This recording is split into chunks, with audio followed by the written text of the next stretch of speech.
online and part in person today. I see we've got council members assembling at the dais.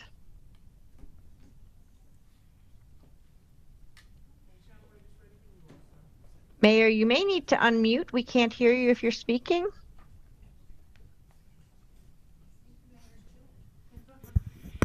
You caught me mid-bite, Sarah. I thought we weren't ready yet.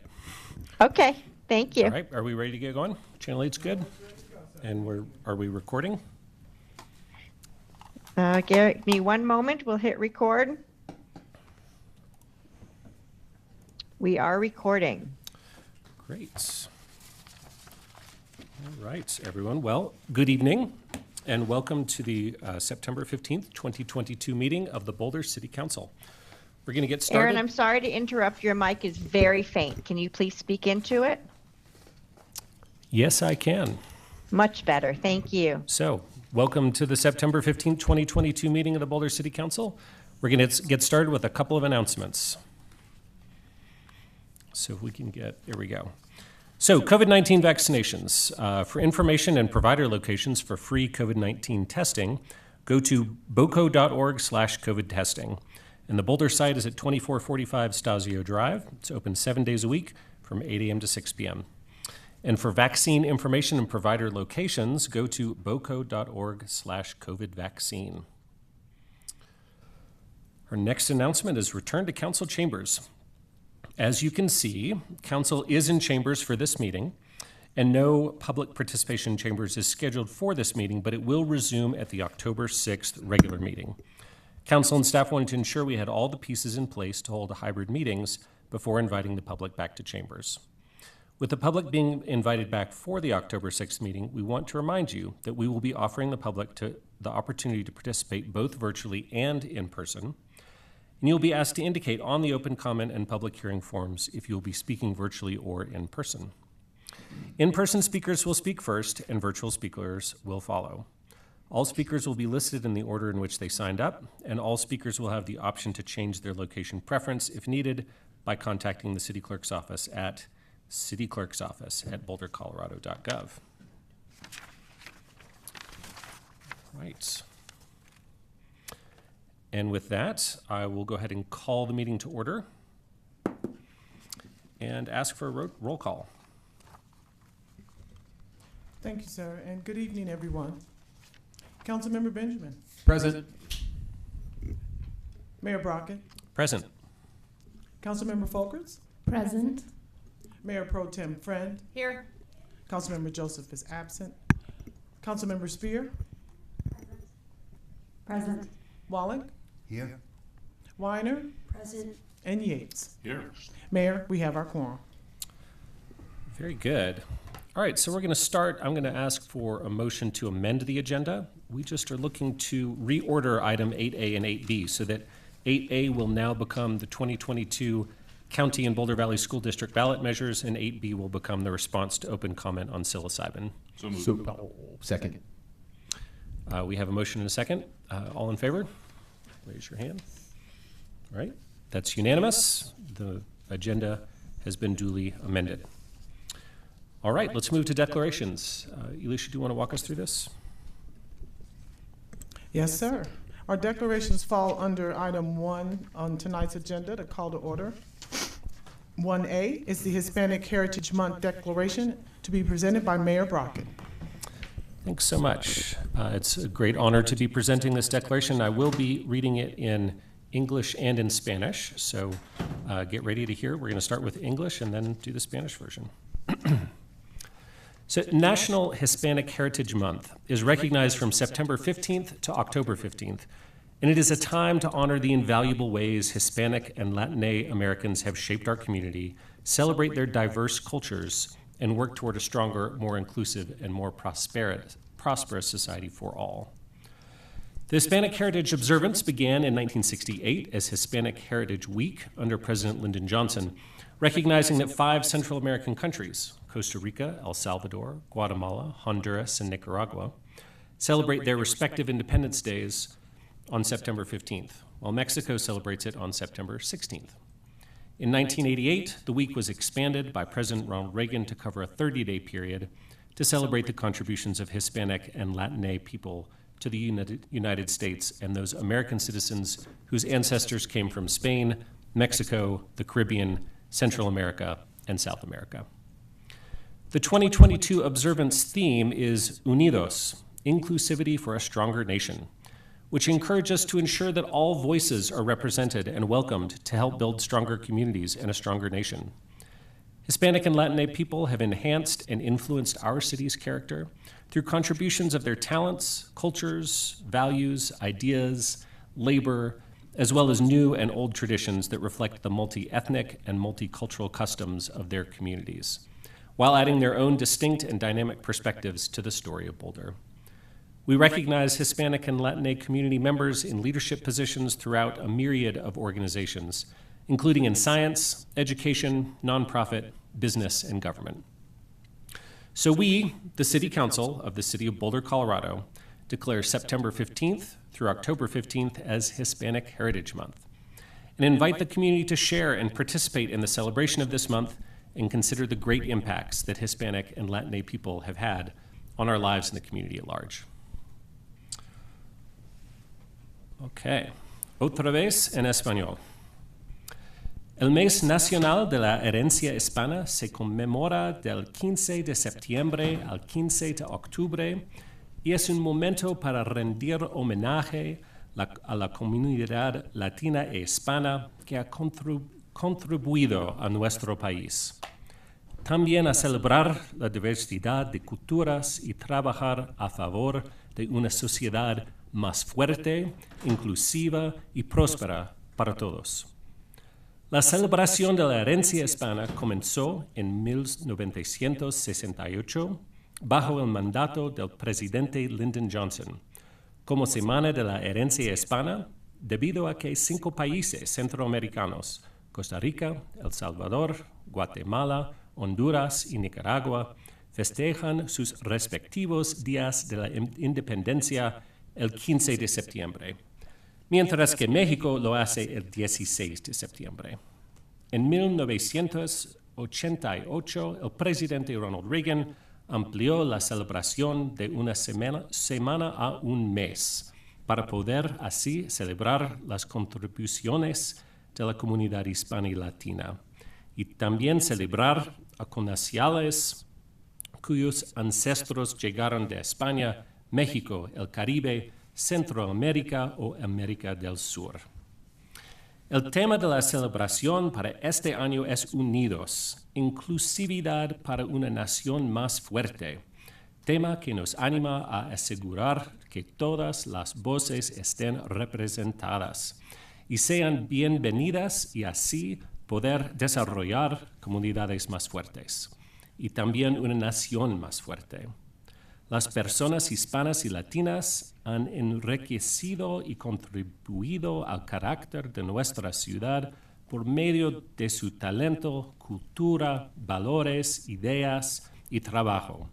Han compartido con nosotros nuevas y viejas tradiciones que reflejan las costumbres multiétnicas y pluriculturales de sus comunidades y han aportado sus propias perspectivas a la historia de Boulder. Hacemos un reconocimiento a aquellas personas hispanas y latinas en nuestra comunidad que ocupan posiciones de liderazgo en alguna de las varias organizaciones científicas, educativas, sin fines de lucro, empresas privadas y entes gubernamentales. Por eso, el Consejo Municipal de Boulder, en la ciudad de Boulder, Colorado, declara el periodo del 15 de septiembre al 15 de octubre como mes de la herencia hispana y extendemos la invitación a toda la comunidad para que comparta y participe de la celebración de este mes y que tome en cuenta el gran impacto que las personas hispanas y latinas han tenido en nuestras vidas y en nuestra comunidad. Gracias a todos. All right. So now we're going to move on to item B. Yes, sir. Thank you. 1B is the National Voter Registration Day Declaration to be presented by Councilmember Folkerts. Thank you. the National Voter Registration Day, September 20th, 2022. Voting is the bedrock of our democracy. Without it, we would not be free, and both our city and country would not be able to function. Having a say in your future is a basic human right, and we believe that it should be protected at all costs. On top of that, we believe that voting should be made both accessible and streamlined to all, regardless of who Do you you are. mind if I interrupt here? I think somebody has their computer audio turned on, is my guess, why we're getting that echo. Yes, we're hearing terrible feedback. What was that, Sarah? Just that she's getting terrible audio feedback. That's what we're working on. All right, that sounds better, though. Maybe somebody turned something off. Since our country was founded, many have fought and even laid down their lives for the right to vote. Countless hours, unending effort, and painful sacrifices were put into protecting this right and securing our freedom as a community and a country. It is important to remember that there was a time when only a fraction of the country could vote. It was only through the hard work of many freedom fighters throughout history that we have progressed so far. Even still, the centuries of unequal voting laws have left a legacy that consolidated power in the hands of a few privileged groups while leaving others voiceless and powerless. We cannot forget that our democracy is not perfect. There are still many members of our community who have been denied their right to vote. Although all Americans have the right to vote in law, this is not always true in practice. There are many ways that people have had their voices taken away, such as gerrymandering, voter ID requirements, and polling place closures. Everyone deserves a say in their government, and it is up to us to make sure that voting is a universal right. Part of this includes exercising your right to vote for those who can. While the United States as a whole has one of the lowest voting rates in the world, the state of Colorado leads the nation in voter turnout and universal mail-in ballots. According to Ballotopia, in 2020, about 67% of eligible voters cast their ballot. And that same year in Colorado specifically, there was 76% turnout. Although there were roughly 80 million people who did not vote that year, that was still the highest voter turnout of the 21st century. At the last presidential election in 2016, only 50% of eligible voters cast their ballots. The city of Boulder is already working to advance direct democracy through its initiative to integrate ranked choice voting into the city's elections. And we, the City Council of Boulder, declare September 20th, 2022 as National Voting Registration Day and urge all community members to take notice of this event and participate in its observance. Can I just say that I want that sound effect for everything? Because it sounds like you're reading at the National Mall in front of 100,000 people. So, and particularly poignant because we're talking about voting rights. So, nice work. Yeah, definitely. Thank you, Lauren. I think our audience on Channel 8 is only 50,000, I'm afraid, though. So 1C, please, Alicia. Thanks, sir. 1C tonight is our energy efficiency declaration presented by Councilmember Yates. Well, thank you. We're going to declare Energy Efficiency Day, October 5, 2022. Energy efficiency is the art of getting the same or better performance using less energy, all while saving money. Reliable, affordable energy is vital to our economic prosperity, and energy efficiency is a productive and cost-effective way to meet our energy needs. Smarter energy use reduces the amount of electricity we need to power our lives, which helps avoid power plant emissions that can harm our health, pollute our air, and warm our climate. Energy-efficient transportation reduces air pollution and improves the health of all Coloradans. Implementing clean energy policies and programs help boost economic opportunities and job creation while moving towards a just transition and sustainable future for all. The National Network of Energy Efficiency Organizations estimates that cutting energy waste saves U.S. consumers billions of dollars on their utility bills annually. That's up to $500 per household from appliance energy standards alone. Consumers can save $3 on their utility bills for every $1 invested in energy efficiency. More than 2.3 million Americans work in the energy efficiency sector in local, good-paying jobs.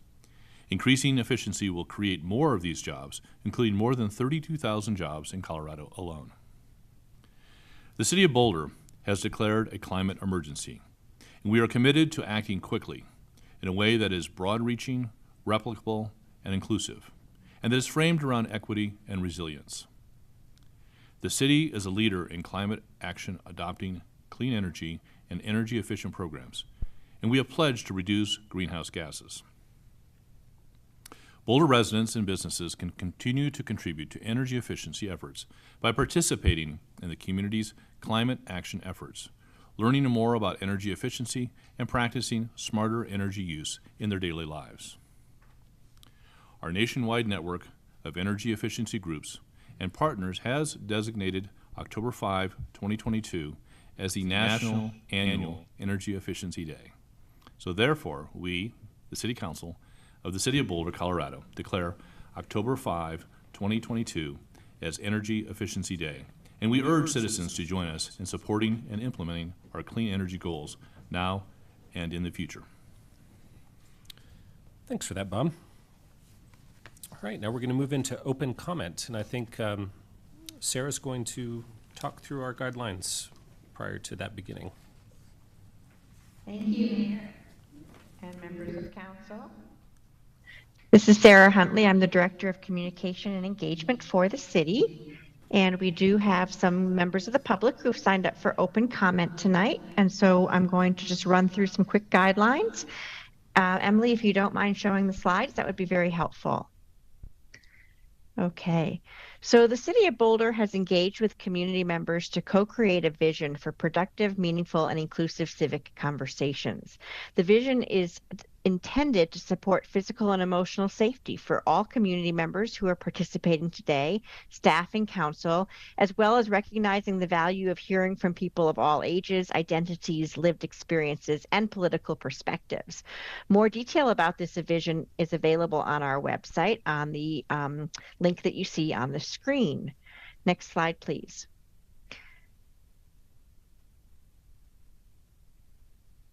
Next slide, please, Emily. Terrific, thank you. As part of this vision, Council has adopted some rules of decorum that are found in the Boulder Revised Code. And we're just going to go through a couple of these particulars this evening to encourage this kind of constructive conversation that we're looking for here in Boulder, or at least testimony. I recognize it's not always dialogue or conversation in this space, but we want people to be able to speak their mind with Council. All remarks and testimony shall be limited to matters related to city business. No participant shall make threats or use other forms of intimidation against any person. Obscenity, racial epithets, and other speech and behavior that disrupts or otherwise impedes the ability to conduct the meeting are prohibited.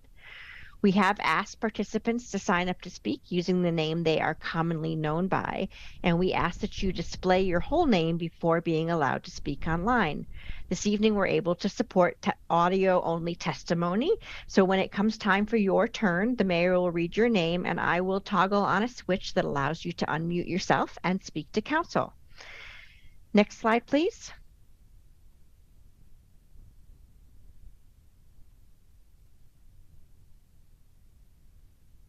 We do have the Q&A box enabled this evening, which allows community members to speak with me as the Zoom host if you have questions about process or technical questions only, please. And with that, I think we're ready to go to the list. Thanks so much, Sarah. All right, our first three speakers are Mark Parsons, Abigail Walker, and Shane Snover. Okay, we call up Mark, please. Mark, you should be able to unmute yourself now. Okay, can you hear me? Yes. Loud and clear. Can you hear Great. him in council chambers? Yes. Terrific. Great. So thank you for giving me the opportunity to speak. As a 30-year resident, I know that I speak on behalf of many Boulderites when I say that I am adamantly opposed to reopening West Pearl Street to cars. Doing so is a step backward and sends a very bad message. I recognize that this is a staff decision, not a council decision, but this is an area where council needs to show some leadership. The issue is much larger than closing a few blocks of Pearl Street. It's about how we move forward as a city and design spaces that are engaging and that work at a human scale. Cities all around the country are showing that if you make neighborhoods more human-friendly, they are more economically successful, more durable, more vibrant, more loved. It doesn't take years of planning or tons of money. It takes commitment and creativity. It's not just about the businesses on those few blocks. It's not just about outdoor dining. It's about making a city that works for people. It's not just about closing streets to cars. It's about wider sidewalks, benches, trees, protected bike lanes. It's about mixed-use zoning that enables dynamic and socially engaging spaces. Now, I'm not privy to all the data that led to this decision to reopen, but I do know that the data are open to interpretation and that we need to consider the bigger picture. So, council, the majority of you were elected on platforms that encourage pedestrians in a more human-centered city. Show that you mean what you said. It's not all about big projects. It's about creating an environment that entices people. It's about the tone of your decisions and your vision. Reopening Pearl flies against almost all of our community stated goals. Don't do it. Instead, use this as an opportunity to help make Boulder a truly modern city, looking forward, not backward. Thank you. Thank you, Mark. Now we have Abigail Walker, Shane Snover, and Jonathan Singer. Good evening. Can you hear me okay? Yes. Okay, great. Thank you. Thank you for this opportunity to speak tonight. My name is Abigail Walker. I've been a Boulder resident for a little over a year and a Colorado resident for a little over 4 years. Tonight, I would like to address the occupancy limits. I know that this is a hot topic in Boulder, and I know that this is a high priority for the council over the next fall and next year. So tonight I want to focus my comment on just countering two common justifications for the limit and kind of color it with the reality of the limit and how it's affected Boulder residents.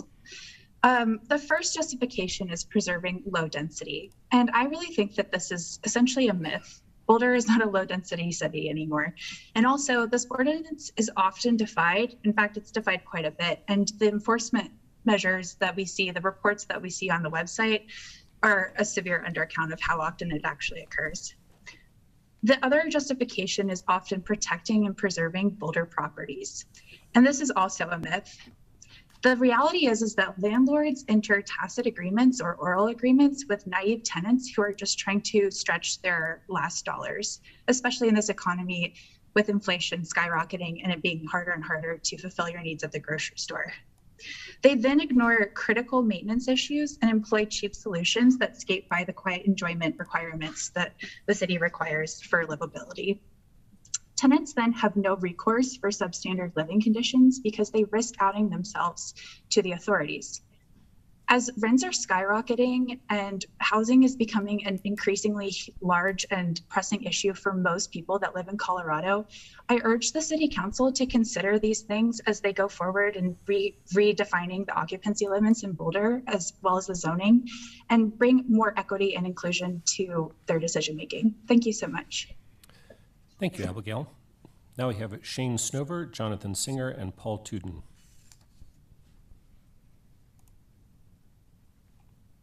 Hello, can you hear me? Yes. Perfect. I'd like to speak tonight on the topic of reopening West Pearl to private vehicles between 9th and 11th Street.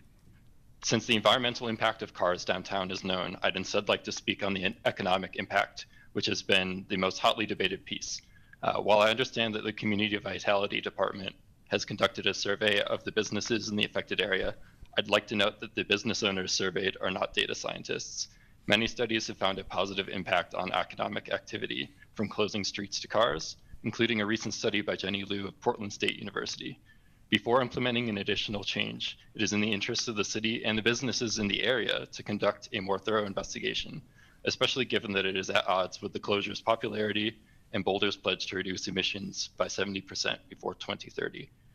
Finally, I'd like to request that any studies or surveys by the city that have been performed should be made available to the general public in the interest of transparency. Thank you. I see the rest of my time. Thank you, Shane. Now we have Jonathan Singer, Paul Tudin, and Lisa White. Aaron, you're pretty faint again. If you could speak into the mic, that would be really helpful for those of us who are online. Next is Jonathan Singer, Paul Tudin, and Lisa White. Thank you. Jonathan, you should be able to unmute. All right. Good evening, Mayor, members of council. I'm Jonathan Singer. I'm the Senior Policy Program Director with the Boulder Chamber, and we stand with the Downtown Boulder Partnership in support of reopening West Pearl Street as soon as possible, but also keeping the door open for future considerations. Historically, Boulder has been innovative, transparent, and thoughtful of competing interests in their deliberations concerning new regulations and the use of public spaces. The business community has been working in good faith to participate constructively. During the pandemic, West Pearl was shut down with the blessing of businesses. Since then, sales tax revenues have not recovered. They're only at 78% of what they were pre-COVID, and eating places stand at 81%. Comparatively, all of downtown Boulder registers at 95 and 97% of where they were pre-COVID, and citywide at 123 and 99% across the entire city. Our framework at the Boulder Chamber emphasizes developing spaces and creative policies for small businesses to locate, grow, and flourish. But we also ask for a comprehensive review of processes during these conversations. A decision to permanently close West Pearl would clearly violate not only our policy tenets, but also the City of Boulder's historically deliberative model, forcing local area restaurants and retail stores to reevaluate their viability when there's no public health emergency, places political trends over thoughtful analysis. It's also, aside from the sign of disregard it would evidence for the parking impacts in residential areas and the access challenges for those with limited physical mobility.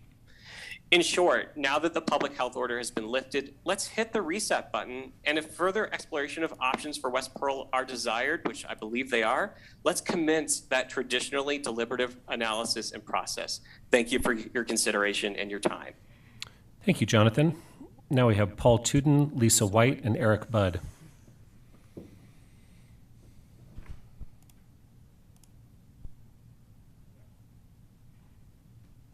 I'm not seeing Paul in the meeting. Give me one moment, please, to just scan the list in case it looks like there's another person in under the name Tudin. No, I am not seeing Paul Tudin, Mayor. Maybe we could pass and come back to him if he comes into the meeting. Very good. Then that's Lisa White is next.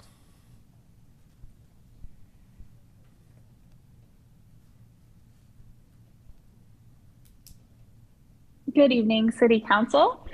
My name is Lisa White, and in 2019, I had the privilege of serving on the City of Boulder's Pedestrian Advisory Committee with a group of fellow dedicated volunteers to help inform the city's pedestrian plan as part of the 2019 Transportation Master Plan update. In the TMP, Initiative 4 is prioritizing the pedestrian, and there is a full pedestrian plan outlining how the city will make the pedestrian the priority in our transportation system. And so I'd like to call your attention to an excerpt from the pedestrian plan on page 32. The City of Boulder's Initiative 6. Offer more public space on a temporary or permanent basis to prioritize people walking by investing in pedestrian improvements and restricting motor vehicle access. 6B, car-free areas. Identify opportunities for additional car-free areas. Example, plazas, pedestrian malls, parklets, playgrounds, and pedestrian streets. Some initial specific locations to consider include extending the Pearl Street Mall and 13th Street between Canyon and Arapahoe.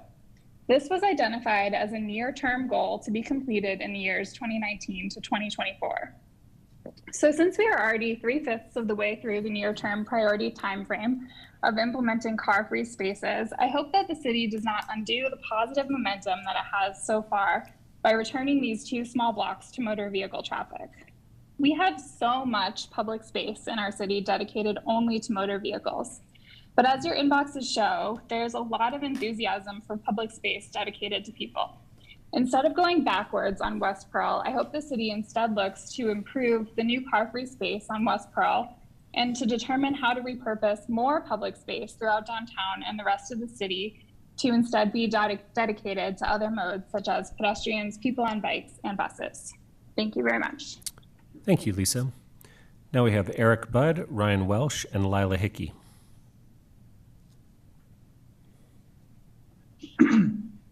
Thanks, Council. Recently, I asked people in my circles, what radicalized you to get involved in local government? Because anyone who's really involved clearly has a story. And the first time I ever really worked on a city issue was in 2015, and it was around bike and pedestrian access and trying to make Boulder a much more bike-friendly place that people could get around without a car. So you all may remember in 2015 that the city installed some of the first set of protected bike lanes that we had really made an effort to prioritize at that point. There was an incredibly bold project that unfortunately only lasted for about 8 weeks. And then Lisa Morzell and the city council at the time ripped out the protected bike lanes. And I instantly found myself as an organizer of a protest. And, that decision really set back our plans for better bike infrastructure in Boulder by about 5 years overnight. And yes, that was the moment that I was radicalized about city government. And clearly I've been quite involved ever since. And so on West Pearl, we had the opportunity to shape our downtown and to make it more accessible and welcoming to all people.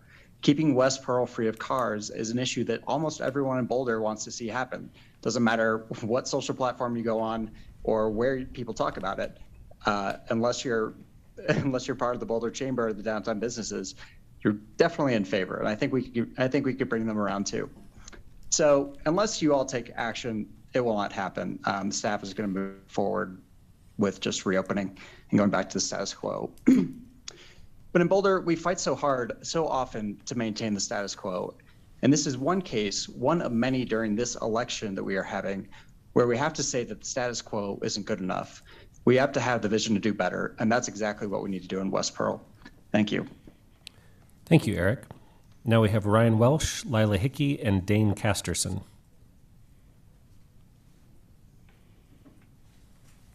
Good evening, councilors. Like others, I'm here tonight to ask you to keep West Pearl Street open to people and closed to car traffic. Though small, it's vital that this area not be forgotten for it's part of Boulder's much larger goals. In the fight against climate change and our toxic summer air, we need more pedestrian-centric, car-free spaces throughout the city. I hope the westward Pearl Street expansion is just the first step towards a friendlier, more walkable, and more breathable city.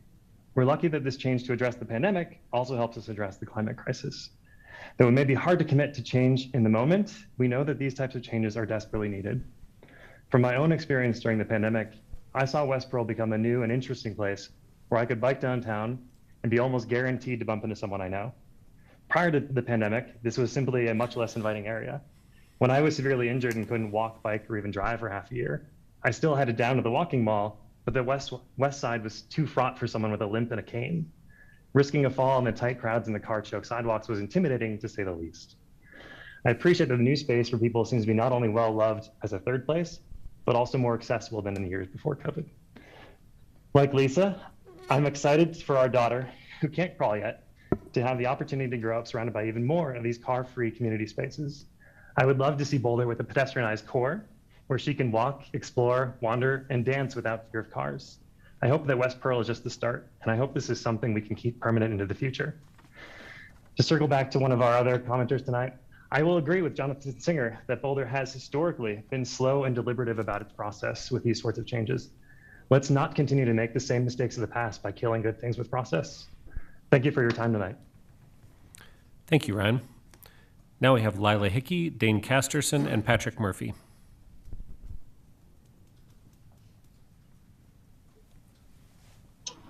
Good evening, council and staff.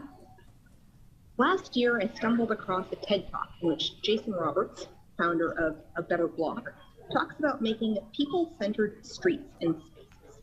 What struck me was the method by which his group changes a space. Much of what they do is intentionally reversible. Washable paint, removable barricades, pop-up shops from merchants they invite to participate in a weekend-long transformation. But the impacts are long-term. As Roberts describes it, we're doing this temporarily so that it doesn't scare anybody that's going to change the world forever. But once they see the change and they experience it, they can actually fight for these things afterwards. I suspect this is exactly what City Council and staff have been experiencing in your inboxes. People want West Pearl as a pedestrian space, and not just the usual faces. Because West Pearl is lovely without cars.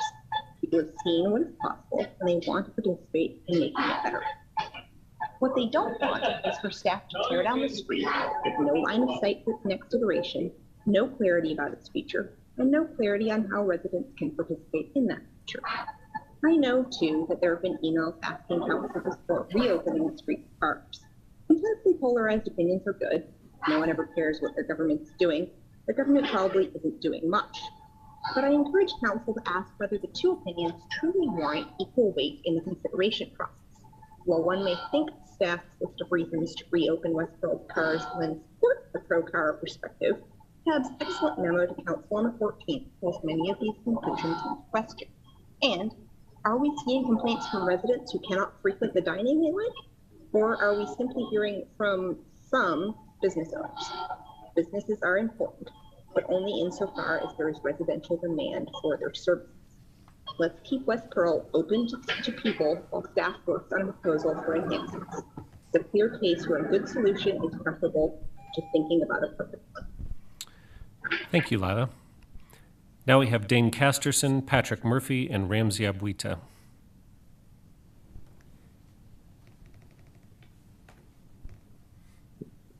Good evening, everyone. Can you hear me? This is Dane Casterson. Yes. Hi, and thank you for your time. Again, my name is Dane Casterson, and I would like to quickly share an experience I've had interacting with the city of Boulder. Recently, I applied for a marijuana dispensary license located in the city, and we were very surprised to have that license denied. We did our due diligence with zoning. We received a thumbs up from them saying that this property would be ours by right. Okay. We then took this back to licensing and the city attorneys to ask for a explanation of the decision.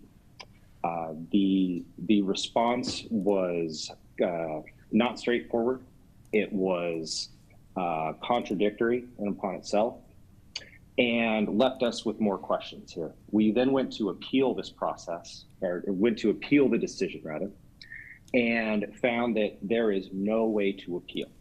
So we then presented more evidence to the city's attorney, only to be told that we just weren't smart enough to understand zoning. And I believe that we're looking at the same rules that everybody else is. And what we've really kind of found here is that this process for appeal, it doesn't exist.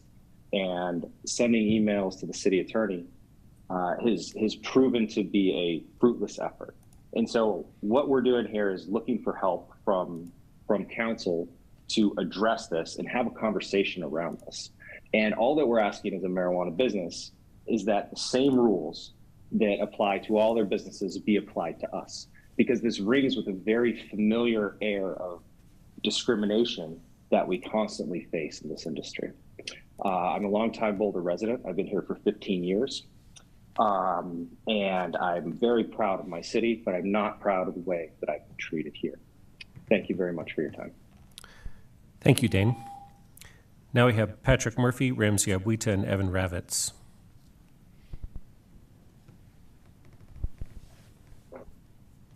In 2013, Boulder had a 1,000-year rain event and a 100-year flood right through town. What happens after the 100-year flood mitigation has been installed and the 500-year event happens? Here's page 239 of the 483-page packet that I'm sure you all read. Not one image of the flood boundaries that were identifiable to the neighborhood level, but the provided link allowed me to produce that detail. Slide 2. You need to make this map identifiable to the neighborhood level that will show the flooded areas when the 500-year event happens after the 100-year mitigation is installed. Slide 2, please. Plan A is worthless due to climate change, maybe worth a little.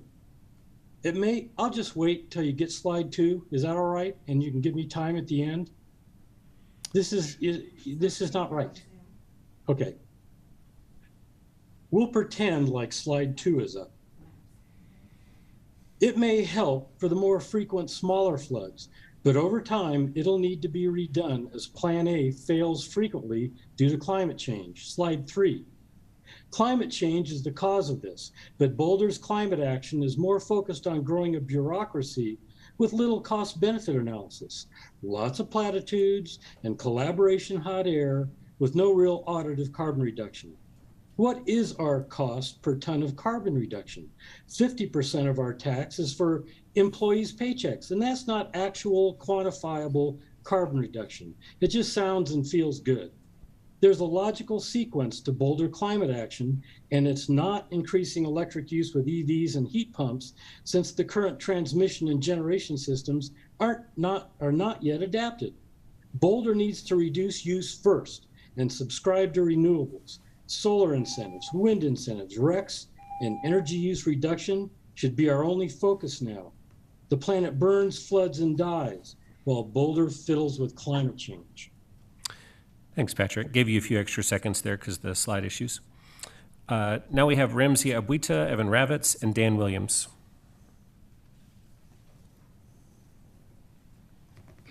Hello, my name is Ramsey Abuita. I'm a neuroscientist, a clinical researcher, community organizer, and a drug policy reform activist. I'm here to speak in respect to the movement to get psychedelics decriminalized in Boulder. First of all, I'd like to thank the members of council that have engaged in conversation with members of our movement and expressed support. I'd just like to state on the record that in private conversations, a majority of members of council have expressed support of this endeavor. So if you were wondering about a temperature check on where this stands, a majority of council has expressed some sort of support or encouragement. Only 3 members of council have not spoken with us yet. If city council were to vote on decriminalization today, it would pass. This doesn't have to be a long, drawn-out process that involves a complicated work plan.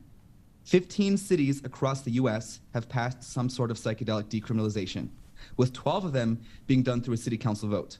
Almost all of the cities that have passed decriminalization have used almost identical language in their resolutions, as if they all copy and pasted the language and swapped out the names of the cities.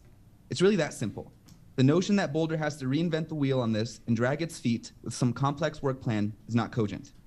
All this would entail is declaring enforcement of laws regarding psychedelics to be the lowest law enforcement priority in Boulder. As of last week, San Francisco became the 15th city to decriminalize psychedelics in the US. And currently, a council member of Atlanta is introducing a resolution to the floor in the city of Atlanta. It's time for Boulder to catch up to the rest of the zeitgeist of this country and live up to its legacy of being a progressive city at the forefront of cultural movements. I just want to give Boulder City Council members a heads up that our activism is going to escalate big time in October, as Decriminalize Nature Boulder is hosting another large rally at the Riverside on October 14th. You are all invited, and I'll be sending you information soon. Thank you. Thank you, Ramsey. Now we have Evan Ravitz, Dan Williams, and Susan Prant. Mr. Ravitz has indicated a desire to withdraw, so I'm going to move to the next speaker. Which is Dan Williams.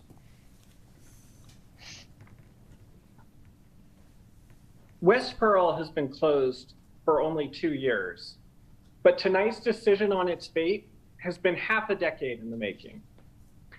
It was then, well before COVID, that a new progressive coalition came together with a different vision for Boulder, uniting environmental urbanists, people-centered transportation advocates, social justice stalwarts, homeless services advocates, and champions for renters and workers. As a coalition, we realized that our strength lies in our unity.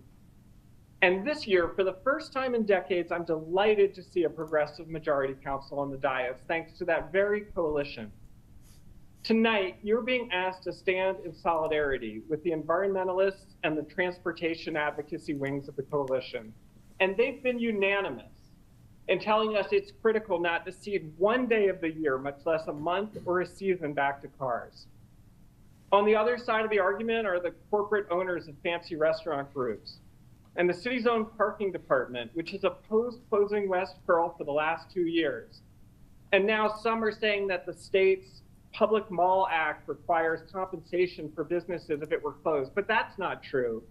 The Colorado Supreme Court in 1975 said in City of Boulder versus Cons that no compensation was due to business owners with respect to our own Pearl Street Mall. These other groups don't stand for the progressive vision for Boulder. And they don't speak for the majority of Boulderites who have been filling your inboxes with a different vision. Now, today, with the first progressive Boulder City Council in history, I'm counting on you to stand in solidarity with the coalition that created this current City Council and to not give West Pearl back to cars for even one day. Thank you, Dan. Now we have Sue Prant, Nisha Schnepf, and Andrew Harris. Hi, my name is Sue Prant. I'm Executive Director of Community Cycles. Community Cycles urges you to maintain the motor vehicle closure of West Pearl. We strongly urge you to read and reread carefully the TAB letter sent to you on this topic.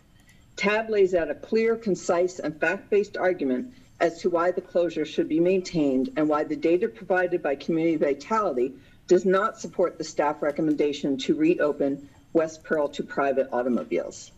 Also, the hotline post today from Councilperson Benjamin makes excellent points questioning the viability of the data used to support the return of cars. It is imperative that all his clarifying questions be answered for sound policy to be made. Through the pandemic, the space has served as safe, unstructured outdoor space for Boulderites, free from both the threat and disturbance of motor vehicles and from the more highly programmed format of the mall. It's arguably the most urban space we've created in the city. The response you have seen from the public on this issue, much of it from people who rarely participate in local government, is a testament to its popularity. Survey after survey and thousands of hours of outreach by the city to create its many planning documents and guiding principles show that Boulder citizens want calmer, more livable, more human-centered streets and public spaces. Citizens are concerned about the climate impacts of Boulder's continued deference to the private automobile. We do see room for improvements. It appears that there may be need for better or more well-placed parking for people with disabilities. 10th Street south of Spruce remains configured one way, requiring access via the alley. This could use study to consider allowing two-way travel. This street has brought car-free joy to thousands of people. As our climate crisis intensifies and joy for many remains hard to come by, now is not the time to push people to constricted sidewalks and allow back the noise, dust, danger, and pollution of private motor vehicles. We can continue to study it, but in the meantime, we should not let West Pearl remain. We should let West Pearl remain a space for people. Thank you so much. Thanks, Sue. Now we have Nisha Schnepf, Andrew Harris, and Lynn Siegel.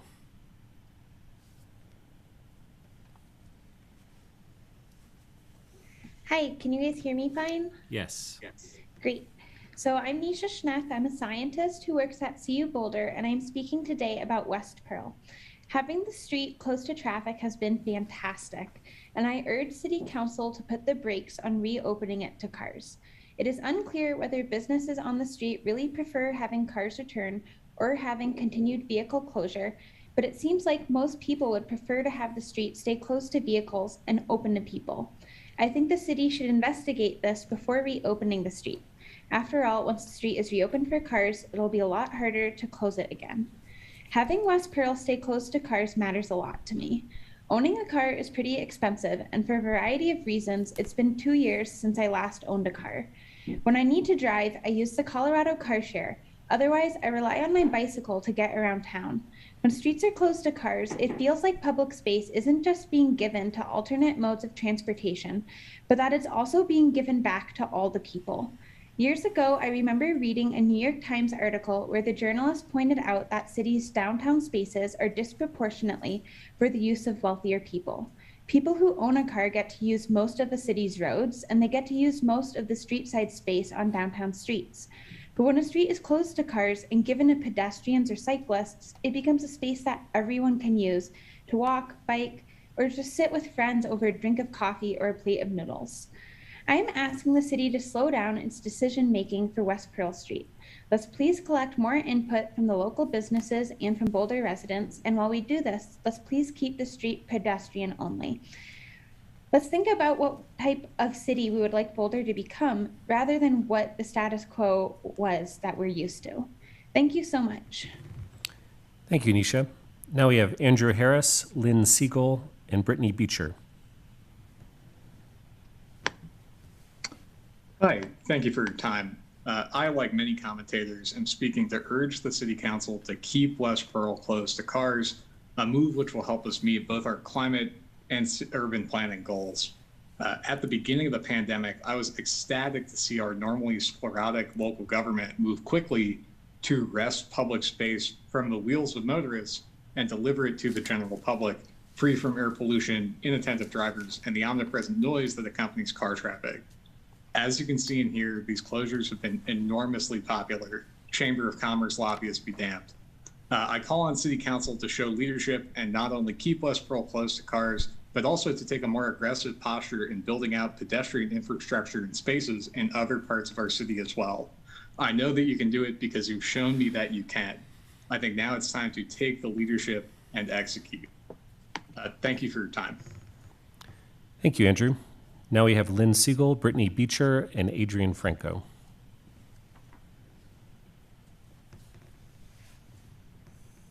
Please interrupt me if my voice is not coming through like you failed to do with Lila tonight. And please advance slides. You got to slide 1 with Patrick Murphy. Is the City Council not high tech enough to advance slides? Come on now. You know, when my brother brought up about the mall, he said, well, why don't we shut the whole mall down to 15? You know, why even have it? You know, what's the attraction to Boulder anymore? There's no services. There's no Perry's shoe store. There's no Fix-It. There's no Boulder projector. There's no Menninger's. There's no arts and crafts co-op. There's no Hoshi Motors. You know, all of the services of Boulder are being displaced by high-end condos. And the high-end condos are driving up the cost of affordable housing. And so there's more unaffordable housing demand. And the CU South is going to do that in the biggest way possible. So combined, it's like a perfect storm.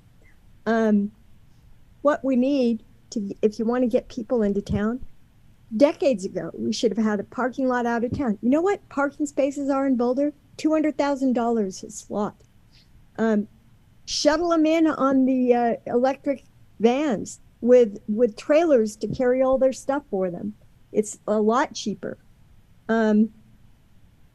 Let's see. Oh, I had an incident with Xcel Energy. They won't show me on my house where my responsibility ends and theirs starts. And a tree fell on my lawn on the 30th. And I want them at my place to show me specifically because I need to watch my contractor and I need my contractor there to see exactly what is being done. They refuse to do this. And they gaslighted me. They said that someone came and they didn't. Lynn, your time is up, but thank you for your testimony. Now we have Brittany Beecher and Adrian Franco.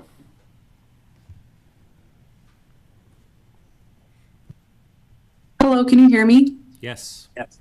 Good evening. My name is Brittany Beecher. I have been a Boulder County resident for over 20 years. Today, I'd like to talk about my support for your guys' city priority of amending the land use codes in support of zoning for affordable housing. I think this is very important as many critical community members cannot afford to live within the city limits right now. For example, many teachers of BVSD cannot afford to live within city limits, and I think it's important to make affordable housing for members who contribute to our community so much. Also, when reviewing the density calculations, from my understanding, changing the parking requirements will not affect the 1977 Boulder Valley Comprehensive Plan, which wanted to concentrate urban development while keeping rural areas preserved. And moving off of this, from my understanding, it was really hard to find the density calculations. And as you all roll forward with this priority, I think it's really important that you make these calculations more widely known and show the public the mechanisms of change that you'll be moving through to support zoning for affordable housing, because it's important that if you want authentic community feedback, the community can understand where you're coming from and what you're trying to do. Thank you for your time. Thank you, Brittany. Our last speaker is Adrian Franco.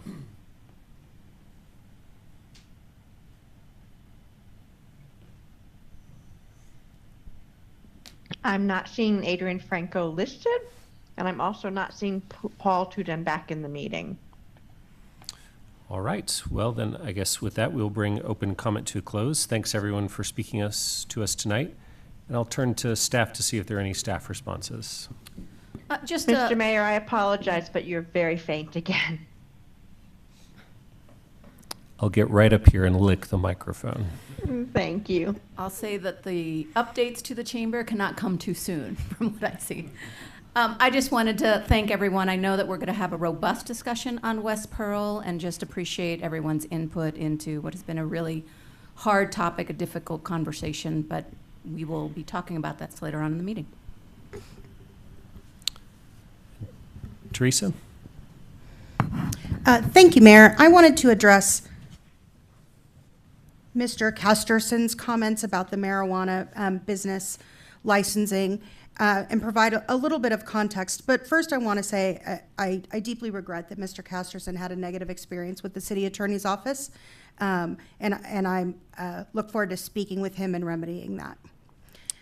In the meantime, I can tell you that planning looks at uses and zones. They do not look at whether marijuana licensing is permitted in a particular zone. The council did pass a restriction on having a marijuana business in a mixed use zone where residential is permitted, even if the residential isn't being used or isn't in the same building.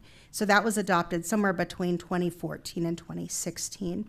Unfortunately, the place where Mr. Casterson is looking to license this business is within a mixed-use zone that permits residential use. Thanks for that, Teresa. I appreciate you following up with Mr. Casterson. Council responses? Matt, do you have something?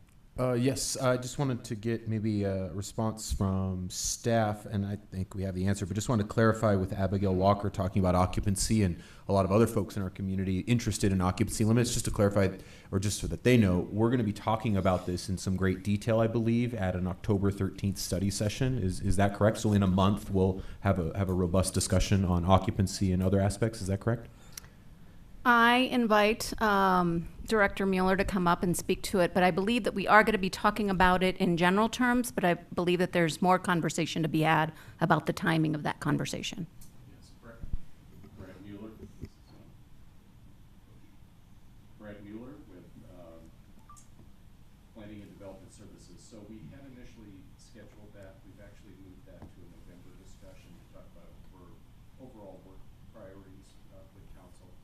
So we'll introduce it in that context so council can make a full determination about various priorities in light of staffing and the amount of positively development review we've been getting as well.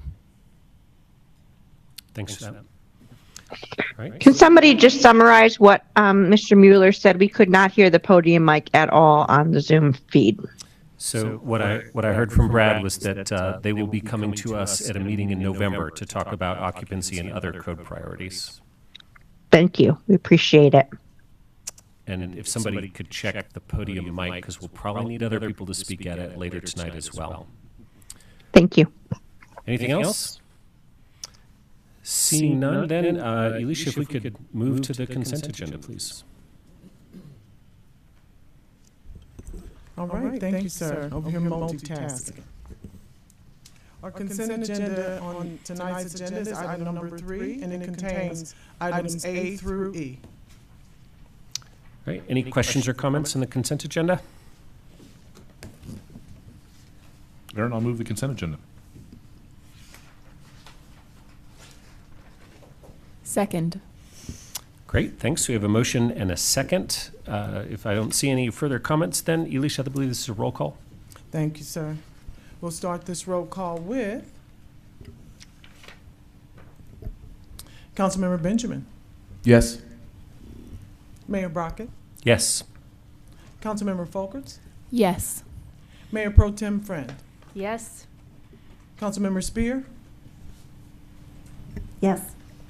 Wallach. Yes. Weiner. Yes. And Yates. Yes. Mayor, the consent agenda items A through E were passed with a vote of 8-0. Thank you, Alicia. All right, now we have one call-up opportunity. Our call-ups are number 4 on tonight's agenda. 4A is the concept plan review and comment for a proposed redevelopment of an approximately 3.99 acre site with existing office use to a new 330 square foot life sciences building, Pearl East Innovation Building.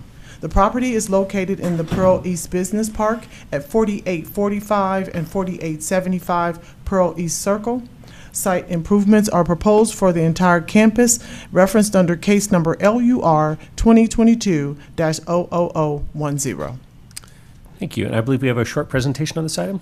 We do, and it's her first meeting in person with council, so give her a warm welcome, but Shamnon Bista.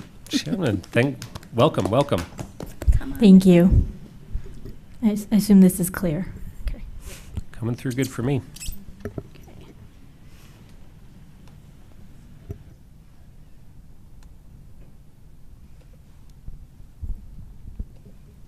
Okay, good evening, council members. I'll provide a quick overview of the concept plan call-up today, which is for the development of a 4-story life sciences and office building in the Pearl East Business Park.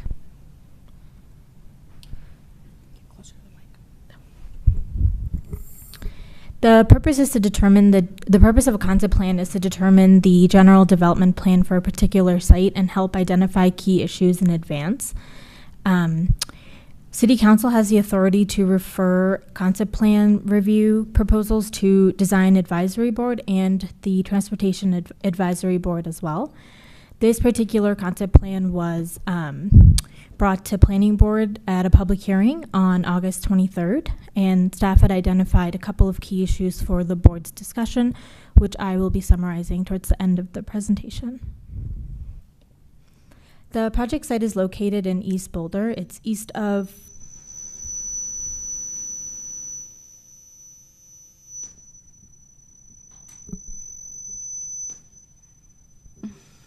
We apologize, council. We're having all sorts of audio issues, but we're managing through it.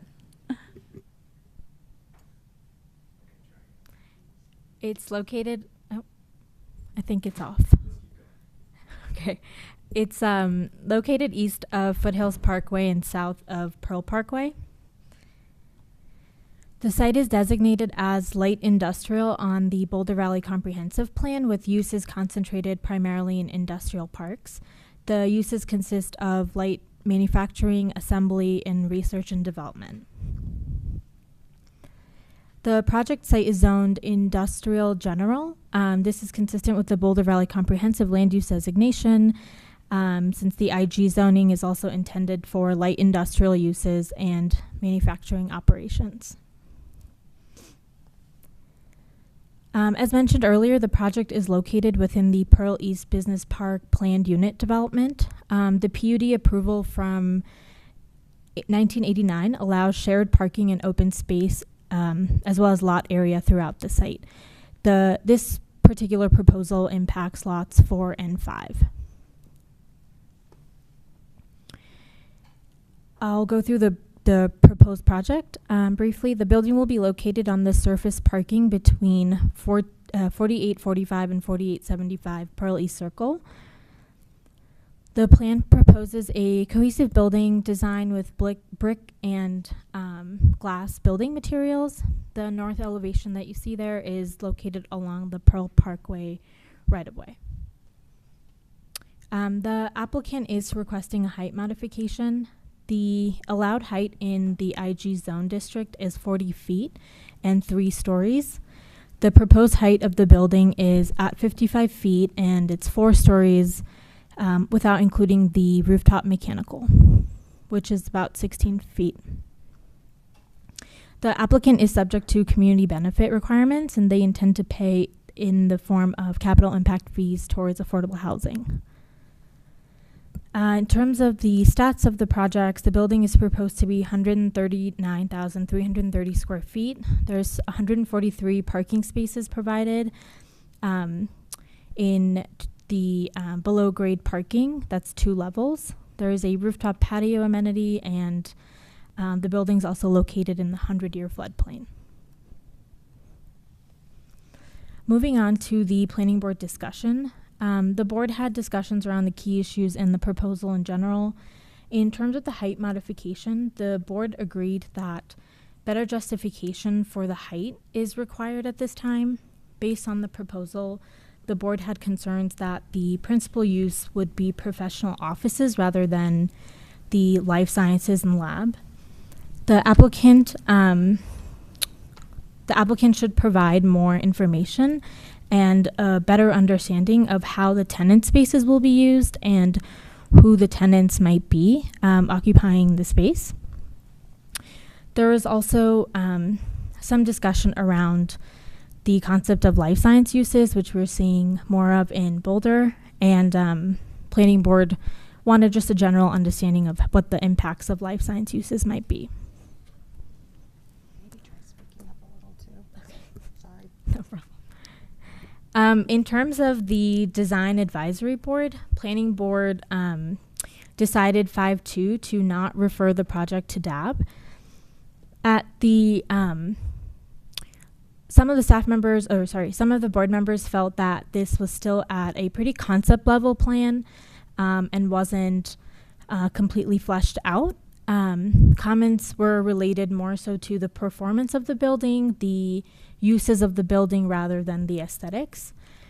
The tenants are also not recognized at this time, and the board would also like to hear better justification of the height modification. In terms of sending it to DAB, the conversation was around the fact that DAB can provide a little bit more than just comments and feedback on aesthetics. They can provide some assistance and feedback on how to modify the scale and mass of the building, and that it's better to get the feedback earlier in the process. Ultimately, I think it was decided that once the project comes back for site review, planning board would like to take time to review it before sending it to DAB. That concludes my presentation. If you have any questions for staff, please let me know. We also have the applicant team available for questions. Thank you. Thanks so much, Shabnam. Questions for staff or the applicant? Rachel. Thanks for the presentation and welcome to Chambers. Great job. Did Planning Board talk at all about referring to TAB? They did not. And would this be the only and or best opportunity for us if we wanted to refer to TAB? I believe this would be the appropriate time to refer to TAB with any kind of guidelines you might have for what they should be looking at. Okay, and just one of the key issues I saw is that members of Planning Board noted that the proposal does not meet the energy and climate goals or transportation goals of BVCP. As the project moves forward, the applicant should take into account the network of multi-use paths and connectivity to the site. So is that not something, though, they thought TAB should weigh in on? They didn't really comment on that. But City Council has the authority to refer to TAB, and some of that conversation was also regarding the design of the building and providing some sort of connection towards Pearl Parkway to the north. Thanks for that clarification. And then in terms of the discussion on possibly referring to DAB, who were the two Planning Board members who voted to do that? Do you know? I don't recall at this time. And is it typical that it would get referred at site review?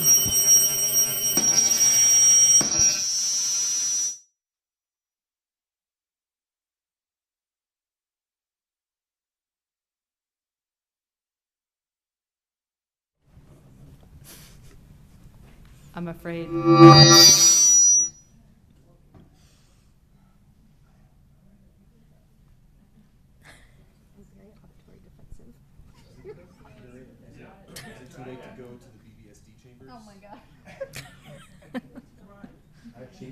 He said to try again. No.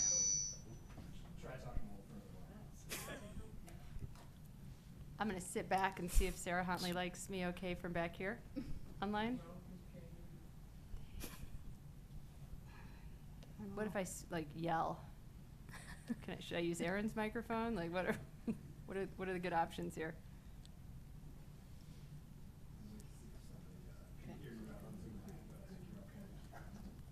They cannot hear me on Zoom Land? I don't know. If you want to just keep going. So my question is just, would it be Can you use Aaron's? It might be me. I've been shut down. I just want to know, would it be typical to refer to DAB at this stage versus site? Yes, typically we see concept plans being referred to DAB prior to site review. All right, so any other questions? No? All right, any interest in calling this up or comments on the project? Hopefully I don't get it. Oh, did you have something? Oh, I just was curious, is now the time for us could perhaps make a referral to TAB if we were so inclined? Yes, now would be the time. We have, I'll sort of come out and say, so when I think this is along a major artery of Pearl, it's got multi-use paths. I mean, if this doesn't qualify for a TAB review, I don't know what does. So I would like to see this go to our Transportation Advisory Board. Stepping back from this project, I hope we can get to a place where we can define what automatically goes to TAB when it's near transit or multimodal, so that we're not having to defer to the discretion of council to make those decisions. We just know automatically that we want input from TAB. So I hate that we have to keep coming back to this discretionary ask versus just, if it's on a transit, it's got multimodal, it goes to them no matter what. Well, I guess, Matt, I would ask, what specific issues would you like TAB to evaluate?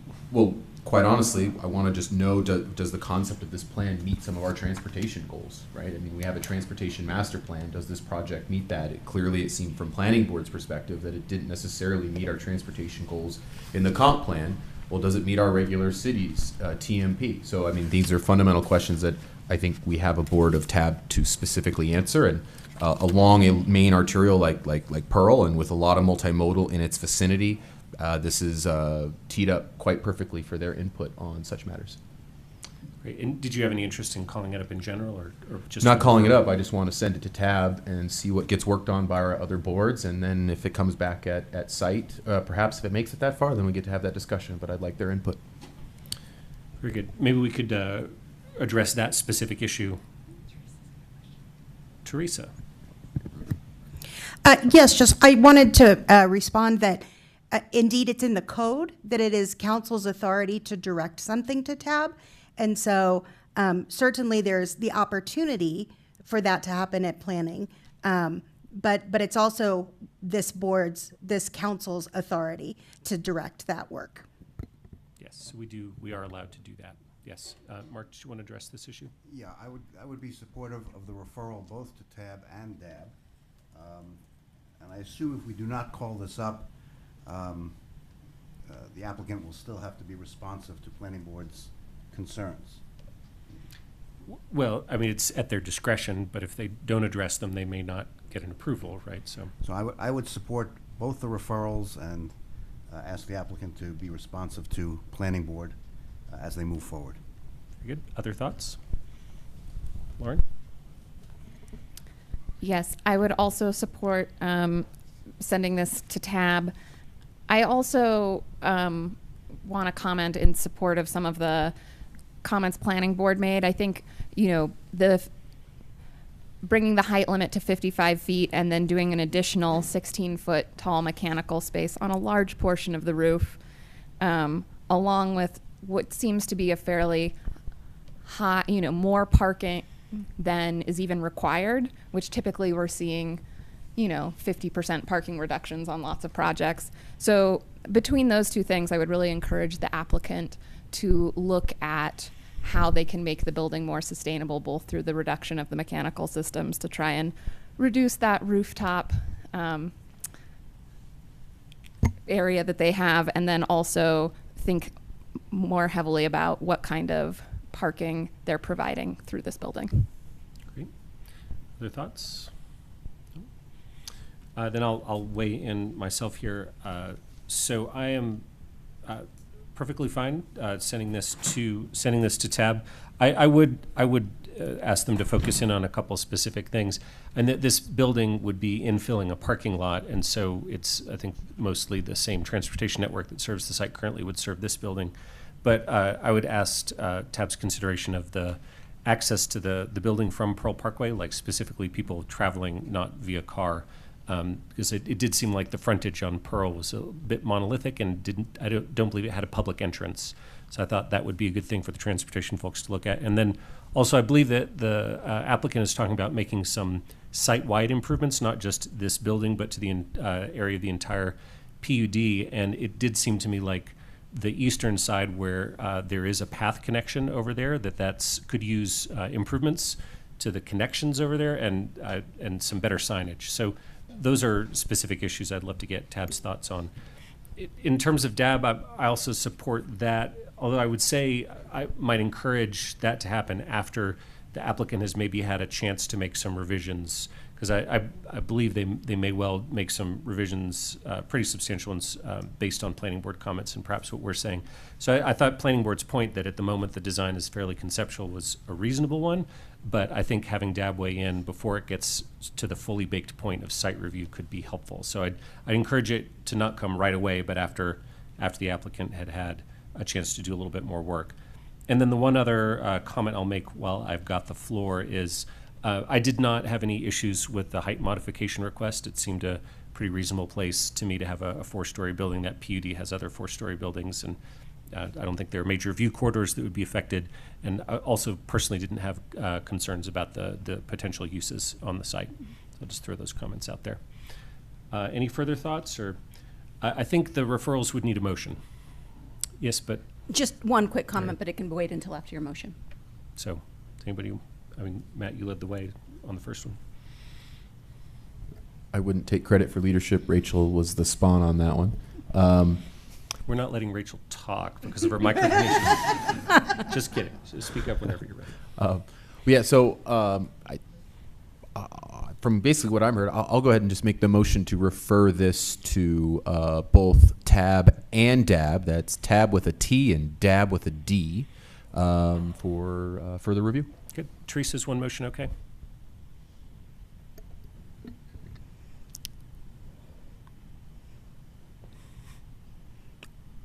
I suppose that depends on how the votes play out. It would probably be better to have two motions. Okay. Duly noted. I make a motion to refer to TAB with a T. Do we have a second? Second. Okay. All in favor? There could be a show of hands. Looks unanimous. Number two, I make a motion to refer to DAB with a D. Second. All in favor? Also unanimous. Very good. And then just to clarify, no one was going to want to make a motion to call this up? I didn't see interest. Okay. Very good. Maria. Just a quick comment. I wanted to comment on Councilmember Benjamin's thought about thinking about what are the kinds of referrals that we do. It's a conversation, I'll say, that we've had in the past. We had it with the previous council. I believe it's clear that we should have it again with this council body and open to that. That could be a conversation that we have at different moments, but certainly the mid-year retreat is coming up and a upcoming conversation about boards and commissions generally. So we can certainly continue to talk about it and just want to be thoughtful about that. Great. And then since we did take some action, I just wanted to give the applicant an opportunity if they wanted to throw in a quick comment or ask a question of us. This would be your chance. And I'm not sure how we would hear from them. Are they hosts or panelists? I presume that if the applicant is here, they would be on the Zoom. Danica Powell has raised her hand, so maybe she could be made. We do have an applicant here. Would you like me to bring her in as a panelist or just allow her to unmute herself? I think if she can speak, that's sufficient. Danica, if that's all right with you.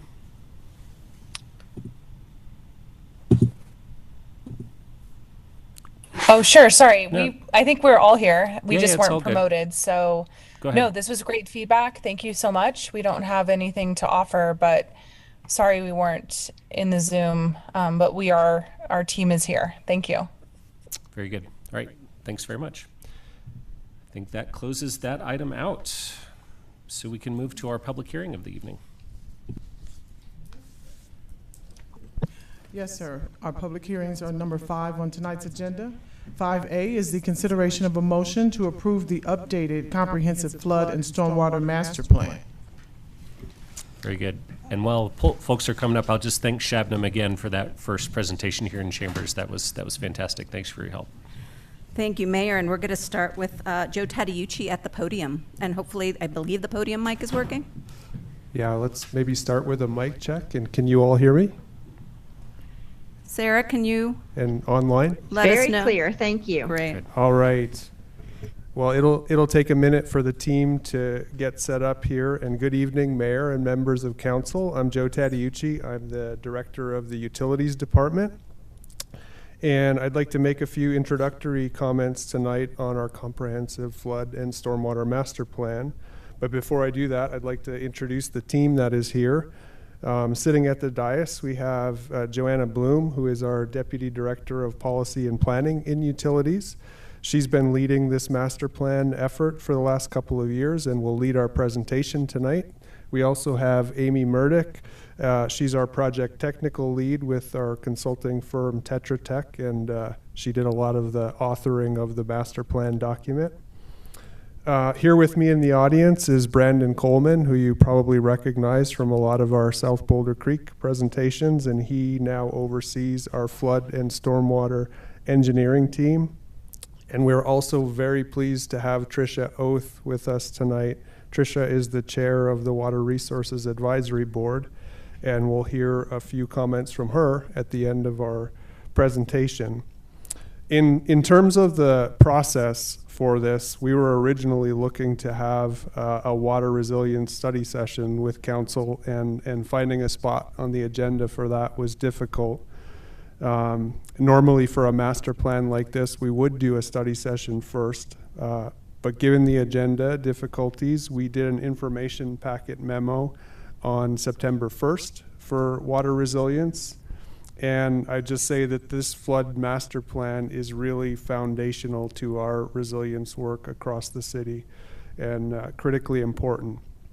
The plan, though, has been really well vetted at this point and received unanimous votes and positive feedback from both the Water Resources Advisory Board and Planning Board. And before I turn it over to Joanna for the presentation, I did want to just say a few things about the plan itself. This is really the culmination of 2 years worth of work on this project. And we received a lot of great input from a community working group that followed this plan along.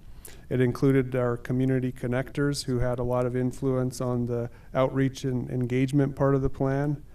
And that working group really volunteered a lot of time and really engaged and helped shape the recommendations that are in the plan, and just want to express our appreciation for their involvement.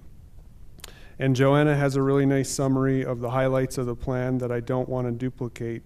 One thing that I do want to mention, though, is one of the biggest outcomes of this plan is a new way of prioritizing flood projects. And that is informed by a number of different factors that we haven't necessarily looked at in the past, including our racial equity work, and we're really excited about that, and it changes the way we prioritize projects, as you'll see in the presentation. The last thing I want to mention is that the master plan really is a framework for managing the flood program across all 16 drainages. And I will really want to thank the community and the community working group for working with us, the staff team, to keep the focus on those broader flood management objectives. There's been so much discussion about CU South and the South Boulder Creek flood project, and I'm really pleased to be here tonight. And to this point, we've been able to manage the plan and kind of have it stand on its own, separate from that process. So with that, we look forward to the discussion with you all tonight, and I will turn it over to Joanna. All right, thanks, Joe. I'm okay on mic. All right, great. Good evening, Council. So far, so good. Yeah, that's right. I don't know. I'm Joanna Bloom. I'm the Utilities Deputy Director for Policy and Planning, and thanks for the opportunity to give an overview of the Comprehensive Flood and Stormwater Master Plan this evening. I'm joined here tonight, as Joe mentioned, by several team members of the project team and the Water Resources Advisory Board Chair, and I wanted to thank them for their time in being here this evening as well. Next slide, please.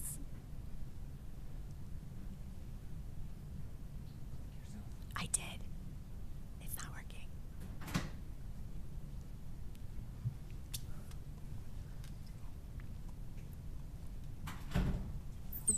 Yeah. Pause one moment, please. Thank you so much. Thanks. Takes a village. All right, here we go. So to start out, to give some context for the plan, Boulder does have 3 utilities: a water, wastewater, and stormwater and flood utility. The CFS applies to the stormwater and flood utility only, which is a younger utility than the other 2, and was established in 1973, about 100 years after the city started being developed as we know it today. The CFS has a citywide focus and provides guidance for the management of Boulder's 16 major drainage ways and addresses topics such as flood management, flood preparedness, and stormwater quality, among others. The map displayed here shows the current flood conveyance level for the various drainage ways across the city. The CFS also considers high-level citywide stormwater issues, which are related to more routine storm events versus major flood events. The CFS complements, however, and does not replace the 2016 Stormwater Master Plan, which is a separate document that addresses more neighborhood-specific problems and projects. Tonight, I'll mainly be providing an overview of the key outcomes and recommendations from the CFS update. This master plan, along with engineering and regulatory frameworks, guides the implementation of drainageway-specific work and other storm and flood utility programs. And we really do feel like the plan authentically reflects the feedback that we heard from the community. It embodies Boulder's values, and it captures the strategic vision for the storm utility and positions us to move forward expeditiously. So to develop the CFS, the project team worked with a community working group, as Joe mentioned, throughout the project duration. This group included 1 Water Resources Advisory Board member and 2 community connectors to broaden our engagement with the Spanish-speaking community. The list of efforts here displayed on the screen shows the various activities we undertook to identify to inform the development of the project prioritization framework, to identify issues, and to comment on the final plan.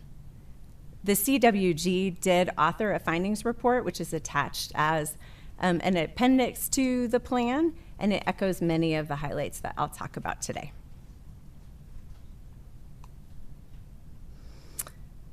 So I'll mainly be spending time talking about these 6 major outcomes and the discussion of the funding considerations this evening. The first and potentially the most impactful key outcome is the project prioritization framework. And I'll take a minute to provide some context for that framework and then talk about how it will be used. So to give that context, I'd like to explain the cycle of major flood projects. The cycle begins with floodplain mapping, which identifies the flood risk, and then it moves into drainageway mitigation planning that identifies specific projects to mitigate these risks, and then finally moves into design and construction before returning again to floodplain mapping to reevaluate the flood risk. Since the last master plan update in 2004, Boulder has completed roughly 2/3 of the work associated with this cycle and represented by the blue polygons on the screen. And that includes just about 10 of 16 mitigation plans and 15 of 16 mapping studies. And this leaves the city with roughly 30 identified projects, depending upon how and if they're grouped, that need to be designed and built. And to just provide a quick example of what a major flood project is that has already been designed and completed, this is the Wonderland Creek Flood Mitigation Project, which was completed in 2018 for approximately $30 million, which was paid for through utility rates and from funding from the Mile High Flood District and from federal grants.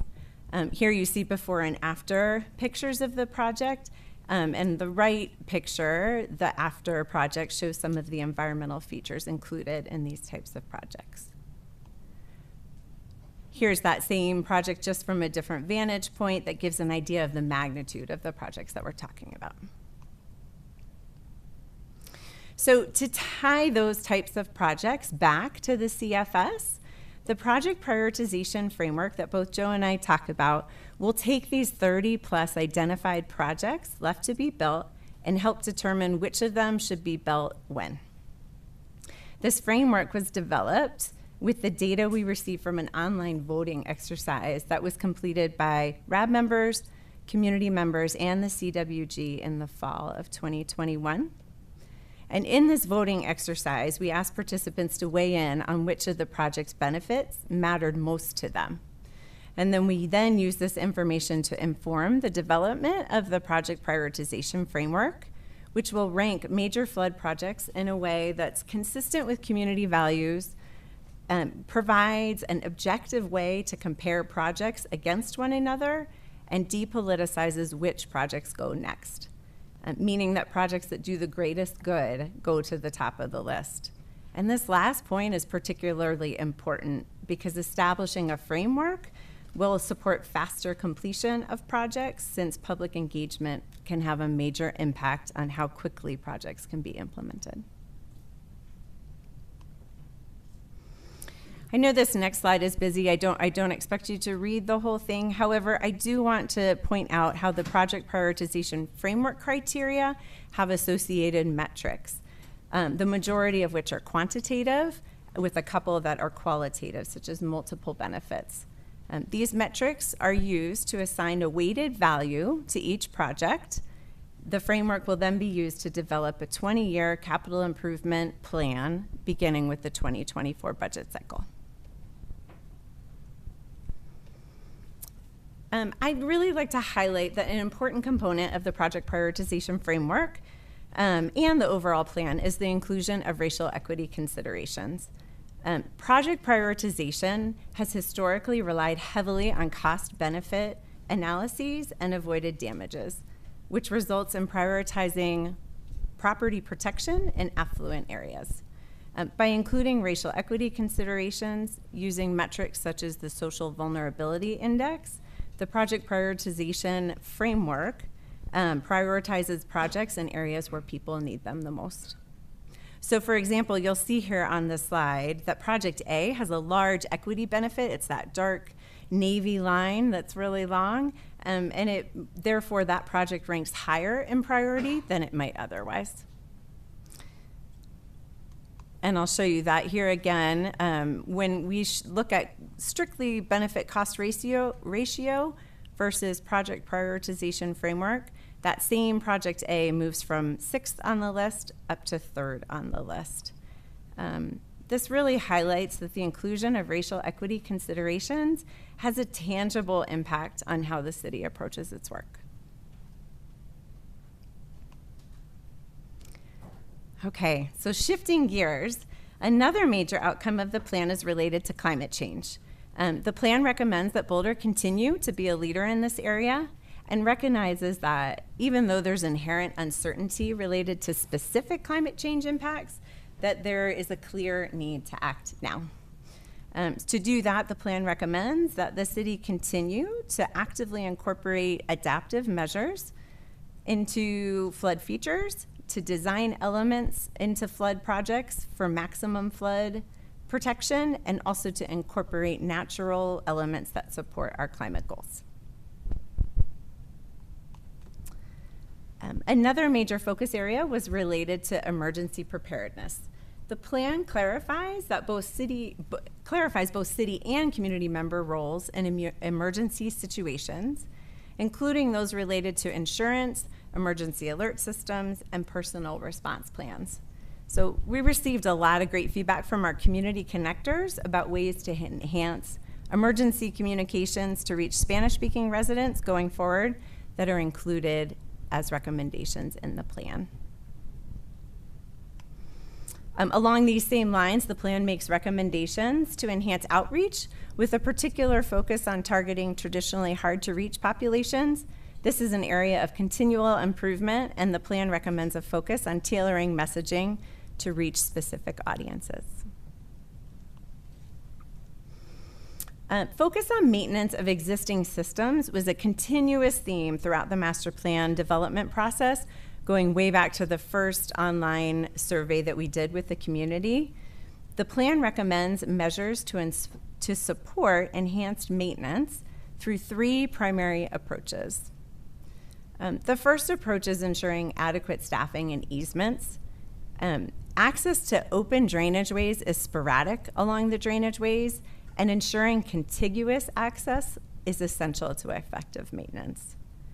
Additionally, with regard to maintenance frequency, maintenance of the stormwater system, primarily piped infrastructure, is adequately staffed to provide a 15-year maintenance cycle, whereas maintenance of creeks and open channels, on the other hand, is not adequately staffed to complete routine system-wide maintenance with any frequency, with any regular frequency. The second approach to maintenance involves managing expectations related to maintenance. So for example, maintenance can include removing sediment and trees, which can be highly disruptive and understandably upsetting to people at times. Managing expectations and communicating the benefits of such maintenance can be key to success in these situations. And lastly, the plan recommends clarifying roles and responsibilities for public and private systems to improve maintenance efficiency. All right, finally, nearing the end, the plan discusses funding considerations. So this funding conversation is in the context, as I mentioned earlier, of the city largely being built out prior to the establishment of the storm and flood utility. This puts Boulder in a position where, unlike some of our neighboring communities, we don't have vast undeveloped floodplains left, and therefore we're effectively retrofitting the city for storm and flood in many cases, and there's a backlog of projects. So the plan identifies about $350 million worth of projects, and at the current action level of funding, the city anticipates that these projects would be completed in approximately 50 years. We received comments that the city should raise rates to whatever is needed to move at the fastest pace. And conversely, we also received feedback that the city should carefully consider how rate increases would impact those who have limited ability to pay. Based on the overall feedback, however, the master plan currently recommends moving from the current action level of funding to the vision level of funding to accelerate the pace of completing major flood projects.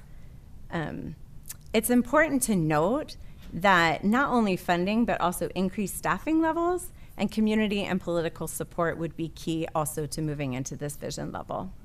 The green triangle on the screen really illustrates this last point and shows the 3 elements that impact the pace of implementing major flood projects.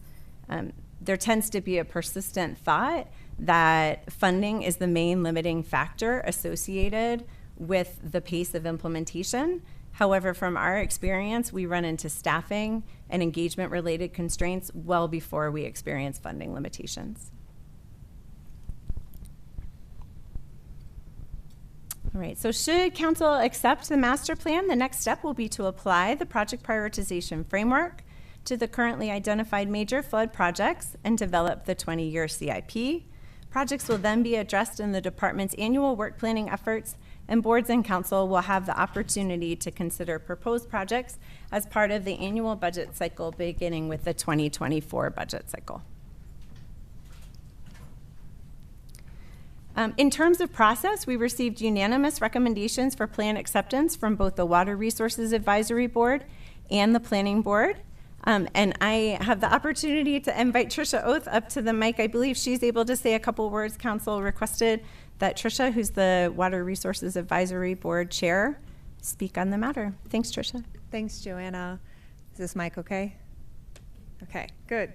Nice to be with you tonight. Thanks for considering this master plan update and wanting to hear from the Water Resources Advisory Board. Happy to share just a couple of thoughts from the board. You know, as Joanna said, absolutely, the board did vote unanimously to recommend approval.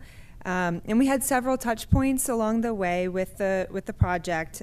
We had a Water Resources Advisory Board member serve on the working group and gave regular report outs to the rest of the board throughout that process. At our June meeting, we heard from a number of those working group members, and they voiced support certainly for the climate change and the racial equity components of the plan. Those really stood out. They also discussed the spectrum of financial perspectives with regard to increasing utility rates and accelerating the pacing of implementing the major flood projects. And the sentiment there was largely in favor of accelerating the pace of projects and therefore the recommendation on vision level funding. The RAB generally had a positive reaction to the project prioritization framework. We support the factors that contribute to the framework.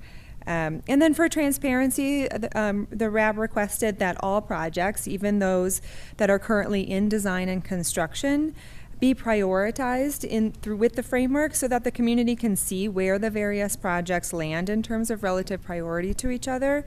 And the staff was agreeable to this suggestion and this request, and that has been reflected in the plan.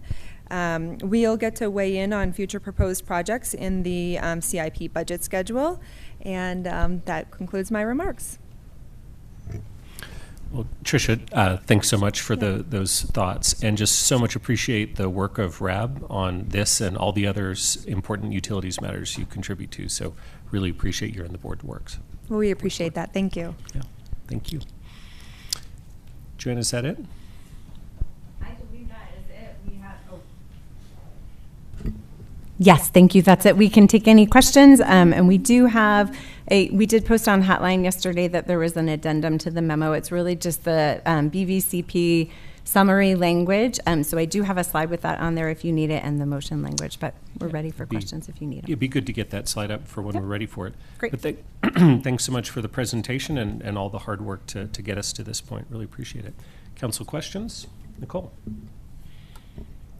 Gonna try the mic and see if it's okay.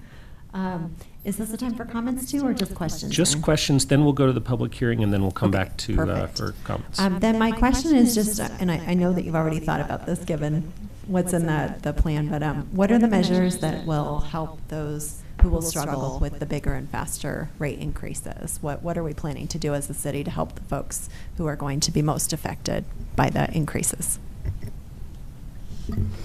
Yes, thanks so much for the question. So we do have utility assistance programs aside from the CFS that are just established. We have partnerships with those in the community. We also have an emergency rental assistance program currently up. It was a partnership with Boulder County.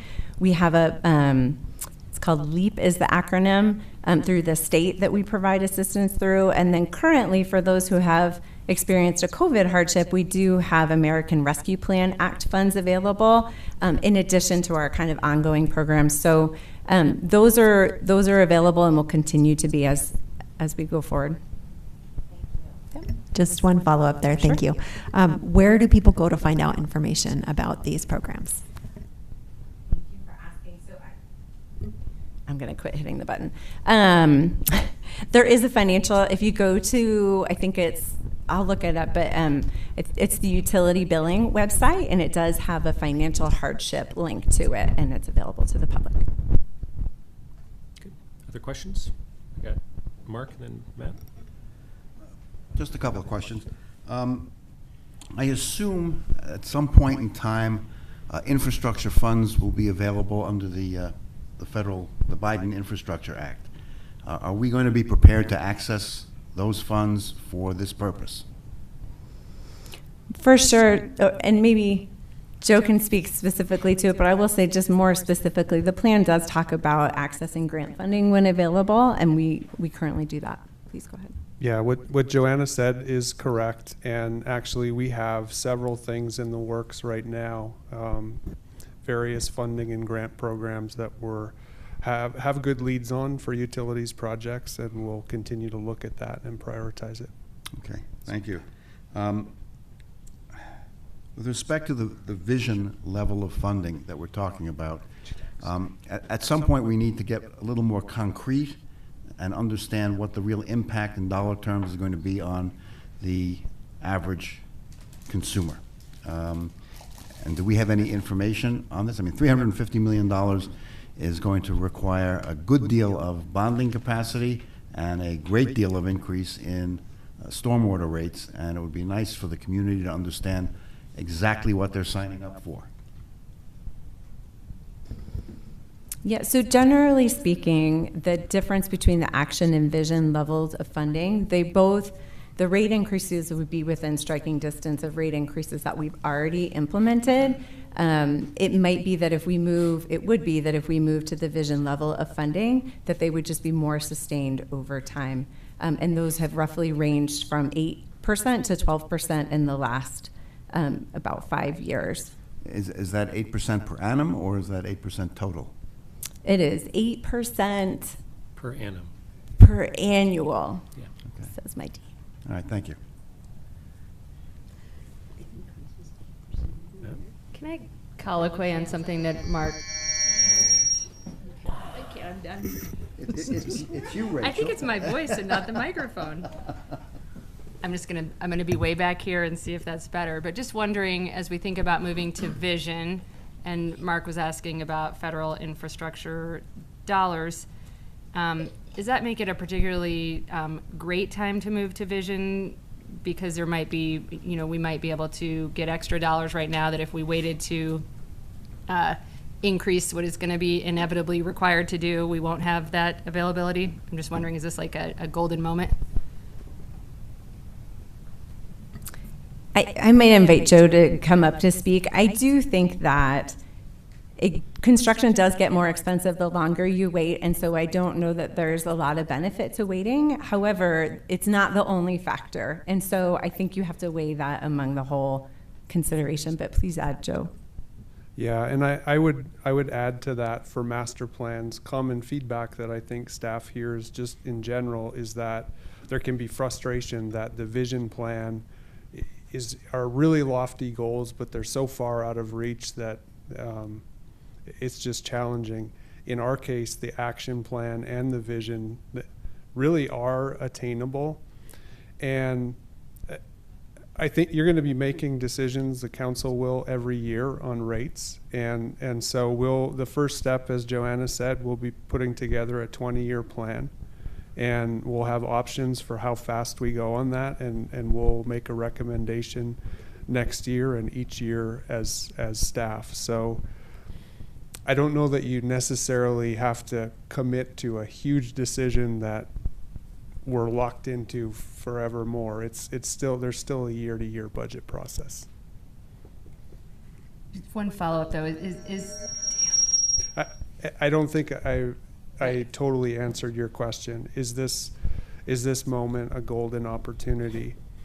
I would say it is, and the prioritization framework is really the core of this. Joanna described it really well, and it's a platform for us to be able to answer the community's call to move forward more quickly. So I think it is a good opportunity, and the funds, there are federal funds and things like that we can look at.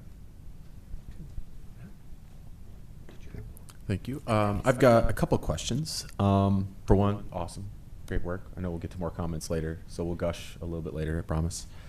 With regards to sort of emergency preparedness, how are we working with OEM and sort of notification, evacuation reforms that were certainly stemmed from both Marshall and NCAR fire? And so where does what sort of came out of fire preparedness and evacuation merge with some of our flood, and just how connected are we in those sort of plannings and preparations?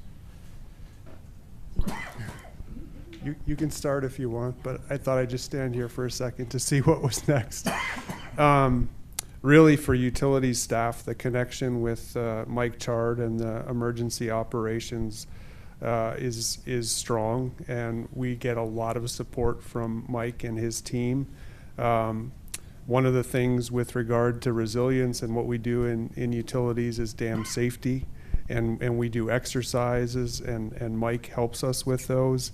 He was really a key person that we reached out to in the development of this plan to get his feedback. One of my personal goals was to get role clarity within utilities of, like, when there's an emergency, whose job is it to do which things, and we really worked through that in earnest with Mike and his team and our utilities staff. So I would say the discussions that we had with Mike in developing this plan and just the back and forth have really strengthened that connection, and we're well positioned to respond to issues. In terms of the types of response measures and the way that we work with notifying the community when there's an emergency, the Marshall Fire certainly brought some of those things to light, and we were already in progress. The departments that have to respond to emergencies and OEM and looking at some of those things, and there have been developments like the WIA system, and those are referenced in our plan, and we kind of have a list of things that community members can be aware of and can sign up for, and also some of the things that they'll just get automatic notifications. So long answer. Hopefully I touched on what you were asking about. Thanks, Joe. My other question is with regard to sort of resources. I noticed that we have there's good plans in terms of what that sort of maintenance cycling is for some of the larger infrastructure, but that the smaller stuff is now kind of, there isn't really a good cycle for that, and that sort of, I guess, is sort of left out in the ether to want to tackle. Is there a way for us to get a sense of, what are the resources needed for us to have a sort of maintenance cycle for the whole system, top to bottom, and just how to pick up that last part? Because sometimes those last little parts still have major impacts to even some of the communities and throughout town. And so I'm just sort of curious if we can know that, certainly as we're in the midst of budget conversation, not that it happens now, but those are things that might help some of us weigh costs about where we want to allocate resources. For sure. And our utilities maintenance manager, Josh Meck, and I moved into our roles at about the same time 3 years ago, and each year we've been looking at the resources and the level of service that we're wanting to deliver and how we cycle through all of our systems and water and wastewater and storm and flood. So in this year's budget cycle and next year, I think we'll be bringing some of those details forward as we continue to do this analysis and get council's feedback on this master plan. Awesome. That covers my questions. Thanks, Joe. Thanks, Joanna. Mark, do you have something else? Yeah. Just a couple of follow-ups. What are the useful life of most of these projects? And the question is, when we get to 30, 35 years, are we going to just have maintenance of the existing projects, or are we going to have to cycle through it all again and build them again because they've exceeded their useful life? Sure. And before coming to the city, I was a consultant. If you'd asked me that question in that role, I probably would have said 50 years is the answer. But we know from maintaining these systems, if we take care of things and we do the annual maintenance, components can last a lot longer than that. It can be 100 years or more. So it just depends. With the major flood and drainage ways, you have the vegetation that's always encroaching, and that kind of thing needs constant attention. But a concrete wall or something that contains the floodwaters can last well over 50 years. And one thing that Matt said that triggered a thought in my mind, one of the unfortunate outcomes of the Marshall Fire was that everybody found out that they were grossly underinsured. Now, I don't know if this is your department, but can we engage in any kind of educational and informational program to get people to insure themselves properly against flood and fire so that we don't repeat that kind of calamity? It's covered in the master plan. Joanna, if you want to take that one. Yeah, and I might actually just see if Brandon wants to speak to it. I do know that we do rely a lot on FEMA insurance, and we did talk about insurance a lot, particularly with the CWG. It was an area of interest. And so for sure, providing resources to everybody to have that coverage But I know that FEMA is coming up with a new program. Brandon, I know, I'll turn it off. Do you want to talk?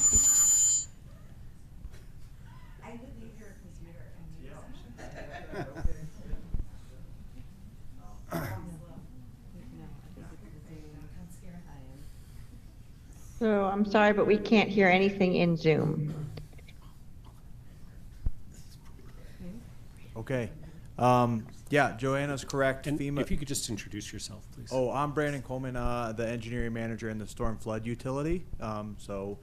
Joanna's been helping with the master plan, and I manage the engineering and the capital side of the storm flood utility. Thanks to everybody for the plan, but FEMA's our major insurance carrier for floods specifically. There are regulatory requirements within the city for who has to buy flood insurance, but it's not limiting. So if you're outside of the floodplain, or if you're within the 500-year floodplain, those resources are available to you, and they have calculations based on your home and your property value that can go with your insurance. Good. Did you have one? See if it works still from far back. I feel your pain, Joanna. So there's one little quote in the master plan. Public works projects use a significant amount of concrete and Portland cement. The key ingredient of that generates 7% of the world's heat-trapping carbon dioxide.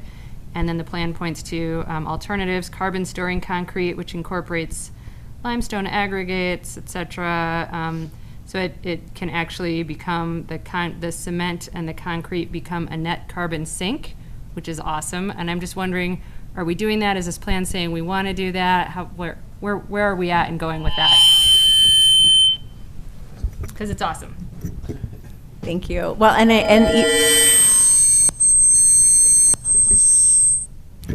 So I'm just going to adjourn the meeting. Kidding, but this is tough. All right. It is, and I will say that I hear that we are being heard really well on TV, and it is just Zoom that is causing some of this issue. So bear with us. I know that there's a lot of staff behind the scenes that are trying to recalibrate. Thanks. Thank you. So whereas I can't speak to we're not using that exact approach in this project, however, or in a specific project right now. However, the plan is recommending to use nature-based solutions like the one described there as much as possible. And so we really do work in those environmental features and in the design and then also in the recovery in some of these projects. And Amy, I don't know if you want to add anything to that. In addition to that, it's also using less concrete whenever possible. And that's the idea behind the nature-based solutions, is how can you get nature to help you do what you need to do from an engineering standpoint. And that's really what we're looking at, is building resilient systems that have benefits to nature as opposed to negative impacts.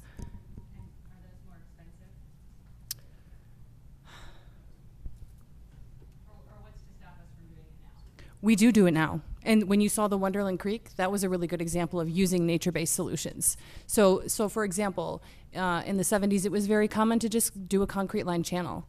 And now using these grass bottom channels and incorporating these wetlands gives you the added benefit while still providing the same level of protection.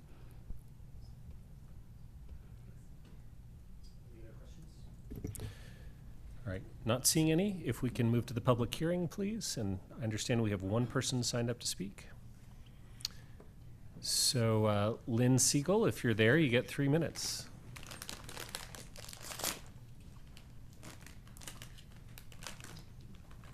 Anytime that, and interrupt if you can't hear me. So Interrupt Lynn, we at any can't quite moment hear if you. you can't hear me clearly. When you mess with the alluvium, Lynn, we can't hear you. You're very distant. Sounds like. thank you. Can you hear now? Not much. Now. We can hear her very loud and clear in Zoom, so I'm just providing that information for folks in the room if that's helpful to diagnose. Well, I'm glad to hear that, have the public hear me, but I do want the council to hear me as well. So maybe we could hire some folks with more credentials in the audiovisual realm to get something going here. So It we doesn't can hear seem you, like so this just is keep an act of speaking. Congress to have, good audiovisual. Can you hear yet? Yes. When you mess with the alluvium, you get trouble. Especially when there's floodplains, natural floodplains, and the best way to move water is to move it in the most natural way that it moved in the first place. Now, Gilbert White always said the problem is not with the natural floodplain and flooding and extreme events. The problem is with human habitation along those routes, which is a clear indicator that we should not be making the problem worse with a quote-unquote CU South expansion. Putting more people puts more danger to health and more danger to their lives in terms of property damage. So keep the stream in the stream. Listen to Carl Norby. He has the solutions here. He sent me years ago a slide of a fence across one of the creeks in Boulder. Joe Tadeucci has never responded to this. You don't put obstructions in the floodplain. That's the last thing you do. You don't build up a lot of dams that are going to overflow and cause worse destruction to people downstream in an unplanned way, because there's a large body of water, and when certain areas of the downstream flow gets blocked and flow gets rediverted, you get a lot of impacts. We could have major destruction down to the water treatment plant with a CU South for a 100-year floodplain. And this would impair, we'd be like Jackson, Mississippi. It completely inundated.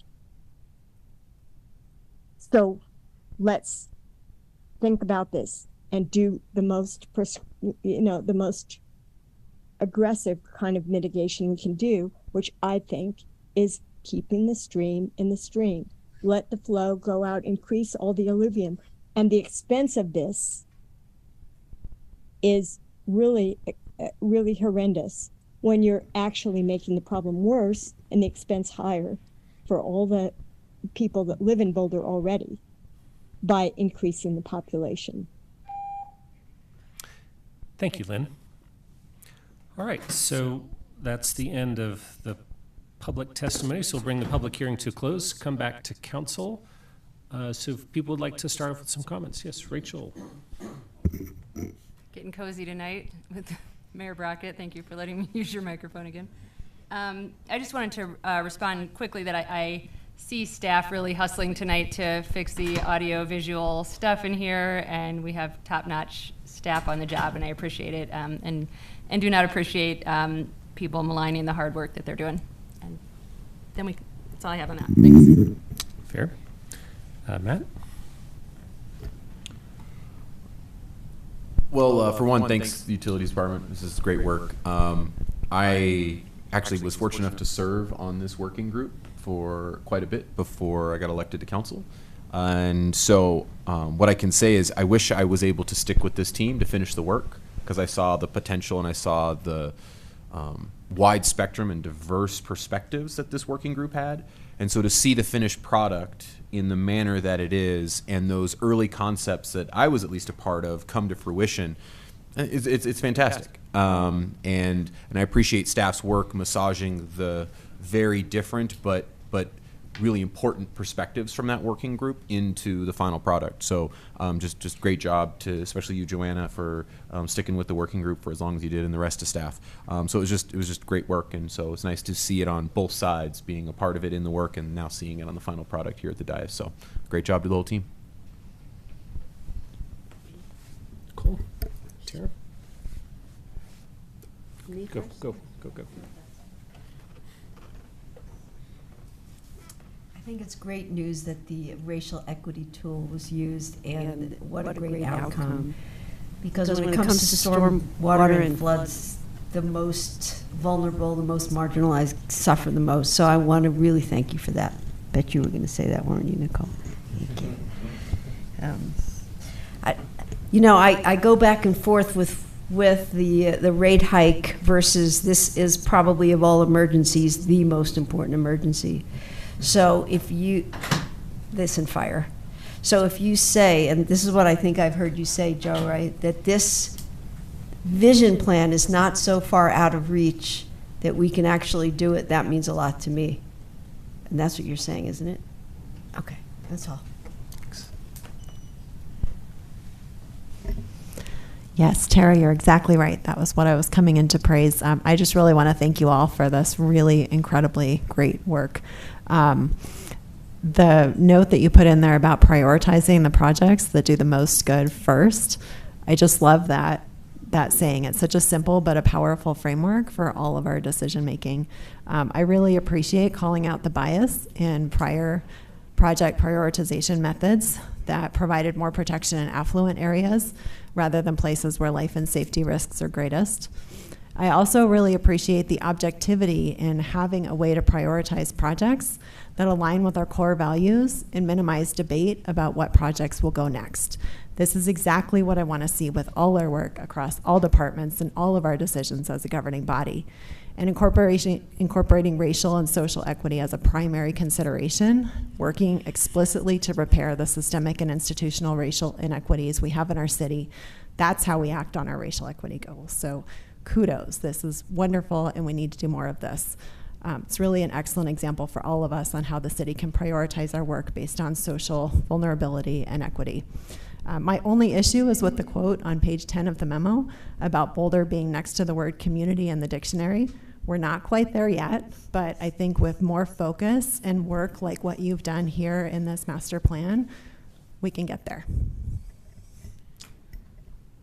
I'll call on myself. I'm not seeing any other hands. I'll go to Rachel after that. Just to echo the comments of my colleagues, y'all have done a phenomenal job, and it's been a lot of work to get here. And I really appreciate the way that this has involved the entire community with the working group, with the community connectors. The outreach here has been really fantastic, so I appreciate that very much. And I just have to echo some of the specific words that looking at it through an equity framework, right, through the racial equity tool, and setting aside cost benefit as the primary driver of what we pick, and instead looking at how we're protecting the most vulnerable in our community. I'm just so appreciative that we've taken that approach. Sometimes we get questions about, like, okay, so you're working on this racial equity thing, what's actually changed? And this is a great example of something very specific that has changed and will result in a measurable difference in terms of protecting the most vulnerable in our community. So just huge thank you for putting that forward and working on that. And looking forward to getting this approved. Other comments, Rachel? Yeah. Sorry. I echo everything everyone else has said. That was all very well said. I think that our number one job is community safety, and this plan drives that forward in a pretty remarkable way. So I'm very supportive. I'm supportive of us moving to vision level funding. I don't know if we have to specifically say that or not tonight, but I do think it's the right time to try and maximize and capitalize on the federal funding, especially that's available, and it's not going to get easier. And climate crisis really demands that we prioritize funding that's going to make us safe from the floods that we know will be coming. Boulder is the #1 most flood-prone city in the state of Colorado, so it's unfortunate that we have to spend as much as we do, but we do. We live here, and we need to protect our community members. So thanks for all your hard work. It's great to see you all. I'll be enthusiastically supporting. Great. And can we get the motion language up on the screen, please? I don't know, I might invite a motion. I'm not seeing any other hands. I'll do it. I heard Rachel first. Sorry. Okay, I move to accept the Comprehensive Flood and Stormwater Master Plan and approve the Boulder Valley Comprehensive Plan, Comprehensive Flood and Stormwater Master Plan Summary. Second. So show of hands, Alicia.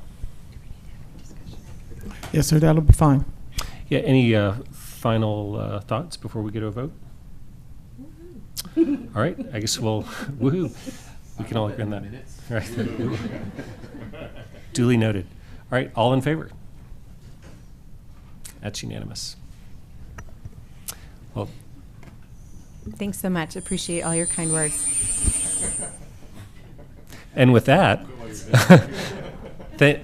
thanks to all of you so much. Just really phenomenal work. And looking forward to seeing this move forward. All right, so now we got a matter. Yes, sir. Next, we have our item number 6 on tonight's agenda, matters from the city manager. 6A will be the West Pearl update. Thanks so much, Council.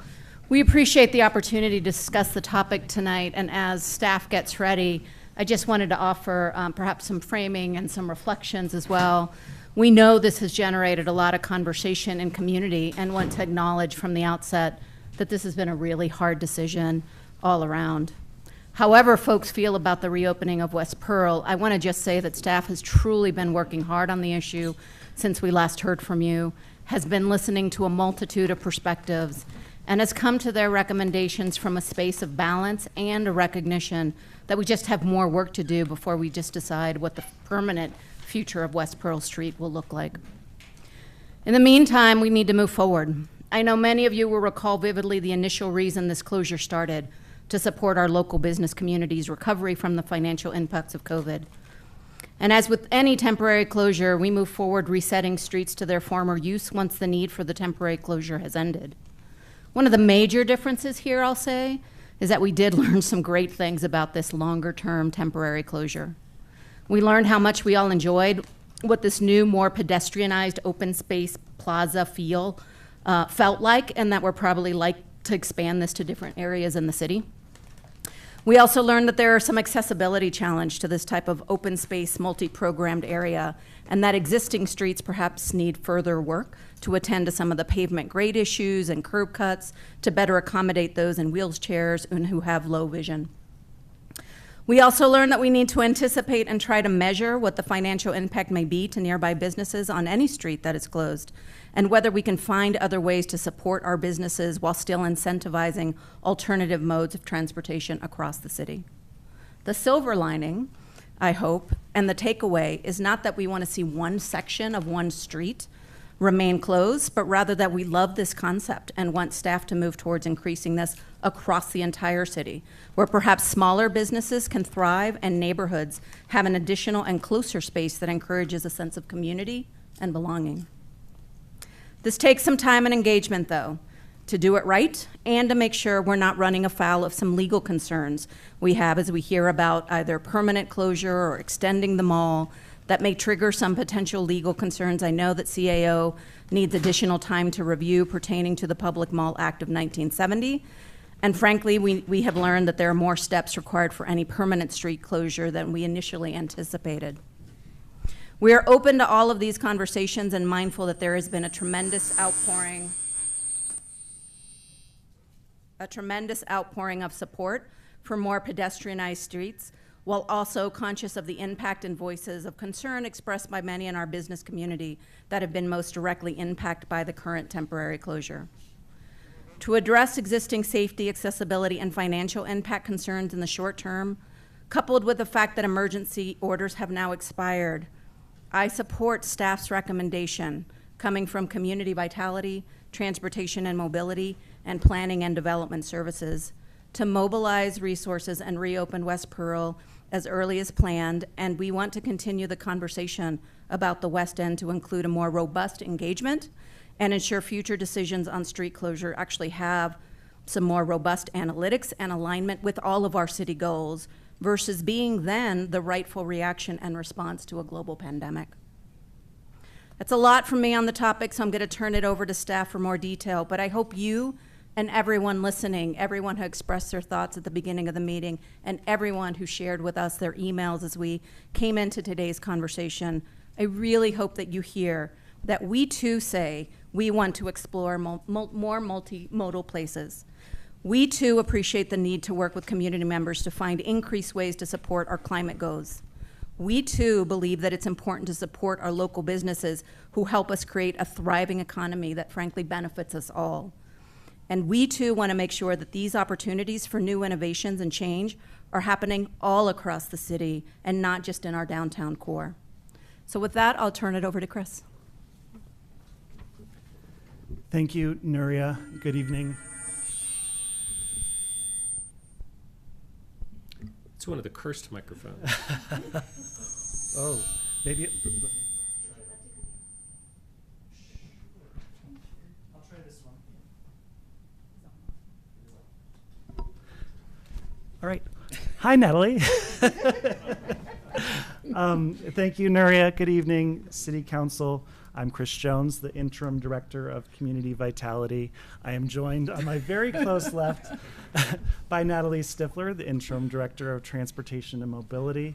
We're also joined on the Zoom call with a number of staff members from a number of departments who have been helping us with this very challenging conversation. I'm sure we're also joined by a number of community members who are very passionate about many sides of this challenging conversation and maybe an unpopular decision that we've been faced with in this time. And so look, oh, so now we're looking forward to, okay, okay, oh yes.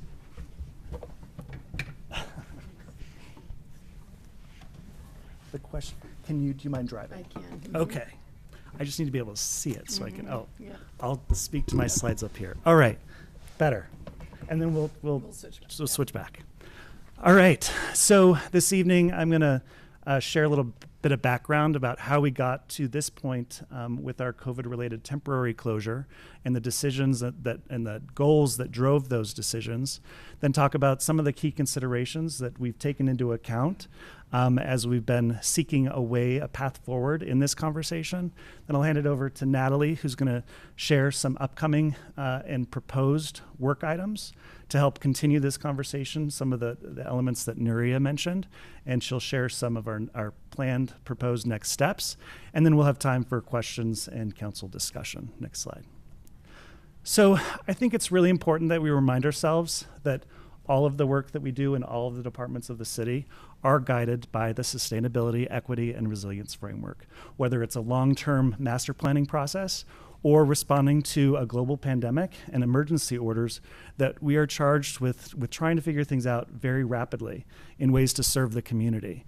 And so these are the goals that the city looked to when we were trying to identify how do we help a business community survive when they are being severely impacted by a global emergency. And this led to the decision and the formation of the Boulder Business Recovery Alliance that we helped to stand up with the Boulder Chamber, the Latino Chamber of Commerce, the Downtown Boulder Partnership, the Small Business Development Center, the Convention and Visitors Bureau, and many departments at the city trying to readily and actively, quickly respond to some challenges in March of 2020. In community vitality specifically, we certainly serve all of the framework goals, but we've also identified some specific department goals, what we call our 3 pillars of community vitality. And that's access for all, district vitality, and cultural vibrancy. It's our belief in the work that we do that when we are able to do really well in those 3 areas, then all 3 areas can reach their full potential in our key economic centers that community vitality serves. If we're not doing well in access for all, then we're not going to be able to serve our key economic centers as best as we would like to in these other areas. Next slide, please.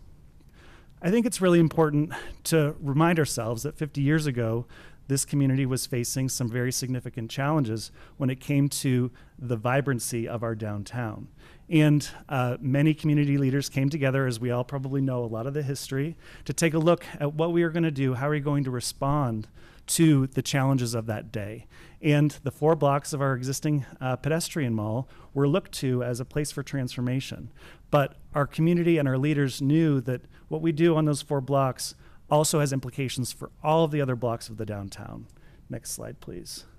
So that's why they made sure they incorporated into their planning an understanding of how the decisions for 4 blocks of a pedestrianized public space would interact with all of the other spaces around that area to make sure that those blocks could be successful too.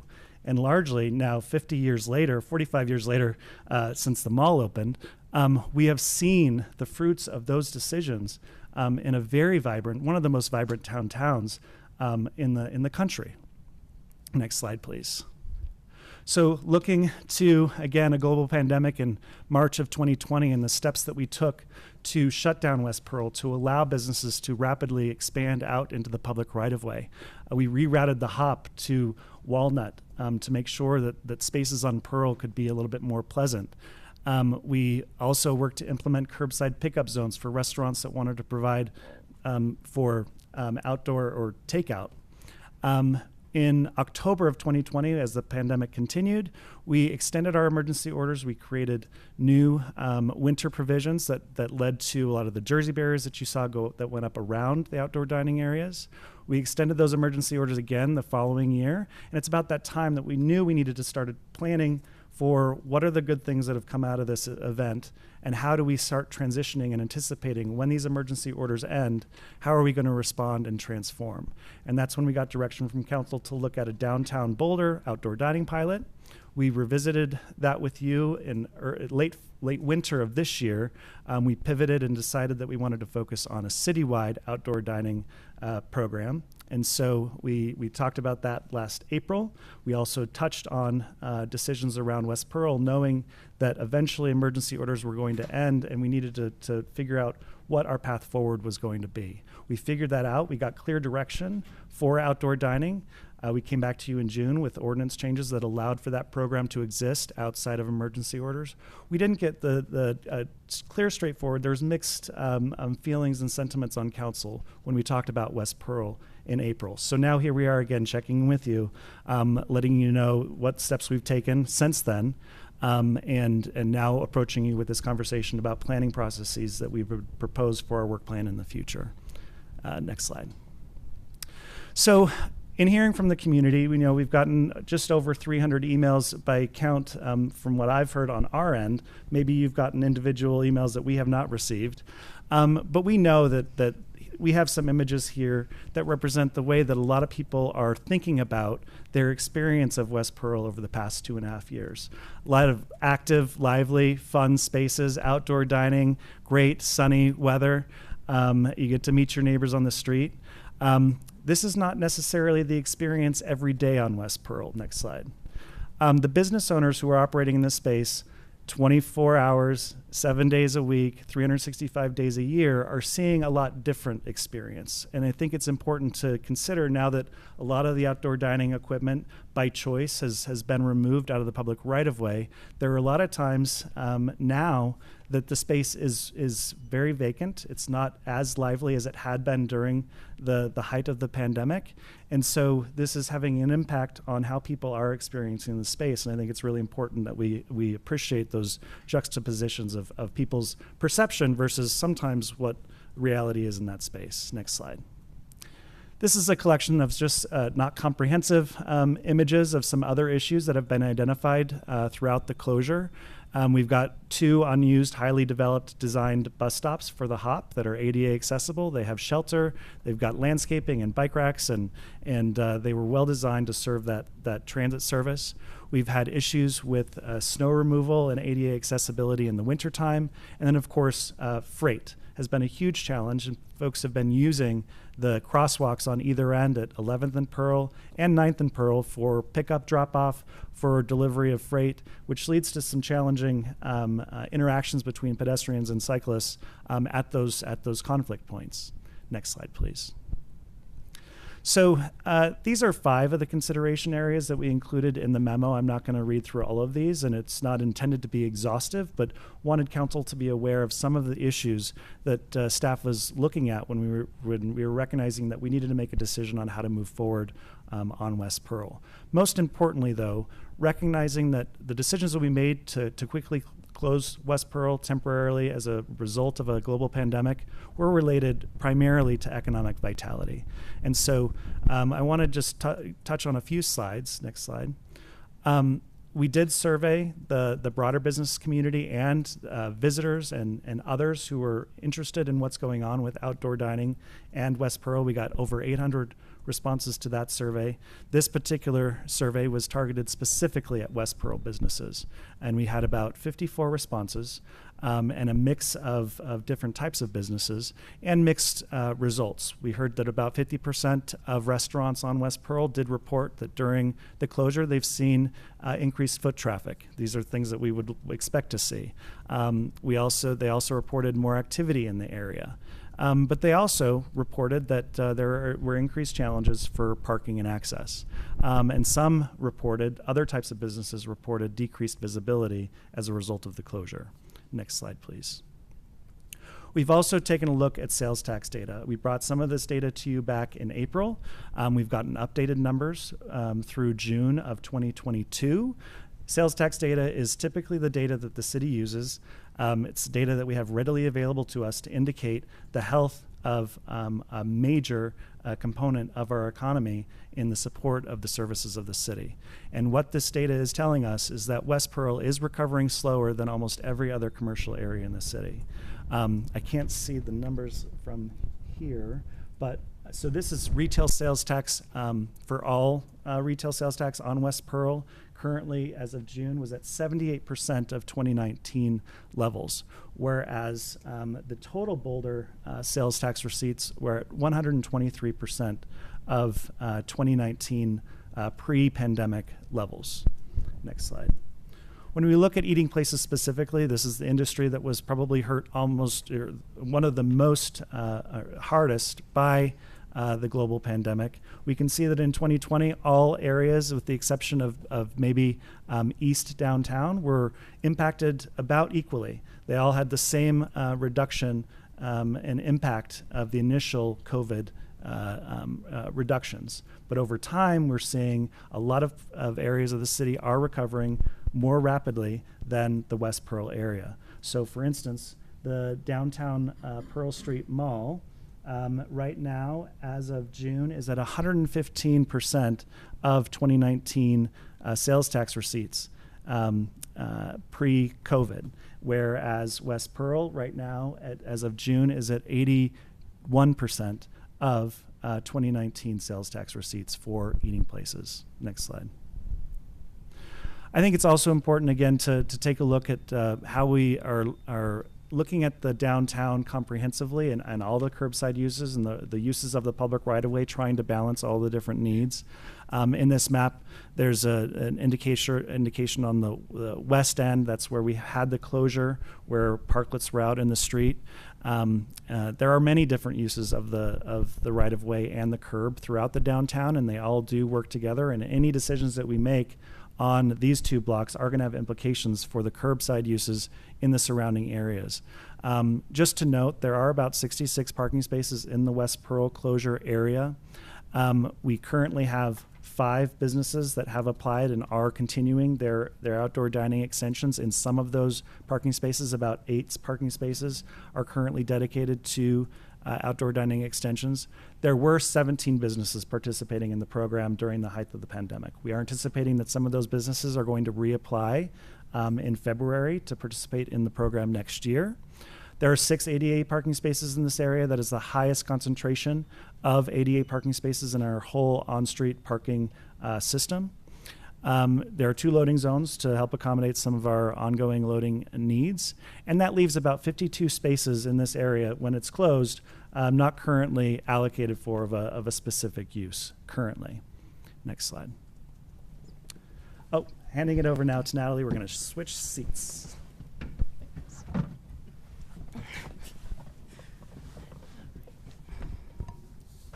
All right, thanks, Chris. And I'll just reintroduce myself. I'm Natalie Stifler, the Interim Director for Transportation. Can you hear me okay? Okay. So I'm going to shift now to talk about upcoming work. So many departments are working on placemaking and mobility projects across the downtown, and there are a variety of planning and project efforts currently underway or planned. Each of these will help inform near and long-term possibilities for transformation throughout the downtown and surrounding areas. Of note, one of Council's priorities, the CAN work plan item, the Downtown Mobility Study. This work is slated for mid-2024, given current staffing and budget resources. This study will consider multimodal connections throughout the downtown and in connection to other activity centers in Boulder like the University Hill and CU. It's likely that this study would look at mobility in this area that we're focused on tonight as well. Additionally, the Civic Area Master Plan and Pearl Street Revitalization each have upcoming implementation efforts that will be partially funded by Community Culture, Resilience, and Safety Tax. Next slide. Staff recognizes that much of the community enjoyed repurposing the street through the pandemic for plaza space. In response, in the more immediate term, staff is proposing that we conduct an analysis focused on the West End to evaluate options for the West End, including West Pearl Street. Such options may include space allocated for weekend or seasonal programming and events. This process would consider transportation, climate, and other community goals that we recognize are important to inform the future of this area. It will include a robust engagement process to ensure we're hearing from a diverse set of community voices and inform future decisions about how space is allocated in this area. Transportation and mobility would lead this work with support from our colleagues in community vitality, communications and engagement, and other departments across the city. For now, we're tentatively planning to begin this work in early 2023. We need to consider through our work planning process how to prioritize this work among the CAN work plan priorities. We are already underway on the Baseline Road Transportation Safety Project and are preparing to launch engagement activities for Iris Avenue later this year. And with TAB and Council's input, Folsom is slated to begin next. Transportation staff wants to stay focused on CAN priorities, so we look forward to hearing Council's feedback on how we approach this additional work plan item that is up for consideration. So as we move forward from tonight, we will end the temporary closure. If Council would like us to proceed with the West End analysis, staff will continue scoping that work to be ready to begin that work as soon as possible. We will also continue work that is already underway with Downtown Boulder Partnership on the Downtown Vision Plan and other efforts related to the downtown. Before we wrap up with questions for you, we want to share feedback that was received by the Transportation Advisory Board and the Downtown Management Commission this week. Consistent with TAB's letter, TAB requested that West Pearl remain closed while any additional analysis is done, as their perspective is that the closed street helps us meet our transportation and climate goals by reducing vehicle traffic and providing more space for people walking and biking. I'll hand it to Chris to summarize DMC's feedback that he heard this week, and then we'll wrap up the presentation with questions for you.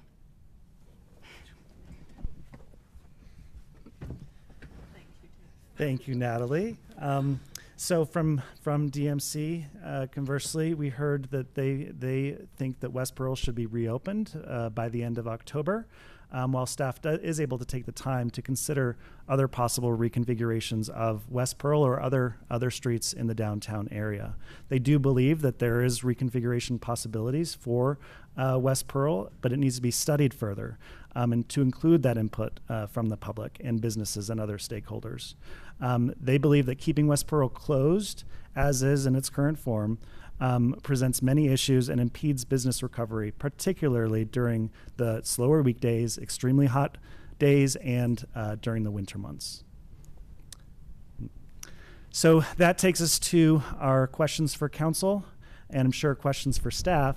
But in consideration of the planned end, they're goblins. In consideration of the planned end of the COVID-19 related temporary closure of West Pearl Street, does council support the staff recommendation to begin a new work plan item to pursue a West End multimodal analysis to inform possible options for future reconfiguration of streets in the West End of Pearl and maybe other areas? Does council have questions regarding the current and upcoming planning processes that will help inform the near and long-term possibilities for West Pearl Street and other areas in and around the downtown? And with that, we're happy to continue the conversation. Great. Thanks so much, Chris and Natalie. And y'all are really good at playing musical chairs and dealing with a difficult situation. Did we invite representatives from any of the boards involved to speak to us tonight? Yes, would you like me to, I'll answer for all. We do have a member representative from TAB. We have a representative from DMC, so Transportation Advisory Board, Downtown Management Commission, and CHIP, I believe, with the Downtown Boulder Partnership is available if called upon. Great. So Mayor, I have, because these are invited guests, I have made them each a panelist, and they can turn on their camera and speak to you when you ask for them to do so.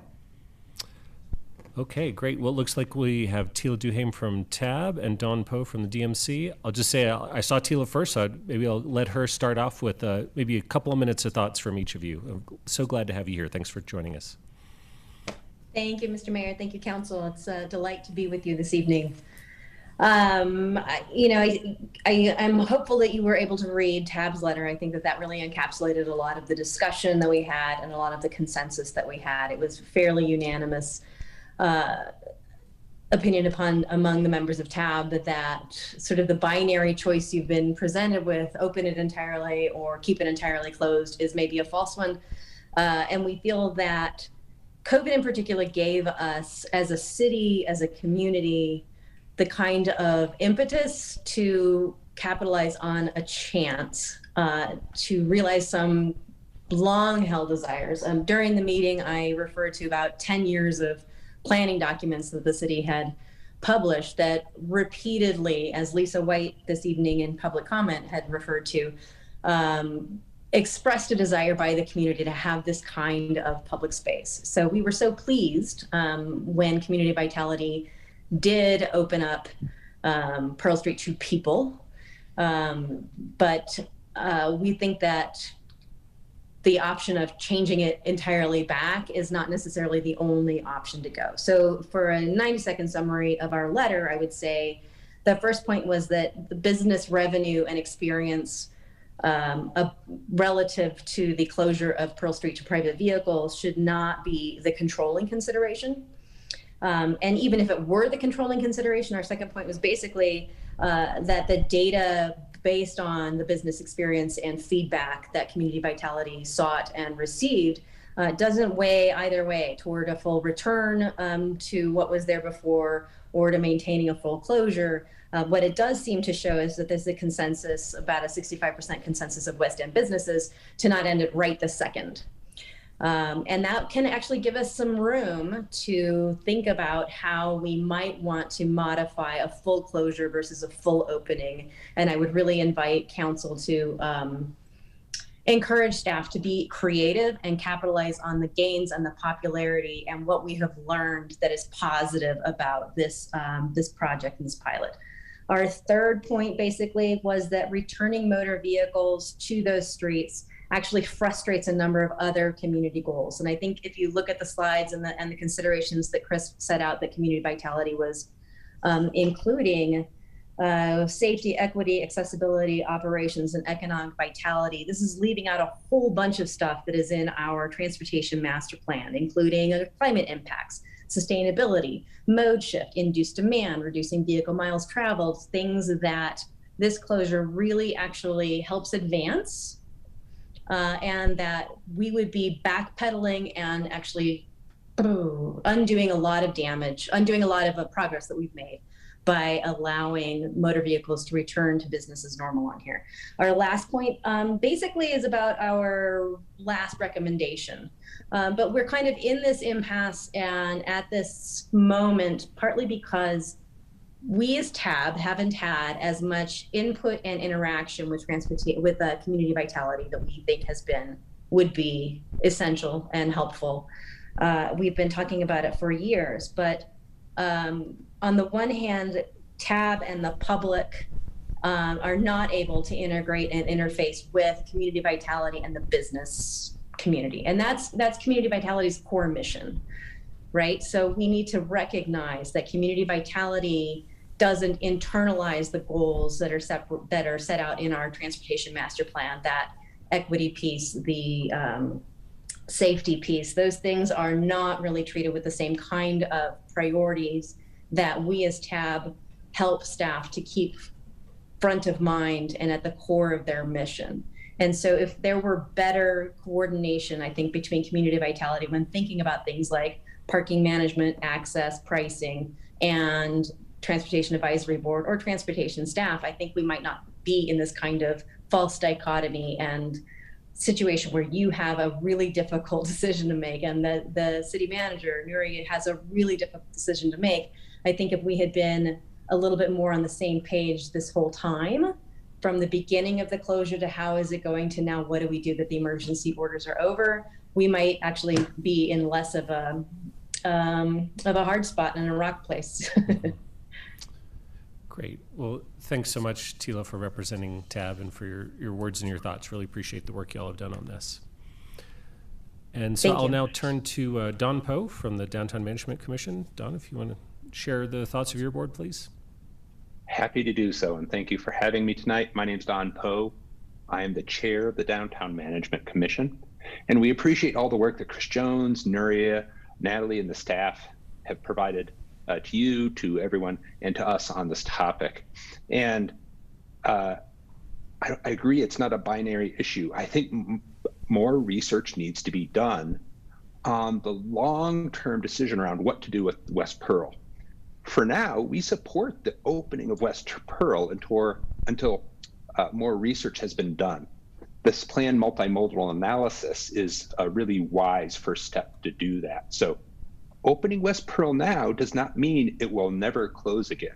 It means we're going to be planning and doing this in a wise way. So let's take a look back. Chris was showing that map of what the walking mall 50 years ago, what the planning was done around that. And it was planned. It supported inclusion, it supported businesses. They took planning into how deliveries would be handled.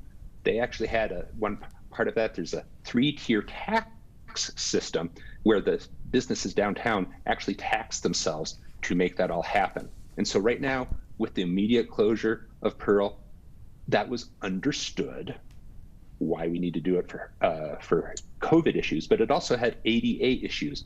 What are we doing with bus rerouting? What are we doing with the underground utilities that are there that need to be accessed? There's no public art. All these types of issues have come up because it was done quickly, and now we have time to do this the right way. So many of the businesses on the West End want the street opened, as Tad just also said too. Business leases were done with an idea of an open street. So after more planning is done, West Pearl could be closed again in phases or given those businesses a known timeline so they can plan accordingly. Even right now, we've had the parklets that were added. This was done again in support of business, but these things are done very quickly. The parklets allow for a hybrid approach. So the parklets give the restaurants the flexibility as if the street was closed, but it also allows us to open the street. Dining outside in the winter is not the same as in the summer. We need a plan for year-round activation. So West Pearl isn't vacant in the winter. People avoid vacant areas. You want things to feel activated, lively. No one wants to go where there's no one there. That's why the mall itself is so effective. If we don't plan this well, we could actually tank the West End. We don't want passion to tank what we have in front of us with the West End. So as Chris talked about, tax revenue on the West End has not risen in a similar manner. Why is that? Well, is it because the streets are closed? Is it because businesses closed? What's going on? This is why this multimodal analysis and other research needs to be done. So right now we're comparing the past years with it closed. We need to plan and see what happens when we open it. By having that comparison, we can have an apples to apples and oranges to apples comparison as to like what happens. Now is the time to experiment and see what happens. Opening the West End provides for these new insights. So Matt Benjamin actually emailed the hotline with some questions, and these are all things that we need to answer to make this happen. And keeping it closed won't allow for this to happen. Now we can go in, let people return, We can still feel as if it's closed with the parklets. You can still walk on the sidewalk. This is not a permanent solution. This will allow us the time to be smart about it, plan for ADA, and all these other types of issues that have really cropped up. So the Downtown Management Commission plan is part of one of the commissions that supports you on these types of topics. We help with capital improvements. We work with parking. We want to know more about the parking revenue in downtown. By losing those parking spots, we're losing that revenue, but maybe taxes will go up because people are down there more. Again, we need to study this more for how this works. In our letter, we mentioned that we would recommend this be open by October 31st. And since then, I've had a little bit more time to think about this. With the coming of the potential mall crawl and the issues we face downtown with the Halloween era, I would like to have this opened up a little bit earlier so that the police can plan and have a working runway for how the West End is opened, with enough time to also plan for the potential Halloween season of that weekend. So we said the 31st of October. A little bit earlier, I think, would be wise to allow the police to plan accordingly. Thank you very much. Thank you, Don. Appreciate those thoughts and the work of the DMC on this issue and all the other work you do. And Chip, did you want to add in a few words? I see we got you on camera here. I would love to, actually. Thank you so much, Mayor Parkin. Thank you for the council for the opportunity to address you all this evening. And more importantly, I want to take just a moment to thank the extraordinary response of city leadership, the council and staff, first in the weeks after the pandemic, launching the many emergency orders, including giving our restaurants a fighting chance by providing the free use of the public right-of-way and removing miles of red tape that would have been associated with such a project. So I know without the urgency exhibited from city staff, really leading Boulder, I believe, to be the first community in the state to begin an outdoor dining program, that would have been devastating. And then again, thank you to the staff for taking on the very complex project of creating what we have now in our pilot outdoor dining program citywide, which does, as has been mentioned, allow operators to opt in to continue to use the public right-of-way for dining now that the emergency orders have ended. And we really do understand how complicated that program was as we were partners in helping to develop it. So thank you so much. As for the question of what to do with the West End, with the 2.5 blocks of Pearl Street between 10th, and including 10th Street between 9th and 11th, now that the emergency orders have ended, there's a lot of points that we would like to raise, but I'm happy to be following both Don with DMC and Tyler with the tab, because I really agree with a lot of the points there they both made. And in particular, there's just so much that we do not know. We don't really understand the economic impact of the street closure. There's many variables. We've lost employees on the West End. We've also lost employees on the East End, but it's increased. We don't really know the climate impacts. Just because we're not seeing cars on those 2 blocks doesn't really, we don't have reliable data of what the impacts to climate was. We know that outdoor dining in the winter has tremendous climate impacts. We don't understand the equity impacts. What we do know is that we've stumbled onto an extraordinary opportunity. Prior to the pandemic, the West End was arguably one of the most well-designed and highest performing multimodal streets in the city. Automobile traffic, bicycle, bus, pedestrian access all worked well together to create a diverse vibrancy of business types throughout every season. And then during the pandemic, we discovered that at times we were able to create an exciting pedestrian plaza experience and clearly awakened a great community appetite for the development of more human-centered sites. Downtown Boulder Partnership is genuinely excited to work with city Chip, staff. I'm so sorry to interrupt you, but we're having some trouble hearing you. I don't know if you can get a little closer to your mic or speak up a little bit. I want to make sure we get your words. I will. They're all very important, so I appreciate that. Every single one. I just want to really conclude by saying DBP is really authentically and genuinely excited to work with staff and with the entire community to explore how we can take advantage of both of these realities, as well as looking at other opportunities to repurpose streets, alleys, surface parking lots, and all of our underutilized public spaces in the downtown to create better human-centered spaces. We've already begun that work, as has been mentioned, with the Downtown Vision Plan. We've heard a lot from the community. I'm really excited about some of the things we're hearing. But I want to stress, last winter, the west end of Pearl Street was not a fantastic example of human-centered space. Even unstructured public space requires planning, investment, programming, and a lot of thought that we haven't had the opportunity to engage in. It's after Labor Day. We've got the outdoor dining program working well in the public right-of-way and the parking spaces, but now we have a not vibrant downtown street that's inaccessible. We need to return access for the winter while we do aggressively and creatively explore our many options in downtown and for the West End. It's not a binary open or closed. There's so many options, but we need to approach it thoughtfully. But today we need to get the street open for the winter so the businesses don't suffer the way they did last winter. And let's plan thoughtfully now for next spring and summer. Thank you so much for your time, and really thank you for taking on this complicated and important community decision. Thanks for that, Chip, and we appreciate the partnership of the Downtown Boulder Partnership. Okay, well, that was great to hear from our guests. Thanks to all of you for your thoughts. And so now I would look if we could structure it with questions right now for city staff, and after we get through all of our questions, we can respond to their questions for us. I see Bob to start us off. Yeah, two questions for Natalie. I guess I have a problem now too. Two questions for you, Natalie. One, I'm just looking at your slide up there. It says it refers to a West End multimodal analysis. By that, are you proposing, at least for this first analysis, to limit things just to West Pearl, or what's the geography of West End? Yeah, can you hear me okay? I can. Okay.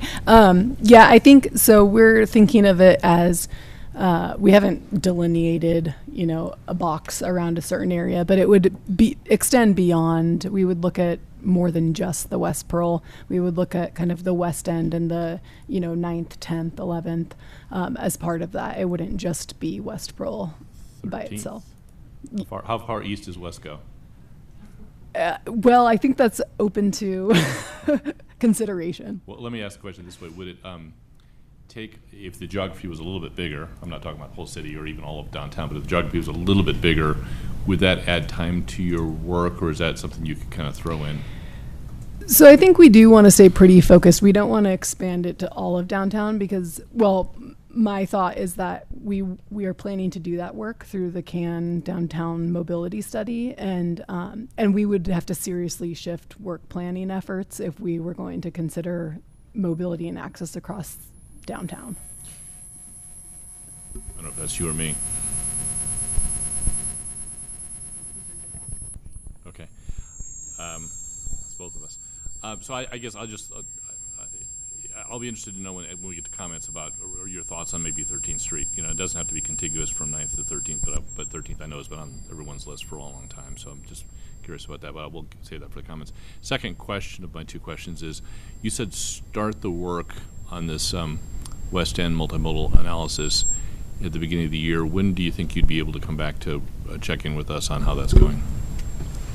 Yeah, so we are thinking no matter if we start at the beginning of the year or kind of a little bit later this year, we would try to be back in the spring to talk about, what we could do as the weather improves going into, May, June, July. Okay, great. Yeah. Thanks. That's all the questions I have for now. Okay.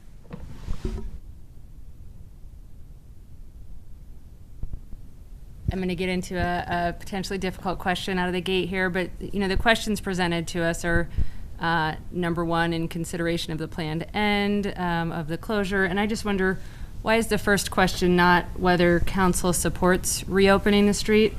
In my memory, council was the driving force in closing these blocks as a policy decision, and I thought that from the retreat we had already added on the work plan that we were baking in COVID silver linings. And then I thought at the last check-in that we were, it was made clear that we were going to get another chance to weigh in on this and decide. So as a decision maker, I feel a bit leapfrogged, and I think as someone who, whose job it is to represent community, I think that community members also feel leapfrogged in this process. So I just would like some clarification on why that's not a threshold question. Does council support reopening? So I'll start with that, and I appreciate it.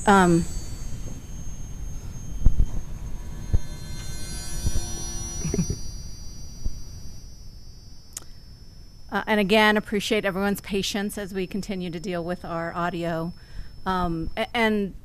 I appreciate, I don't know how this came, right? I wasn't here when this came first as we were talking about it at the beginning of the pandemic. I know that when we came and I went back to look at the meeting in April about providing more direction on what you'd like to see on West Pearl, we didn't exactly get unanimous feedback as we were moving forward. And our commitment was to come back and talk about it again. I don't believe at that time that we received unanimous feedback to close, not close, open. I think at the time too we were thinking about when the expiration of the emergency orders hit, and that happens to hit at the end of August. At that meeting too, we talked about, because there were conversations about extending that to October or not, and saying, being very clear about we did not want to and did not feel it was appropriate to extend emergency orders artificially to accommodate the extension of a closure that, again, we know everyone, including ourselves, enjoyed. We believe it is certainly in the purview of management of the city to reset any street that has been temporarily closed, just like we do if there were a main break or construction. This is obviously an unusual situation, but it was a temporary closure based on the pandemic. It is time now to reset it, and certainly based on the recommendations from 3 department heads as we move forward, there are additional considerations that we move forward and believe that it is when our administrative purview and the authority delegated to the city manager to move in that direction. So I appreciate that response. I would say that, if we go back to the 2020 decision, it was different than like closing a street for a street main. It was really a policy decision that came from council. So I guess I just still have a question of should the presentation of tonight start with sort of, I don't know, who's on first? Like I don't want, I think it's unfortunate that that the situation feels a little bit like a power struggle, and I don't think that's good for any of us, and I don't think any of us want it, but I do think it's a threshold question, so maybe I'll reserve the rest of that for discussion, but wanted to understand from staff's perspective kind of how we got here. And I think I have a couple more questions. Let me just... Can I just add two? I'm sorry, before you move on. And one of the things that we hope to make clear is that, and again, we too don't want to get into a power struggle. This is not, it has never been my way in whatever city I have served to not be collaborative with council. That is just not my style. I do think, and I think the question we're trying to ask is, I think the appropriate level policy question, what would you like us to do? Would you like us to do more multimodal? What are other streets we could do? We would love to engage in that conversation.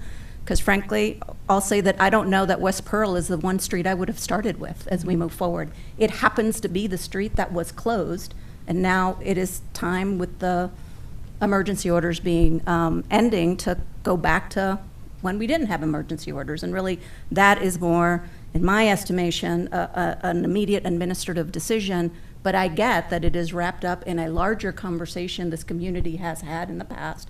And I hope that we continue to have, with your nod, to continue to move forward on what that looks like in every neighborhood, anywhere in the city, however we get that work in. I appreciate that, and I think of you as nothing but collaborative. So if that came out anything else, that wasn't the intent. So also back in probably 2019, I had asked that staff memos kind of lay out pros and cons, and I feel like this memo gave us a lot of cons maybe to why staff would recommend reopening or keeping it closed, but not or whatever, pros to reopening and not cons to not doing that. So just wondering what might staff see as, I don't know what the right term is here, pros versus cons, the other side of the recommendation. Like, I understand well,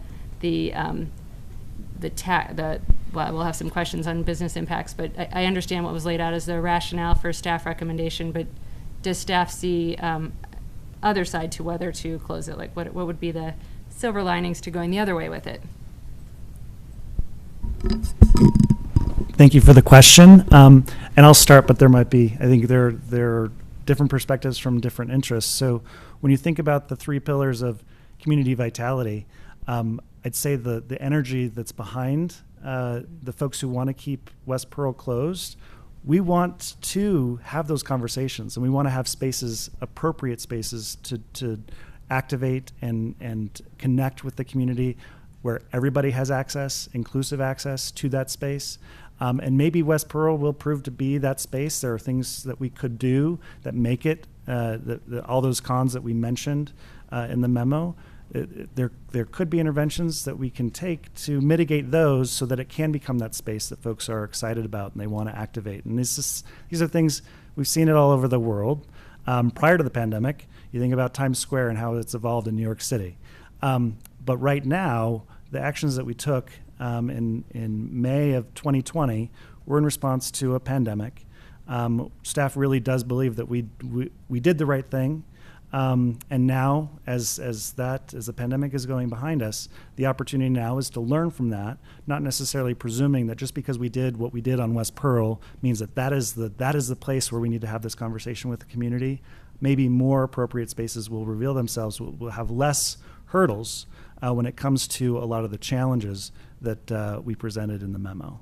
Maybe it will be West Pearl, and that's why we feel like we need to make sure we're taking that measured data centric approach that's looking at all of the different measures before we make some pretty significant decisions on just deciding this is the place where we're going to further that type of conversation. I have a couple more questions, but should have clarified. Nobody ever gives me pros and cons. It's not this memo that didn't do it. It's just it was really relevant in this one because I was wondering what the other side was from staff's perspective. Okay, then on page in the memo, I think it's 7. There's a chart that has like increased foot traffic, more activity in the area, increased sales, decrease in sales, and I'm just struggling a little bit to understand it. Like increased sales, I think it's self-reports from the businesses are at 40%, and then decreased sales is at 10% roughly for restaurants. So it seems to me that the majority of respondents there who responded to that question showed an increase in sales. But the message I got from staff is that it's harming sales. So yeah, this graph is kind of hard to read. So for increased sales, we got responses from restaurants and general retailers. It looks like about 45% of restaurants who responded to this survey said they experienced increased sales. About 10% of restaurants that responded to this survey said that they had decreased sales. The rest of the difference between 100% and 55%, those folks didn't report either increased or decreased. And so, yes, most of the respondents who indicated something around increased sales, 45% of restaurants said increase. Looking at the third category, are the other businesses? These are second floor offices, not necessarily retailers like doctors' offices, things like that. They didn't report any increase in sales with the closure, associated with the closure. They did report about 10% of them said they experienced decreased sales. So it's really the split. Folks could pick a number of factors that they experienced, and this is the percentage of those types of businesses that reported having those types of factors, whether real or perceived. I guess the memo, though, seemed to indicate that businesses were reporting overall a decrease in sales, and on this it looks like it's self-reported increase in sales. Well, in two of the categories, significantly more so than the other, and in one a small decrease. So less than 50% of any of the business types reported increase in sales. So that means that the difference, so for restaurants, 55% experienced. They didn't say they experienced increase in sales, so they experienced they didn't report decrease, but they also didn't report increase, and we didn't provide them a neutral option on sales. So it's not a majority of restaurants reporting that they had an increase in sales. 45% responded that was a factor that they experienced. And again, not necessarily based on data, it's based on perception. And we did this, this survey was in, end of March, early April. snapshot in time. I guess, again, of the people who reported, it looks like an increase, and I don't, like, if we're saying it's meaningless, I don't know why we're looking at it. So it looks like it's increased, and so it's confusing. Okay, I think just one more question. On the same page, where we talk about, and this is overall the tax revenues reported, I'm still unclear on whether that includes, like, sort of what are the apples to apples here. So, and how do we know that it, or why do we think it's related to being close to car traffic? So we're looking at a small number of blocks here on West Pearl, I assume, compared to, say, total downtown. So of West Pearl, what's their vacancy versus occupancy rate as opposed to the other blocks? Because if we're including vacancy rates in, zero taxes, I would think that would draw the whole thing down. I don't know if that's included or not. As a revenue loss, if there's no revenue coming in at all in 2022 versus 2019, is that being factored in or not? So I do know, I can speak to that, but I also know that Joel Wagner is on the call. Okay. But before Joel gets on, if he wants to speak to kind of how we analyze our sales tax data, it is our most available data point to analyze the overall economic health of different areas of the city. We do not collect or get reported on the micro level of vacancy data. We do know that at the Q4 of 2021, we had about a 20% office vacancy in the downtown. I don't know where those numbers are at right now, but that's where we're at the end of 2021.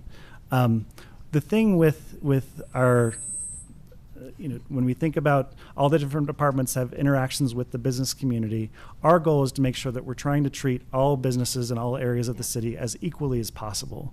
And so that when sales tax revenue is coming in differently for one area or another, we know that maybe there's something going on there that might need to be addressed. And so when we think about the rules that govern the space on West Pearl and the rules that govern the space on East Pearl, all things trying to be as equal as possible, if there are higher vacancies on West Pearl, that will lead to lower sales tax revenues because there are vacancies. Why are there vacancies? Is it because there's a closure? Perhaps not. We will caveat that correlation does not necessarily, we can't necessarily say that's causation, but still for us, given the delta between the experiences of the four blocks of the pedestrian mall that we're seeing recovering quite rapidly, spaces are becoming more occupied. Our first floor retail spaces everywhere outside of West Pearl, we're hearing even if they're not open right now, they are becoming leased. We have heard from property managers that the properties on West Pearl are currently very challenging to lease, partially because of the accessibility issues that potential tenants are reporting. And so if we don't fill those spaces, they are not going to generate sales tax revenue, which is part of that conversation. Agreed. All right, thanks. Those are all my questions. Can I ask, I'm going to call myself here while you got this slide up. Can you explain the difference between the second line, which is downtown, including West Pearl, and the second to last one, which is total downtown? These sound like the same thing. So there are other areas of downtown that we did not include in this graph. Primarily, it's the downtown extension where Alfalfa's was at one time. And it's kind of it's a cobbled area. Joel can speak more to the geographic areas, and it really made this graph not make any sense at all, because we know that downtown extension has had other factors. And so it's not a huge portion of the downtown. That's why downtown and downtown including West Pearl are close. And let me see. The red and so it's just the difference that total downtown includes that downtown extension? I believe that's the only difference. Okay, helpful to know. Thank you. Other questions for staff? Matt? Oh, see. I just had one quick question for Natalie in transportation, and thinking about some of the other things that we've talked about recently regarding additional work for transportation department, like the e-bike rebate program that we were talking about. I'm sort of wondering, how does this fit in? How are you going to make it all happen, given that it's a couple new things that you weren't expecting? That's a great question.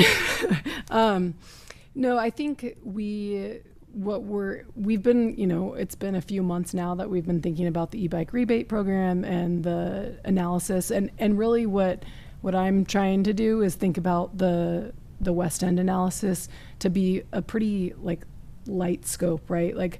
Which is why I continue to say we don't want this to expand to the entire downtown. That is a work plan item that's going to come, and we don't want it to expand to the entire community, but we also recognize that there's a desire to have a conversation about street closures throughout the community and having a more equitable conversation about that.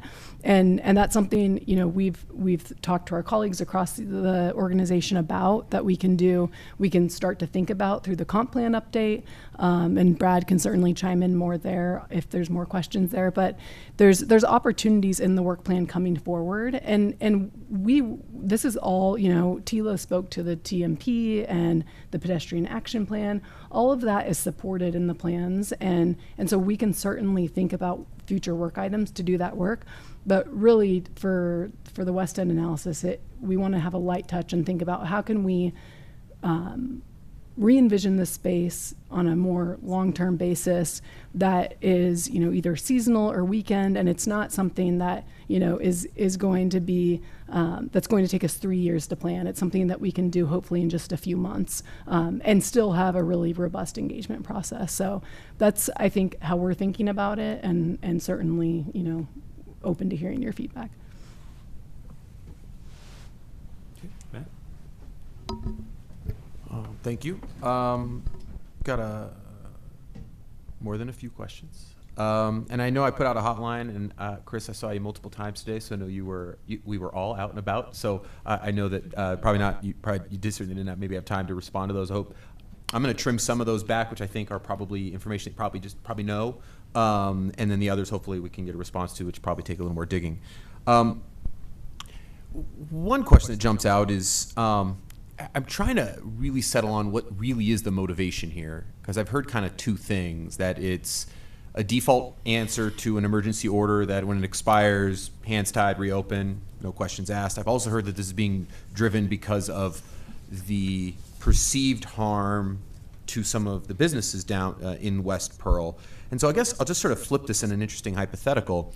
If businesses and restaurants on West Pearl were seeing revenues 10, 20, 30% higher than we see here, and they were on par and doing better than 2019, would the recommendation still be to reopen West Pearl to cars?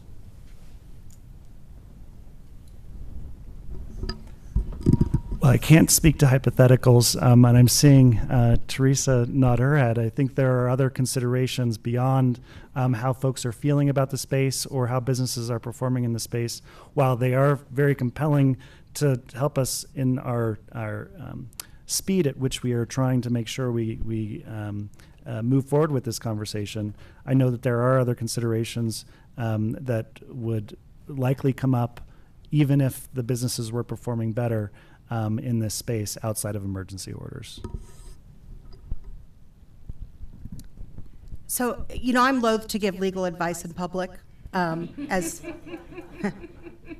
any attorney should be.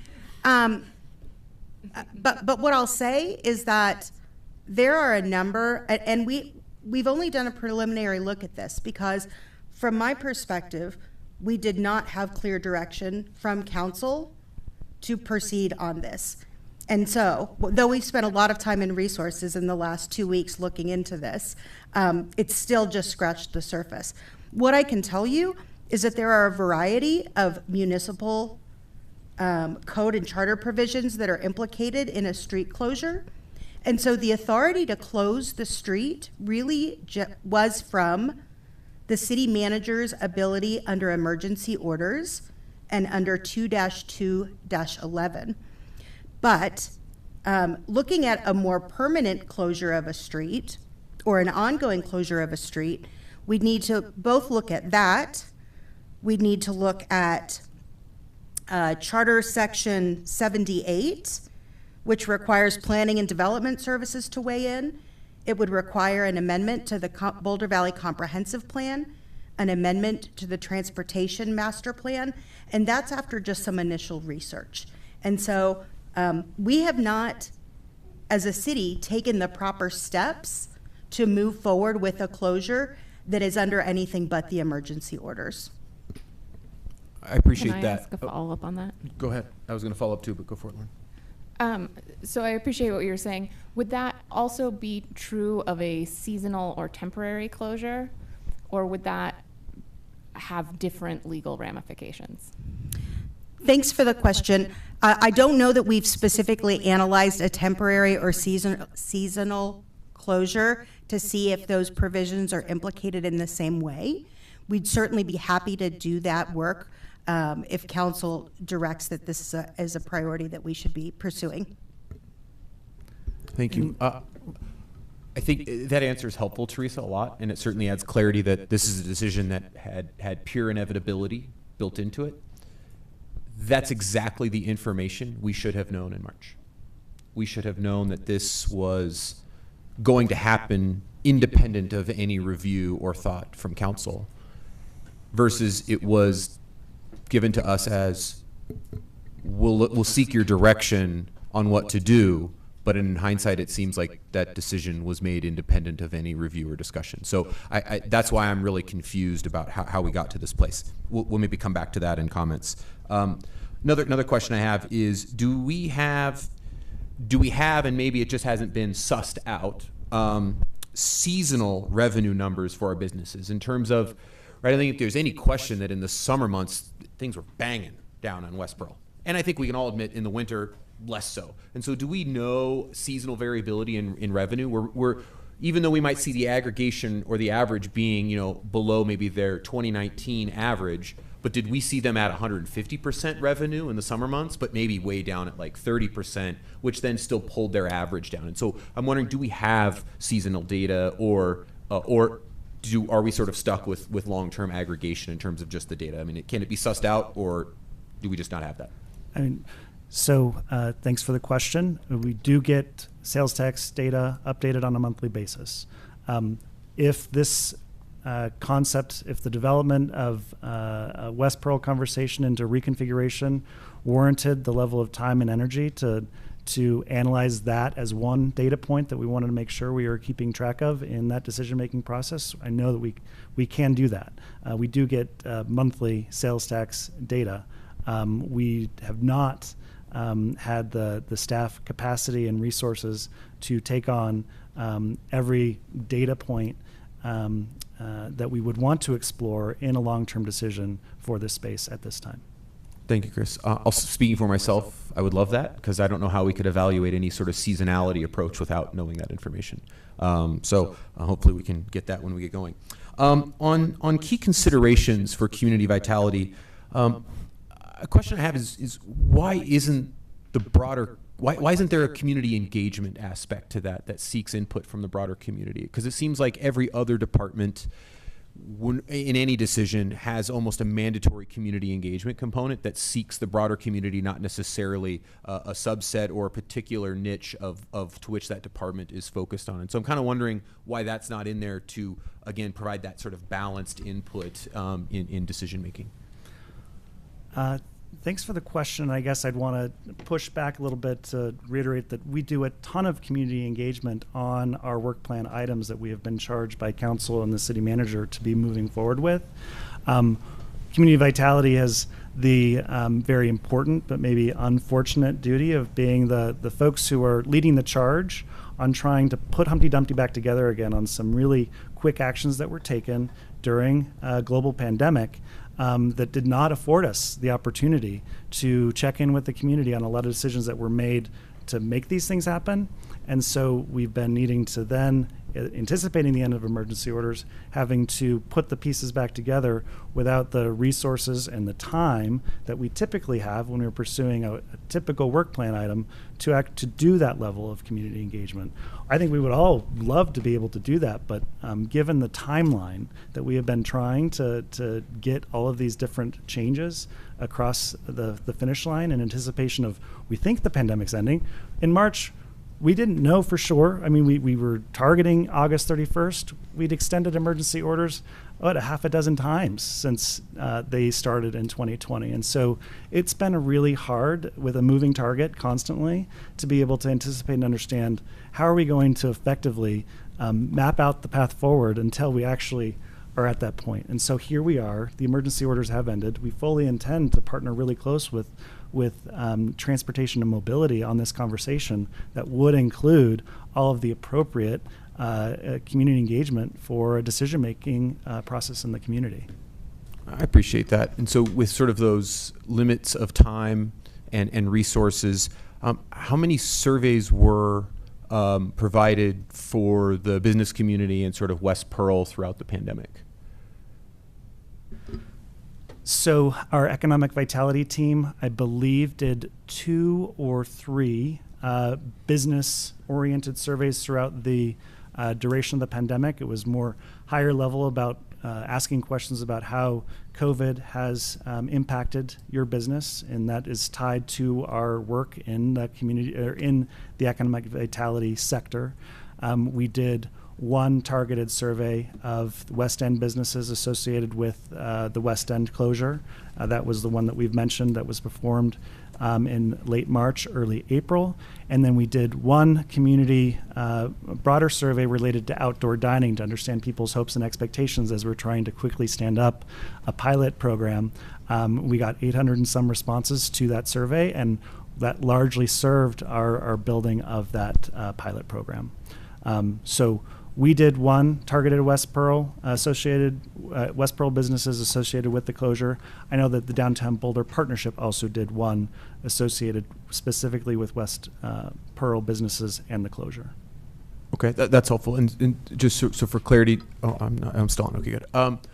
So we didn't necessarily. So we did one for outdoor dining that maybe reached about 800 people for the community, but we did not check in on West Pearl with the broader community. Like we maybe did with the restaurant specifically, just trying to figure out where we asked those questions and which subject matter we sampled. Correct. The proverbial we, being the city, did not have did not do that type of And so, Matt, I don't know, we're going on a little. No. I'm here, just trying to get some clarity because that helps me understand where we go, and that's the end of my questioning. So I appreciate that. Thank you. No, appreciate it, Matt. Okay, thanks. Other questions? And, well, actually, let me just do, you absolutely get your question, but a time check, we've talked about doing a time check at 9. Maybe we're getting close to end of questions and we can go into comments pretty soon and move through this item. Are people comfortable with that? Okay. Lauren. Thank you. So Natalie, as you pointed out, we have a portion of the CAN plan where we are planning on doing a multimodal mobility study of the downtown area. And also you mentioned that Folsom is sort of not the current, but the next section of the CAN plan that we're going to look at. I was just wondering if you've thought about switching those so that the downtown area plan was finished sooner, and what was your reasoning for keeping it the way that is currently proposed? I appreciate that question. I think we are open to reorganizing the way that we've prioritized corridors in the CAN. Really, the current prioritization was based on direction from TAB and Council, and so we have baseline underway right now. Iris is queued up to begin later this year. Folsom is queued up for later next year to begin that work and that conversation with the community. And then recognizing that those 3 corridors are big lifts for the department, we were going to visit downtown in mid-2024 at this point. So we can certainly look at reprioritizing those corridors, but that's where we're at right now. Great, okay. Oh, no, sorry, you had more? Yeah, so I guess I was also wondering, I appreciate your description of the possibility of looking at the West End as kind of a fast, light lift.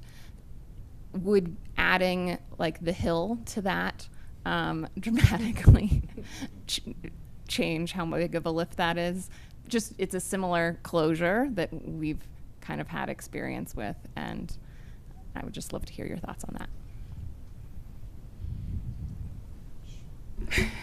I'm going to save Natalie for a moment on that, just to speak to the event street on the hill that we did close for the pandemic, and we had 2 restaurants, or 3 or 4 actually at the height, expand into the Pennsylvania Street space. That space did reopen to traffic on September 1st at the end of the emergency orders, much at the request of the adjacent businesses. There are also a lot of challenging circulation issues on the hill right now associated with the Hill Hotel. We have Pleasant Street is closed off to very, almost no traffic. So we've had some significant circulation issues on the hill. And so the need to get action on that reopening that happened immediately after the emergency orders ended. As far as ongoing activation, we do have ordinance language that does allow for the event street to be activated frequently. And this does go back to the question that was earlier about seasonal or temporary closures. When it's associated with a special event, we do have ordinance language that does allow us to work with community partners who want to activate spaces to make those types of things happen. And I think the event street is a great example.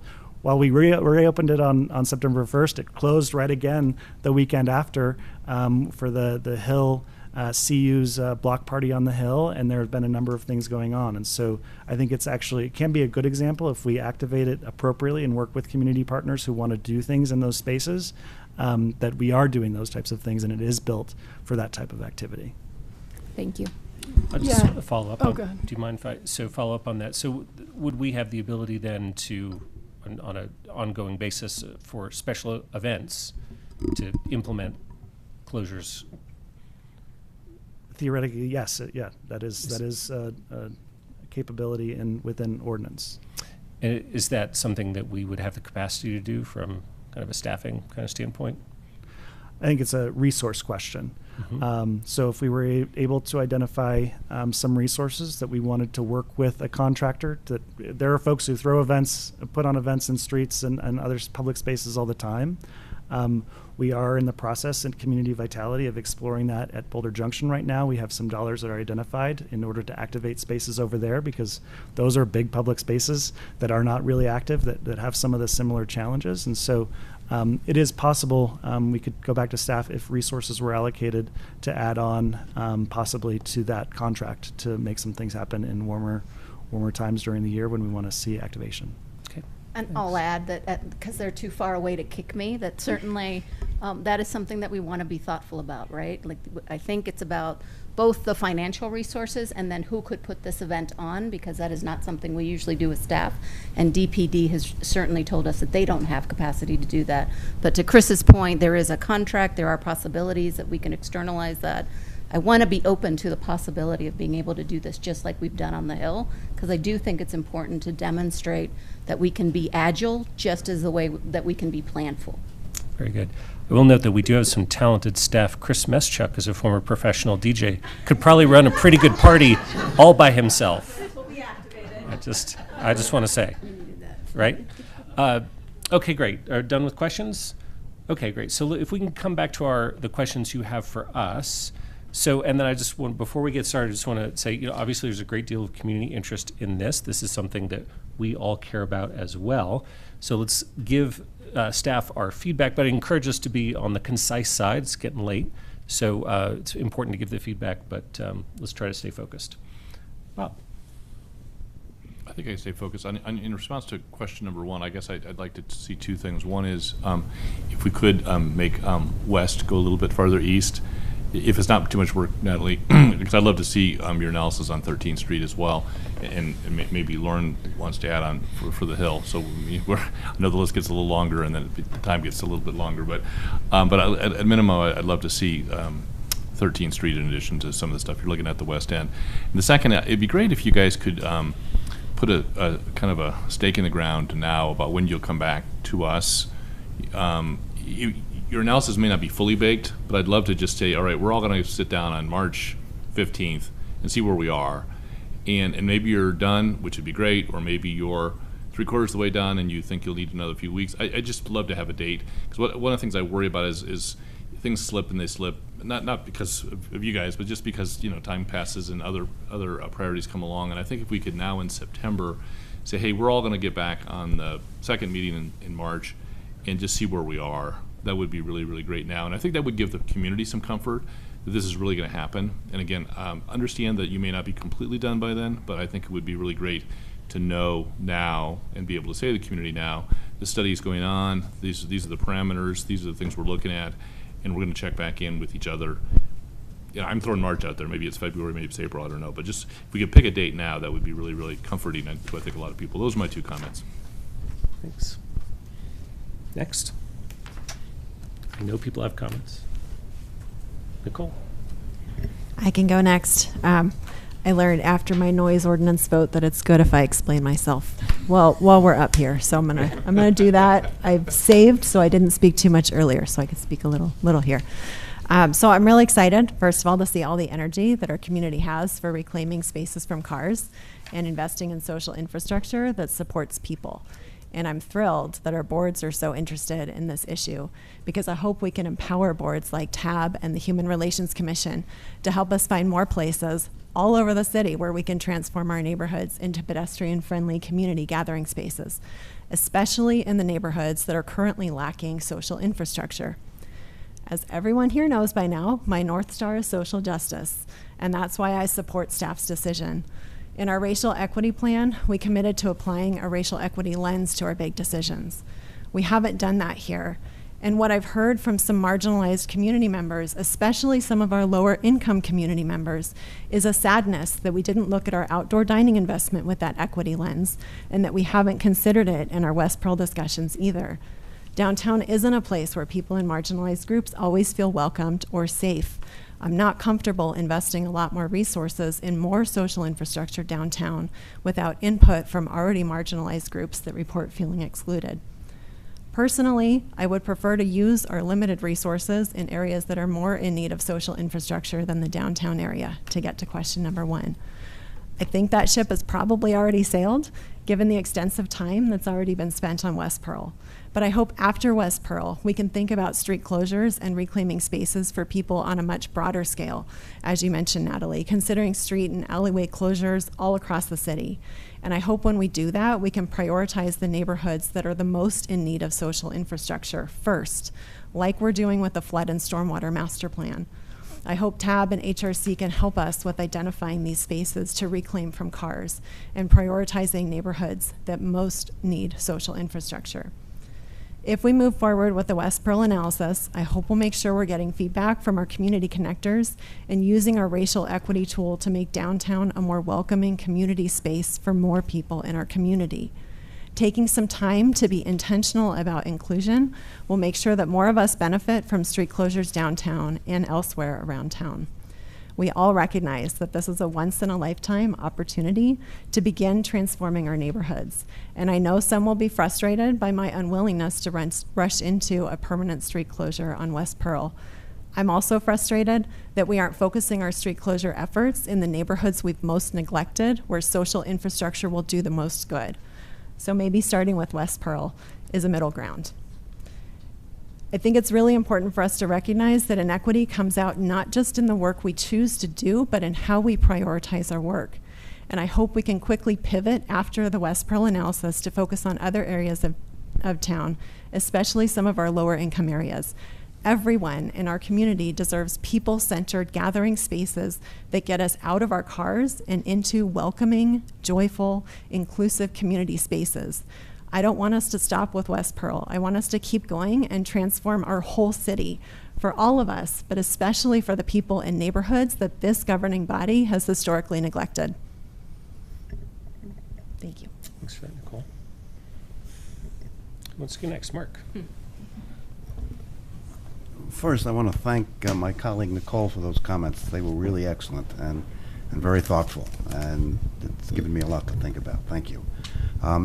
I am supportive of the staff recommendation. I think, look, we've had hundreds of emails, for the most part, stating, you know, pedestrianizing that area is makes it more pleasant to walk in and to come with kids. And every one of those emails is correct. But there are other constituencies involved here, and one of them is our business community. I did a highly scientific walkthrough of that area a few weeks ago, and I counted 6 vacancies between 9th and Broadway. And, you know, that is not good. We've had email after email from business owners to the effect that they have been hurt, and they identify the source of their hurt by the closure. And I am unprepared to treat those businesses as some sort of collateral damage by a reflexive closure of West Pearl. You know, we had a comment from TAB in their letter that said business revenue should not be the controlling consideration. Well, it's that business revenue that produces the sales tax revenue that allows us to do things like protected bike lanes. You can't have one without the other. And frankly, that was a comment that could only have been written by somebody who doesn't own or operate a business in that area. We had another speaker tonight who railed against the corporate owners of fancy restaurants. Now, I don't know if that speaker knows anything about restaurants other than it's a good place for a margarita, but I can tell you that it is a brutal, difficult business. I did a lot of representation of restaurants in my career. It's a labor of love.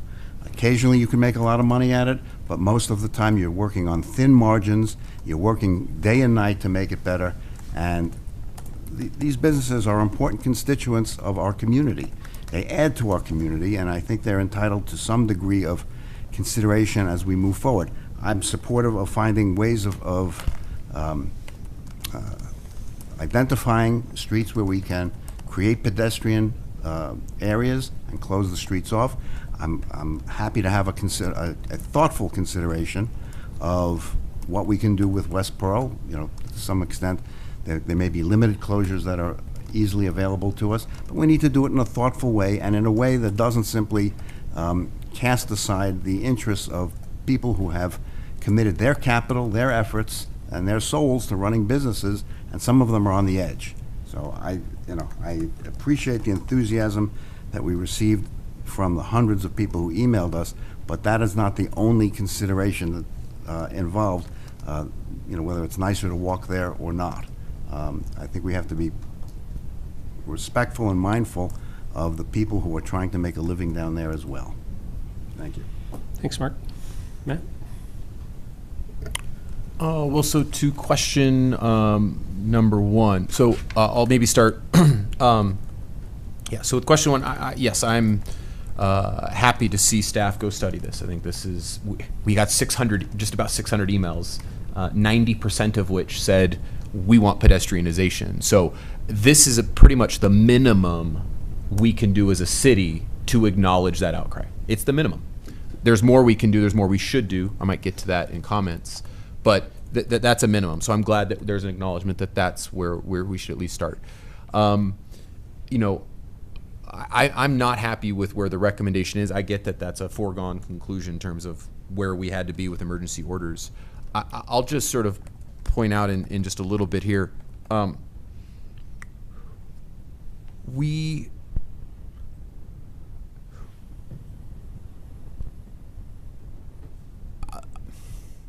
My frustration lies in we could have had the chance to have that very discussion to set us on a course so that right as the emergency closure was happening, we had something that was in the middle ground in a hybrid form that would carry us temporarily until these larger discussions were happening. And I think that's where my frustration centers, is when we'd had this discussion at the beginning of the year. We knew this was ending. We knew there were statutory requirements that based how we would do this, and none of that was presented to us. We could have had the decision at that point. We could have, as a body, said, you know what, this means so much that we could have repurposed our priorities to address that, but instead it felt like we just said, oh, well, we'll get back to that and we'll get to have a healthy discussion before a decision's made. That was my expectation, and then it feels like everything got done before we got to have that conversation. And, you know, restaurants were told about this a month before we found out. I found out through an article in the paper that this was closing. This is where frustration is. So I know this is where we've ended up, but I feel like we kind of got boxed in rather than feeling like an elected body got to really weigh in substantively to help maybe do what we should be doing best, which is bridge the gap between the needs of the business community, which are clear, they need help, and the community who has an absolute outcry that they want that space. It's incumbent upon us to find that bridge, and I felt like we missed the chance. It was there, and the chance either slipped through or was never provided to us. So reluctantly, yeah, we know that recommendation is what it is. So my hope is if there's any need to salvage some real middle ground, we think of a hybrid setup that we can implement quickly that involves either one way, something that allows the parking to be activated while still allowing some pedestrianization. I know we've talked about that, some conversations, but I think finding a middle ground allows us to show a commitment to both sides that we care about their concerns and we're willing to do that. And there's some other thoughts that I might have later in later comments if we get there, unless this is the time for that now. But I'd rather. Yeah, I mean, we're in our council feedback stage. Then I'll say and I'll just sort of end up. I mean, if we can't provide that balance, and that's not going to work, a promise to a process, to some extent, got us where we are, and I don't know if the community wants that, or they demand something different. I'd say, and so what can we give the community that's concrete other than a promise to a process? And if it can't be some hybrid setup, at the very minimum, and I said more than just a promise to the process, can we be clear to give us a backstop that, you know what, come the end of April, we're gonna allow West Pearl to go back to the pedestrians so that they can have that vibrancy when the weather's great, when everybody's thriving. And that one gives us a little motivation to say it's opening regardless. And to Bob's point, not knowing where the study is, we might be ready to go and say we've got a better idea than just a reopening, and we activate that. But if it's still going to leak, I don't want to have it leak where we don't have a good promise to our community and to businesses as to something that's going to be different and perhaps more substantive in the summer. So I think if we at the very minimum can agree that we could offer a backstop, I think we could at least tell the community and that 90% of the community that wants this that we've heard them and we're willing to throw a bone into allowing them have some confidence of recapturing some of this space, at least seasonally, until that study and other work tells us what the long-term solutions should be and we have a chance to weigh in. So, yeah, thank you. Okay. Thanks, Matt. All right, who's ready? Rachel, and then Lauren.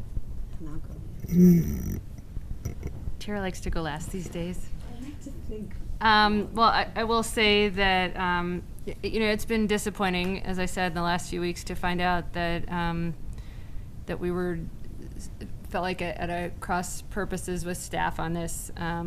It's something we've been discussing for a few years, and was in my retreat work plan, and it just feels out of left field to find out within the last few weeks that it's legal advice and staff's position that it's not our decision to make. So. I would say let's just not do this again on future issues. Let's make sure we're all aligned, far in advance of this. I agree with Councilmember Wallach that it's important to listen to business interests who are deeply impacted day in, day out by the street closures, and their revenue has been suffering, and that's an important data point.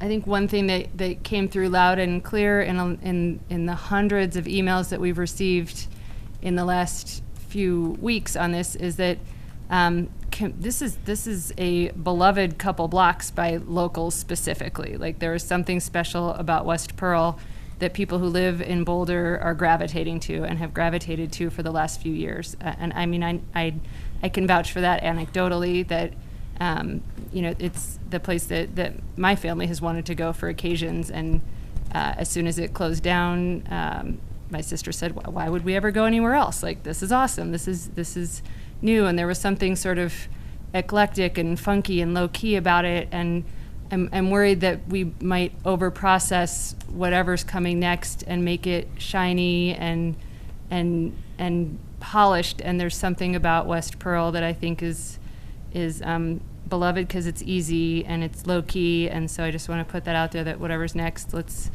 make it a place that locals love, and let's try and continue right now if really we can't weigh in on extending, I'm unclear a little bit on what can be done, temporarily going forward. So hopefully we don't go all the way back to the way it was in 2020 because it has been, it was an intentional decision to do it there. I think that I appreciate Councilmember Spears' comments a lot. I think that often in cities you intentionally create a city core that's pedestrianized, and then that sort of ripples out to the rest of the city. So in my opinion, it's not inequitable to, we don't displace equity necessarily by increasing pedestrian opportunities in some spots where it makes sense. We should be doing it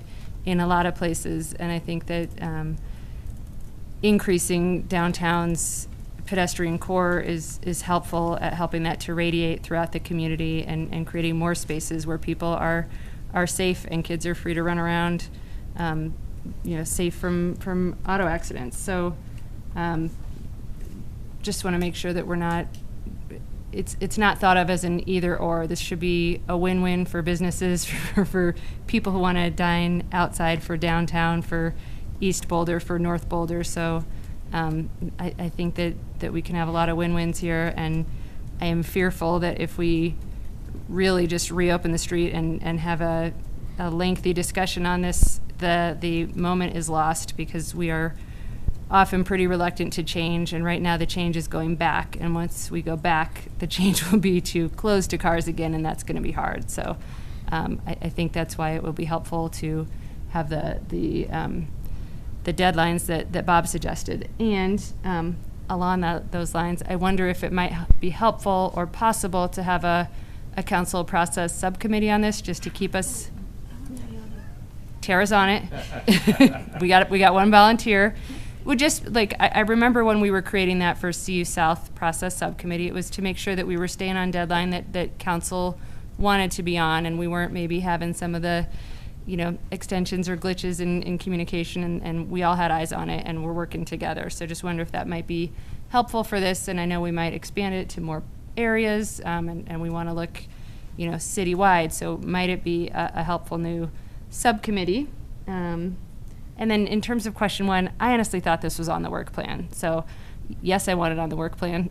And I thought that was like the silver linings. That's my memory from the retreat, is that was something we didn't need to add because it was already there. We were already looking at West Pearl and West End. So the multimodal analysis is maybe different, but I don't know. I would like to think that we could fold it into something that was there. I believe that's all I have. Tara's ready to volunteer. Well, do you mind if I colloquy right after? Nice. You Well got it. played. Nice work. Welcome. Nice. That was used properly. I did use it properly, didn't I? Okay. Sounds good. Is this on? Yes. It is? Okay, great. That was great. Thanks. In fact, all these comments are great. So I just want Now it's not a to. colloquy. Yeah, right. Yeah. I'm going to talk about what Rachel Do you said. mind? Do you Yes, it mind? will be. Okay, fine. You go. You go. She even said colloquy. That's I also don't want the reputation of always going last. I definitely don't want that reputation. Okay. So I'm gonna. You're gonna do it. No, you go. You go. It's fun to be in person. I want to start with talking about why we are all so passionate about West Pearl. It's not because the experience is the same as the existing blocks of Pearl Street, the bricks. It's because it offers us a more vibrant, locally focused experience that is different from the touristy brick section of the block of Pearl Street. While I have no interest in having West Pearl revert to its pre-COVID condition, I also think that it would be disappointing to have it become just another repeated block of the bricks. I would love to see us look at using a pilot project or do like an urban WUNERF that we might roll out to other parts of the city.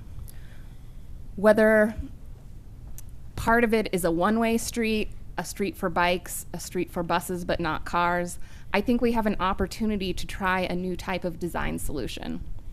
Our tax data shows that the bricks are doing at least as well as downtown as a whole, so having the street closed to cars is not on its own clearly the cause of reduced sales. However, ADA access, emergency access, delivery and bike access, and snow removal are all issues that we need to address. The West End multimodal analysis would allow the city to do that.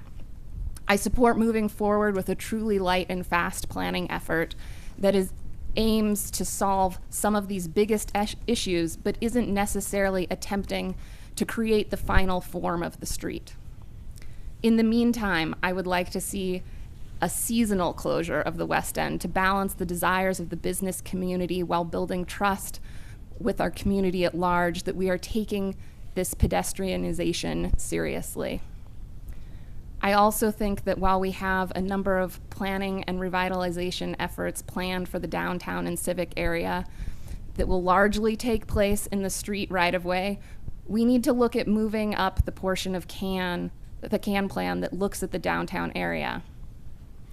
We already have a pedestrian plan that talks about some of these changes, and in order to ensure that upcoming plans and modifications reflect our transportation goals and include things like WUNRF design features where appropriate, we really need to make sure that we're taking this first step in having the transportation plan completed ahead of time. Thank you. Thanks, Lauren. Can I colloquy on what you said? You just get to go. You're welcome. Lauren, I want to go back to when we talked about this months ago, and you talked about the redesign of West Pearl. And I don't know if you remember, but I remember. I do remember that we were thinking of something different and not just an extension. We definitely weren't. If you looked at some of those pictures, I'm sure we weren't thinking about it looking like that, right? We were going to have a nice European-looking street, and I'm sure everybody agrees that what we had, even though it was super fun and I loved it, did not look European, I'm pretty sure. So that being said, I do want to say a few things. And first of all, you guys, there's no way we had a crystal ball and we knew that everything was going to happen like it did.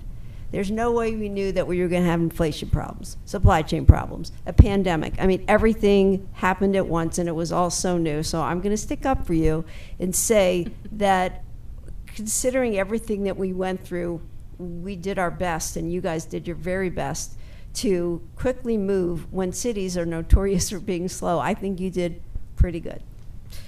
Also, though, let's just say that the closing of West Pearl was one of the most exciting things that happened to me. So does that tell you what my life is like? Probably.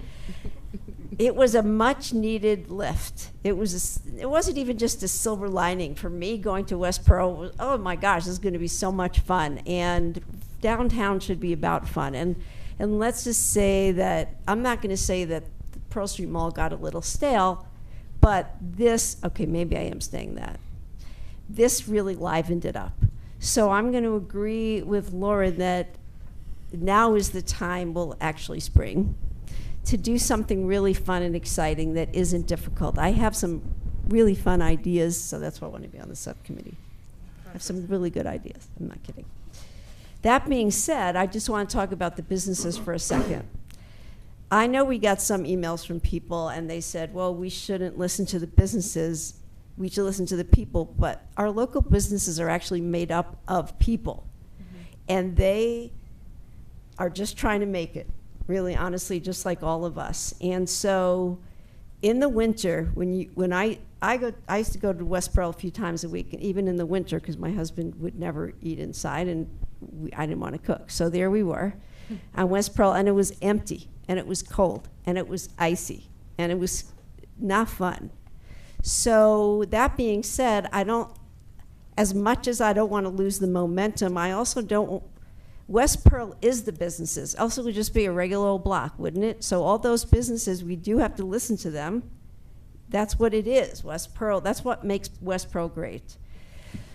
So we do need to listen to them, and I just think wouldn't it be terrible if we got there if we closed it and then 6 more businesses closed because they couldn't handle. The other thing is the businesses decided to go to West Pearl, it was kind of like a contract for them. This is right near the mall, it's great, but we also have access, and we also, you know, people can drive right up there. I can think of one restaurant that was a fast food restaurant that had to move because there weren't cars there, and certainly having the concept of a quick fast food restaurant doesn't work if you can't put your cars there. And so we do need to listen to them. So I feel like we can make everybody happy. I really do think we can. Let's do it. Let's make everybody happy. So listen to Lauren. Wait, let me just make sure. Got to go through all my things since I'm the last one. Actually, I'm the last one. Oh yeah, you're right, you are. What I would rather see, rather than two measly little blocks close to traffic, is something we did in Philly. For all you people who've ever lived there, we actually closed down an entire highway, the West River Drive, which is a very big highway, on Saturday and Sunday for biking. Now that was great, and I would like to see entire giant street, not 2 blocks. What is 2 blocks going to do for our climate goals? Wouldn't it be great if we could close down entire parts of the city on a weekend or on a day or on a Saturday morning, and then we have one big community party going down 13th Street? I happen to love biking down 13th Street. So I want to look at the bigger picture when it comes to closing down streets, and not just this little section which has a lot of competing interests. Okay, did that. Welcoming community. There's a bunch of us on council who are a part of different committees to make Pearl Street more welcoming, more inclusive, but more fun, involving everybody and not just a few. And I don't know if Chip is still on the call, but I believe that we have something exciting coming up where we have an anniversary, and it's going to be our opportunity to rethink some of our events so that they're more inclusive. I don't know if Bob wants to speak to that or whoever else is on the committee, but I would say that we do, community, have really exciting things coming up. I want to reimagine the Pearl Street area myself. I just feel like we have to do it in a very thoughtful manner, because it affects a lot of people's lives. Done. Thanks for that. Okay, very good. Well, I'll just offer a few thoughts. I appreciate all the comments from City Council so far. And I just want to start by thanking Nicole. I really appreciated your insightful comments about equity and you know, how we're making sure we're providing social infrastructure for marginalized communities. I thought that was really important, and appreciated your citywide aspirations for people-centered spaces. So I think those are all words that we should carry forward. So appreciated that very much. You know, in terms of West Pearl, I've been down there probably every week or two for most of the closure period. It's been one of my probably my favorite spot outside of my own neighborhood to spend time in the city. It's been a wonderful, wonderful experience down there. Clearly very well loved, as shown by the hundreds and hundreds of emails we got from people who want to preserve it as a people-oriented space, right? So it's clearly struck a very positive nerve. Can you strike a positive nerve with our community? I wish we could have kept the previous version of outdoor dining that we had, through the summer and earlier, through at least the end of October. I get that there were reasons why that didn't happen, but I think that it's kind of a shame. It would have provided a softer landing. And personally, if it were just up to me, I would keep that street closed longer than September 30th, so that we can continue to take advantage of some of the good weather that we're having for perambulating and such. But I totally get why the businesses down there would want the street reopened to cars for the winter. The winters is just a time when you have a lot less pedestrian activity, where the outdoor dining is less interesting. And it was a bit grim there last winter. There was much less activation. The snow clearance was less good. You had the pictures of the ramps that were getting iced over. So I understand the need for a seasonal access, to change it back, to open it to cars in the winter months. But I really want us to look at a vibrant, different future for this stretch of West Pearl going forward, right? And not just say, okay, well, we'll open it to cars and then we'll be done with it.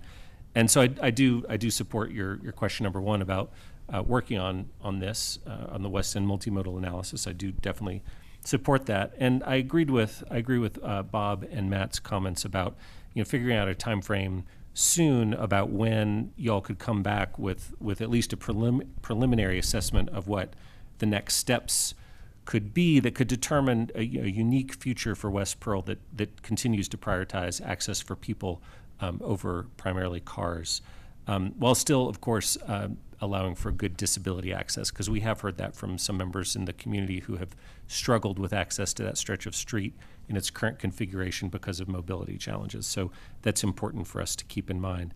But I appreciated Lauren's comments about some innovative future for that stretch that where we look at different options, because I don't think we want to just extend the bricks for another couple blocks. I think we have an opportunity here to have a vibrant, unique future for this stretch that I think can incorporate a lot of different goals done well.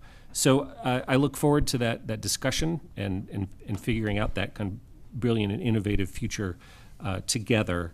I ask that question about activation in the meantime. I'd love to see us, do occasional special events so that we do preserve some of this feel that we have all loved so much over the last couple of years, that we don't just say, okay, well, we're done with it for a long time while we figure out eventually what we do next. Let's continue to on some of that momentum, right, for the special attributes of the street that we've loved so much. So just the one other thing that kind of to Lauren's point about asking about the CAN prioritization. Natalie, you all have been very responsive, which I really appreciate, about shifting things around and being willing to work on this. And so I just wonder if we, rather than this being a distraction from the CAN work, that maybe it could be part of the CAN work. And so maybe that means we don't start looking at Folsom for a while, but we look at the downtown as a whole sooner. So I just throw that out to you as you're thinking about next steps, that maybe we can still be efficient with your staff resources as we work on this as well. Okay, so that's what I got. Thanks everyone for your thoughtful comments. And just before I turn back to staff, I do want to thank you all for your work on this. This has involved a huge amount of staff time and blood, sweat, and tears, almost literally. Probably some tears have been shed, actually, I'm guessing.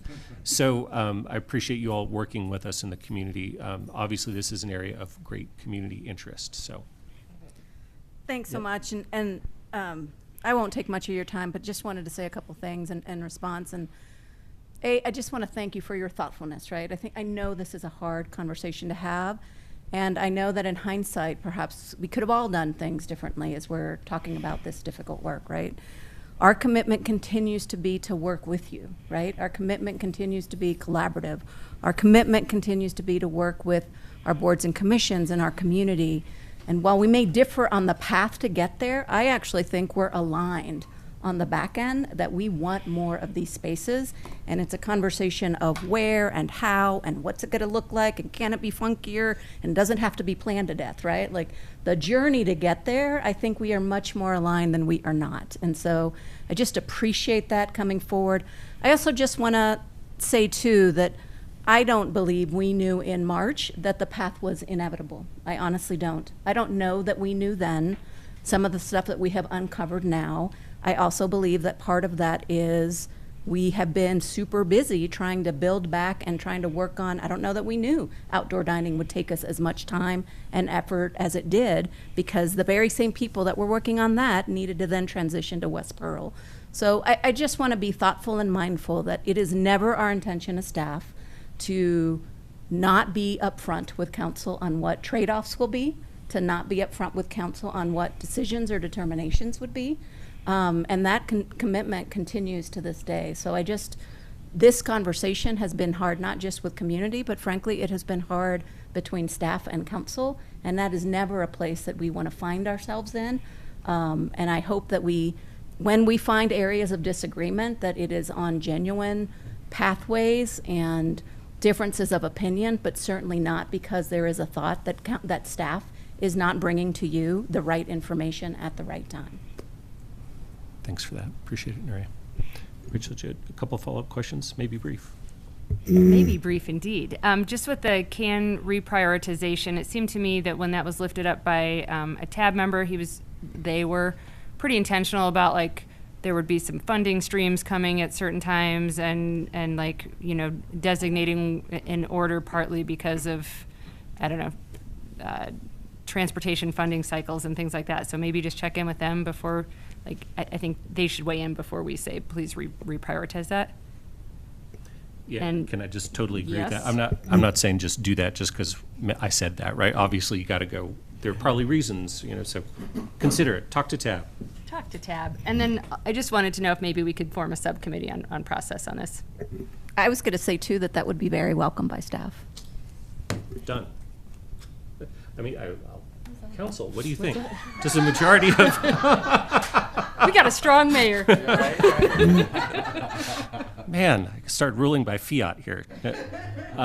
Can I just get a show of hands of people who think forming a subcommittee would be a desirable thing? So we got, it looks like a majority, not quite everybody. If we're asking questions about straw polling and that sort of thing, can I ask one? Maybe? No, of course, go ahead. No, well, because there was a couple comments that I heard some general agreement on about either setting a date or creating like a backstop, so that we can give that extra bit of confidence to you know, a large section of our community. And so I just maybe would like to just you know, ask are my council colleagues interested in us looking at providing that? It could still be flexible, but at least as of now to when we get there, we know that that's a thing. And if staff's information dictates change when they come talk to us, great. But I just sort of want to ask if that's a viable thing for us to plant the flag on. Specifically, do you mean them coming back to us in the? No, that we're clear in what our intention is with what to do with West Pearl, starting in like April to gear up for the summer season. Yep. I believe that would be perfect for the process subcommittee. Okay. I could live with that. Okay, fair. All right. Do you want to invite people to this? Should we? Maybe what we can do is ask for folks to volunteer via email. Certainly. We can send an email out and see Okay. how many folks are interested, and then we'll have to think about the inevitable narrowing. Yeah. Okay. Fair. Anything else, Nicole? Did you want to say one? Thank you. And this is not so much about this this particular topic, but more just about the process. There are just a few process-related concerns that I have with our discussion here that raise some red flags for me from a governance perspective. First is that permanently closing West Pearl to cars wasn't on our work plan. I checked the Boulder Beat just to make sure before. But and I'm just concerned by the amount of time that this has taken over the last couple of weeks, not just from us as council members, but also from staff and from community members as well. Also concerning was that some of us as individuals seem to have asked certain boards to weigh in on this issue without asking other relevant boards. I don't think it's good governance for us to individually direct board work or to favor certain boards over others in our decision making. And I'm also concerned that it appears from open comment that one of us shared information from a confidential memo with a community member, which doesn't feel very respectful to staff. So at our upcoming retreat, I'm really hopeful that we can think about some improvements that we could make to how we direct our time and staff's time when new and exciting issues arise that we're all really passionate about, how we engage boards and commissions as individuals versus as a council body, and how we balance our individual desires with our work as a governing body in a way that respects each other and our employees. Okay, fair. Yeah, it's just. I mean, you brought up some great points about process, and so I appreciate bringing them up. I think there's a lot. Is there a chance for us to kind of have a post-mortem on process before it gets too far from us while it's still fresh, that we can kind of dictate so we don't repeat maybe some of those issues if they're, I just, while it's fresh, I just don't know if now's the time or at some point there's some process things with regards to boards and commissions, right? I mean, there's a lot of things to unpack. Nicole brought some up, I just don't know if now's the time or if that's a broader discussion to have, but not, next fall when we kind of, it leaks out through osmosis. Can I offer a suggestion on that just at our board retreat or at our council retreat? Yeah. Yeah, I would recommend against delving into that right now. It's 10:15. Right. But I think some thoughts, Nuria, from y'all about, the process and maybe ways that things could be done differently, maybe a little better. I not to point any fingers at us or anybody else, but there are probably some improvements that we could all make. I think there are some learning lessons for us Learning all, lessons, and I yes. am happy to discuss those in the future. Okay, that's great. And the mid-year retreat sounds like a good spot. So maybe you can think about it and we can park it and come back to it. Okay. All right. So all done? Good. All right. Thanks again so much, Chris and Natalie, for all of your very hard work on this.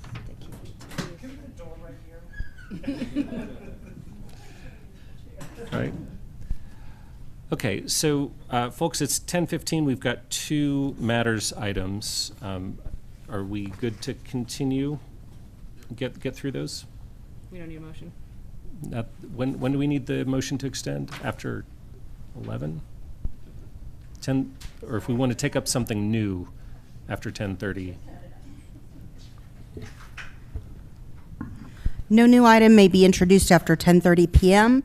unless a majority of the council members in attendance at that time agree. Okay, so we're good for now. All right, so Elisha, I think we're on to 8A. Yes, sir. Thank you. 8A on tonight's agenda is the 2022 County and Boulder Valley School District ballot measures. Okay, so this is coming from me, so I'll go ahead and introduce this. We did get requests from our partners at the BVSD, at the board, and the county for us to offer our support for their ballot measures. So specifically, this is about the BVSD bond measure for school construction and maintenance items, and then the county has a 0.1% transportation sales tax that they would like to extend, and then a 0.1% wildfire mitigation tax that they would like to add, and a 0.1% emergency preparedness tax that they would like to add. And my desire here is not necessarily for us to debate the finer points of it, but really just kind of to do a quick straw poll to see whether there's majority interest in adding and in us supporting this. And if there is, then staff would bring back resolutions of support on a future consent agenda, probably the next one. Yes, Bob. I'll say about this what I've said around this time, I think, for several years in a row. I don't, while these are all worthy ballot measures, so this is not a reflection of the ballot measures themselves. I don't think it's the role of this city council to be weighing in on ballot measures put forward by other jurisdictions. It seems to me it's a slippery slope because, I mean, Aaron, you identified some good local ones, the school district and the county, but why not some state ballot measures, right? And maybe there's some national stuff too that we'd like to weigh in on. At some point in time, I think we have to kind of draw a line. And I think where that line should be is with respect to the ballot measures that we put on. I would hope that we are endorsing the ballot measures, or at least give people the opportunity to endorse or not endorse the ballot measures that we're putting on. But I think once we start getting outside of our jurisdiction, I think, first of all, it forces us all then to focus on what those ballot measures are. And I don't think I'm fully up to speed on all those ballot measures, so I'm going to have to go out and read all and figure out where my position is before I have to ultimately vote in late October. The second is I just think that it's not a good practice for us to start going down this path because there's lots and lots and lots of ballot measures out there, and we're not going to weigh in on all of them. So that's the statement I've made every September when this question comes up. I usually get outvoted. I'm fine to be outvoted again on the straw poll about whether we should do this or not. I'll probably, if a majority of council does want to weigh in these particular ballot measures, I'm sure I'll probably just abstain. Thanks for that, Bob. And if people don't mind if I just do a quick response. I did bring these forward. Well, I do think that they're worthy ballot items, but they're direct requests, and I think all 3 of these being local, not just the city, but the school, our school board in our county, felt like they had a sufficient nexus to the work that we do at the city that they were worthy of our consideration. But appreciate your fundamental point. Nicole. Yeah, I just had a thought that, I mean, for me, this feels very similar to the way that we weigh in on legislative issues at the state level, where we have a whole committee devoted to that and a staff person, devoted to helping us with that as well. And so for me, it feels like a natural extension of that to weigh in on ballot measure issues as well, especially when they're tying into our legislative or other priorities that we have as a body, because we do that at the state level anyway. Thanks for that, Nicole. I neglected to mention that the legislative subcommittee did vote unanimously to forward this request on to the council. I had that right, didn't I? Yeah. Further thoughts, Lauren? In the interest of weighing in on the actual content of these ballot measures, while I really think that the wildfire mitigation is needed, I was really disappointed to see this put forward as a sales tax initiative. I think intrinsically, one of the main things that we're doing when we're doing wildfire mitigation is protecting structures, and so the fact that we're landing that as a regressive sales tax and not as a property tax was fairly disappointing to me, but not so disappointing as to not want to do wildfire mitigation. So, okay, fair point. All right, so I'm not seeing any other hands, so if I could just maybe call for a straw poll on this one, maybe we could see a show of hands of people who'd like to see us take a position of support on these ballot measures. Okay, great. That's it looks like a seven-person straw vote in favor. So appreciate everyone's consideration of it. And then, so if we could get back to Carl Castillo and work on preparation of resolutions, please. Thanks so much. 8B. 8B is the response to open comment on Fliesen. Great, and I believe this was Rachel asked that we take this up. So I just thought that we've gotten a lot of open comment and emails about council taking up psilocybin, I believe, decriminalization and adding it to our work plan, and just to honor the volume of comments we've received, and I know a lot of people have met with the organization, our activists trying to get this lifted up. I just wanted to see if anybody wants to move forward with it. I'm not inclined to tinker with our work plan at this point. I believe this is a state ballot issue right now, so I think it may well just play out at the state level, but wanted to honor the people taking the time to connect with us with just people's thoughts. And then Mark? Well, I appreciate, Rachel, you bringing this up, because I think this is important for us to respond when the community shows persistence, shows organization, and shows us, and we see this, we see decriminalization of psilocybin happening in other places, cities that we relate ourselves to. So I think it's absolutely just for us to have this conversation. Now, tactically, how do we do that? I do think it's appropriate for us to maybe wait to see what the state does, because if what the state does might completely change any thoughts we have. So I don't know if we have to act immediately until we see the outcome of the state stuff that's coming up on the ballot. But I think it's something to at least consider at the next workaround retreat. But I think there's a lot of data and a lot of information, a lot of stakeholders in our community we need to hear from before acting ourselves. But I think it's fair enough to start at least starting to think about what those resources are. I want to hear from Maris, and I want to hear from a bunch of our boards and commissions. I think, but I don't know if the time is now for that. So I think we should come back to this conversation maybe a little later. I would also wait to see what happens at the state level, but to my knowledge, we don't have a lot of gaps in our work plan. We have a fairly robust work plan. And I'm disinclined to simply add this. We have an environment where if you want to take psilocybin, we don't have robust enforcement against it. If you want to go down to the creek and sit there and sample your wares, we're not putting people in jail. And I understand that they want the formal decriminalization. And basically the seal of approval by Boulder, but that's something that really has to be studied. It's not appropriate for us to just say, yeah, they're doing it in Berkeley, let's go. I mean, it needs a little bit of analysis, and frankly, I think we're a little busy. And in terms of prioritizing this versus the litany of things we want to address and deal with, this pretty much comes up at the bottom of my list. So I would be disinclined to spend staff time and really our time on a tangent when there's no pressing need to do so. Either something's going to happen at the state level, or if not, you know, we're doing a live and let live kind of policy here. And so I would, this is not very attractive to me. Can I colloquy just on a characterization? Only if you do it right. Okay, real quick, and then we'll come over here. You know, Mark, I think we're kind of aligned generally on where to go, and yes, our priorities are pretty full. I just maybe caution a little bit of the assumption that decriminalizing this is just someone wanting to take mushrooms on the creek.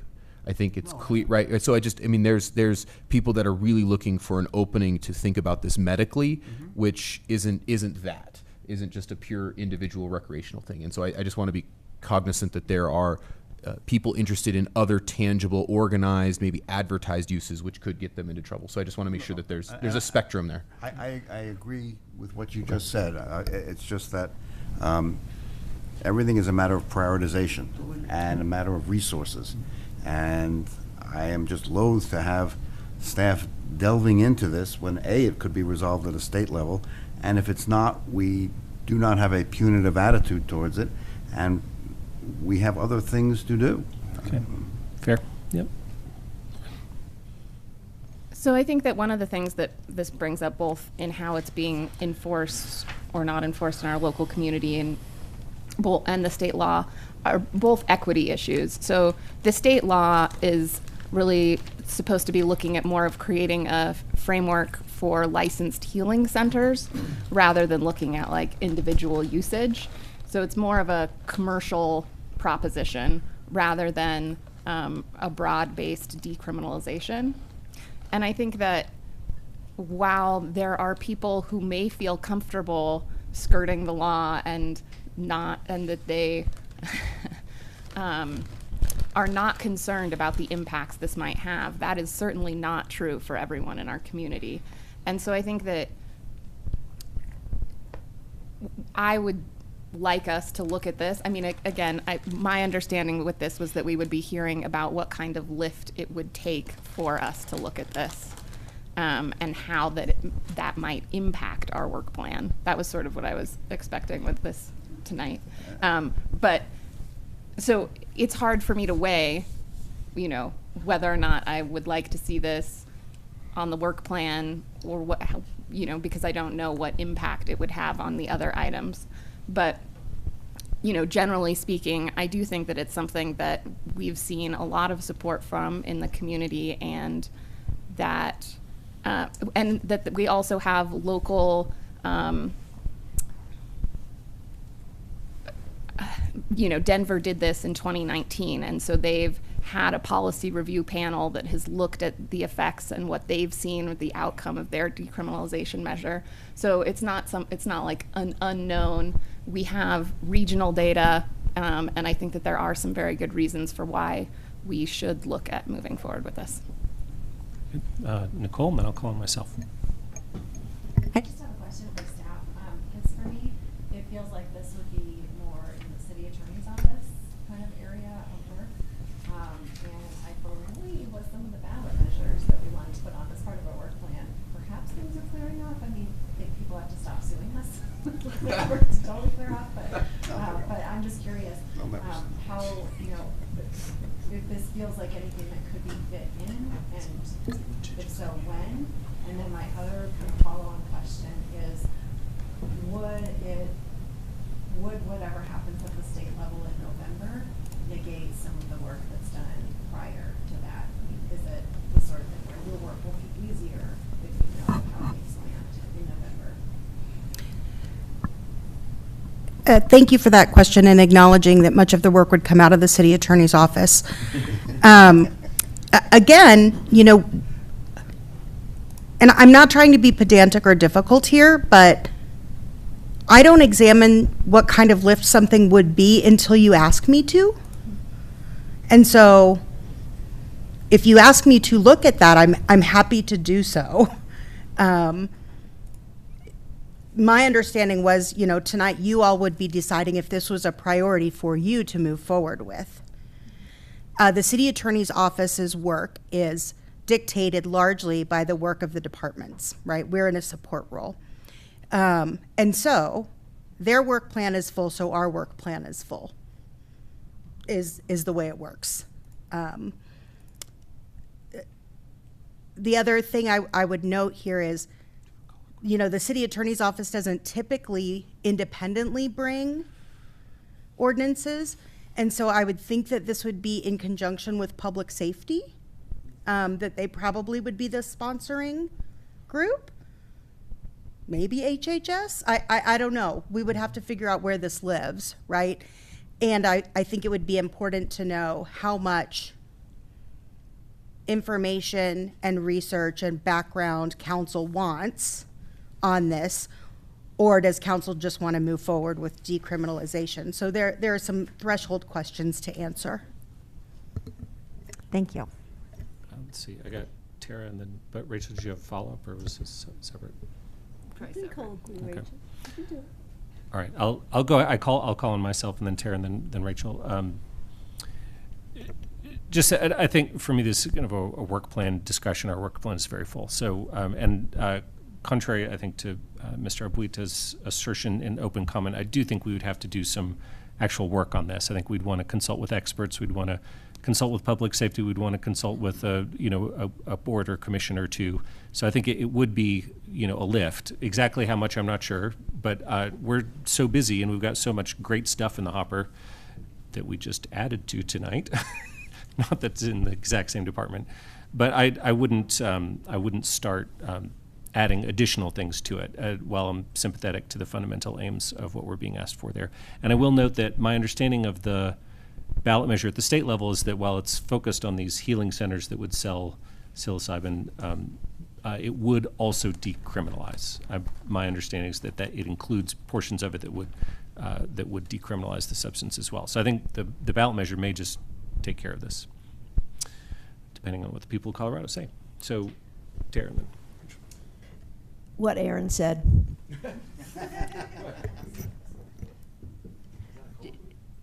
This is just me going. This is double dipping, I think, rather than a colloquy. But I've been meeting with the folks working on this, I think, since late 2019, and my advice has consistently been, we're a great town for direct democracy, for things that aren't added to the work plan. And I personally had at least 3 work plan items that didn't make it onto the work plan, I think, including some around fire safety, one on homelessness, an affordable housing thing. So for me, this would not be a top thing that I would want to displace the other things that didn't make it onto the work plan of my own. So I still think it's, council doesn't have to do everything in this town. There's a really good path for direct democracy if people have a strong support group for it. Thanks. Which was how it got done in Denver, right? That was a ballot measure, citizen-initiated ballot measure. Okay, any last thoughts on this topic? Seeing none, we'll bring it to a close, and I believe that brings our agenda to a close. Very good. Any final thoughts? I will note that despite the difficulty in number of our topics, we're only 3 minutes past schedule. So well done, everybody, and thanks for all your thoughtful comments tonight. So gavel is closed at 10:32 p.m. Good night.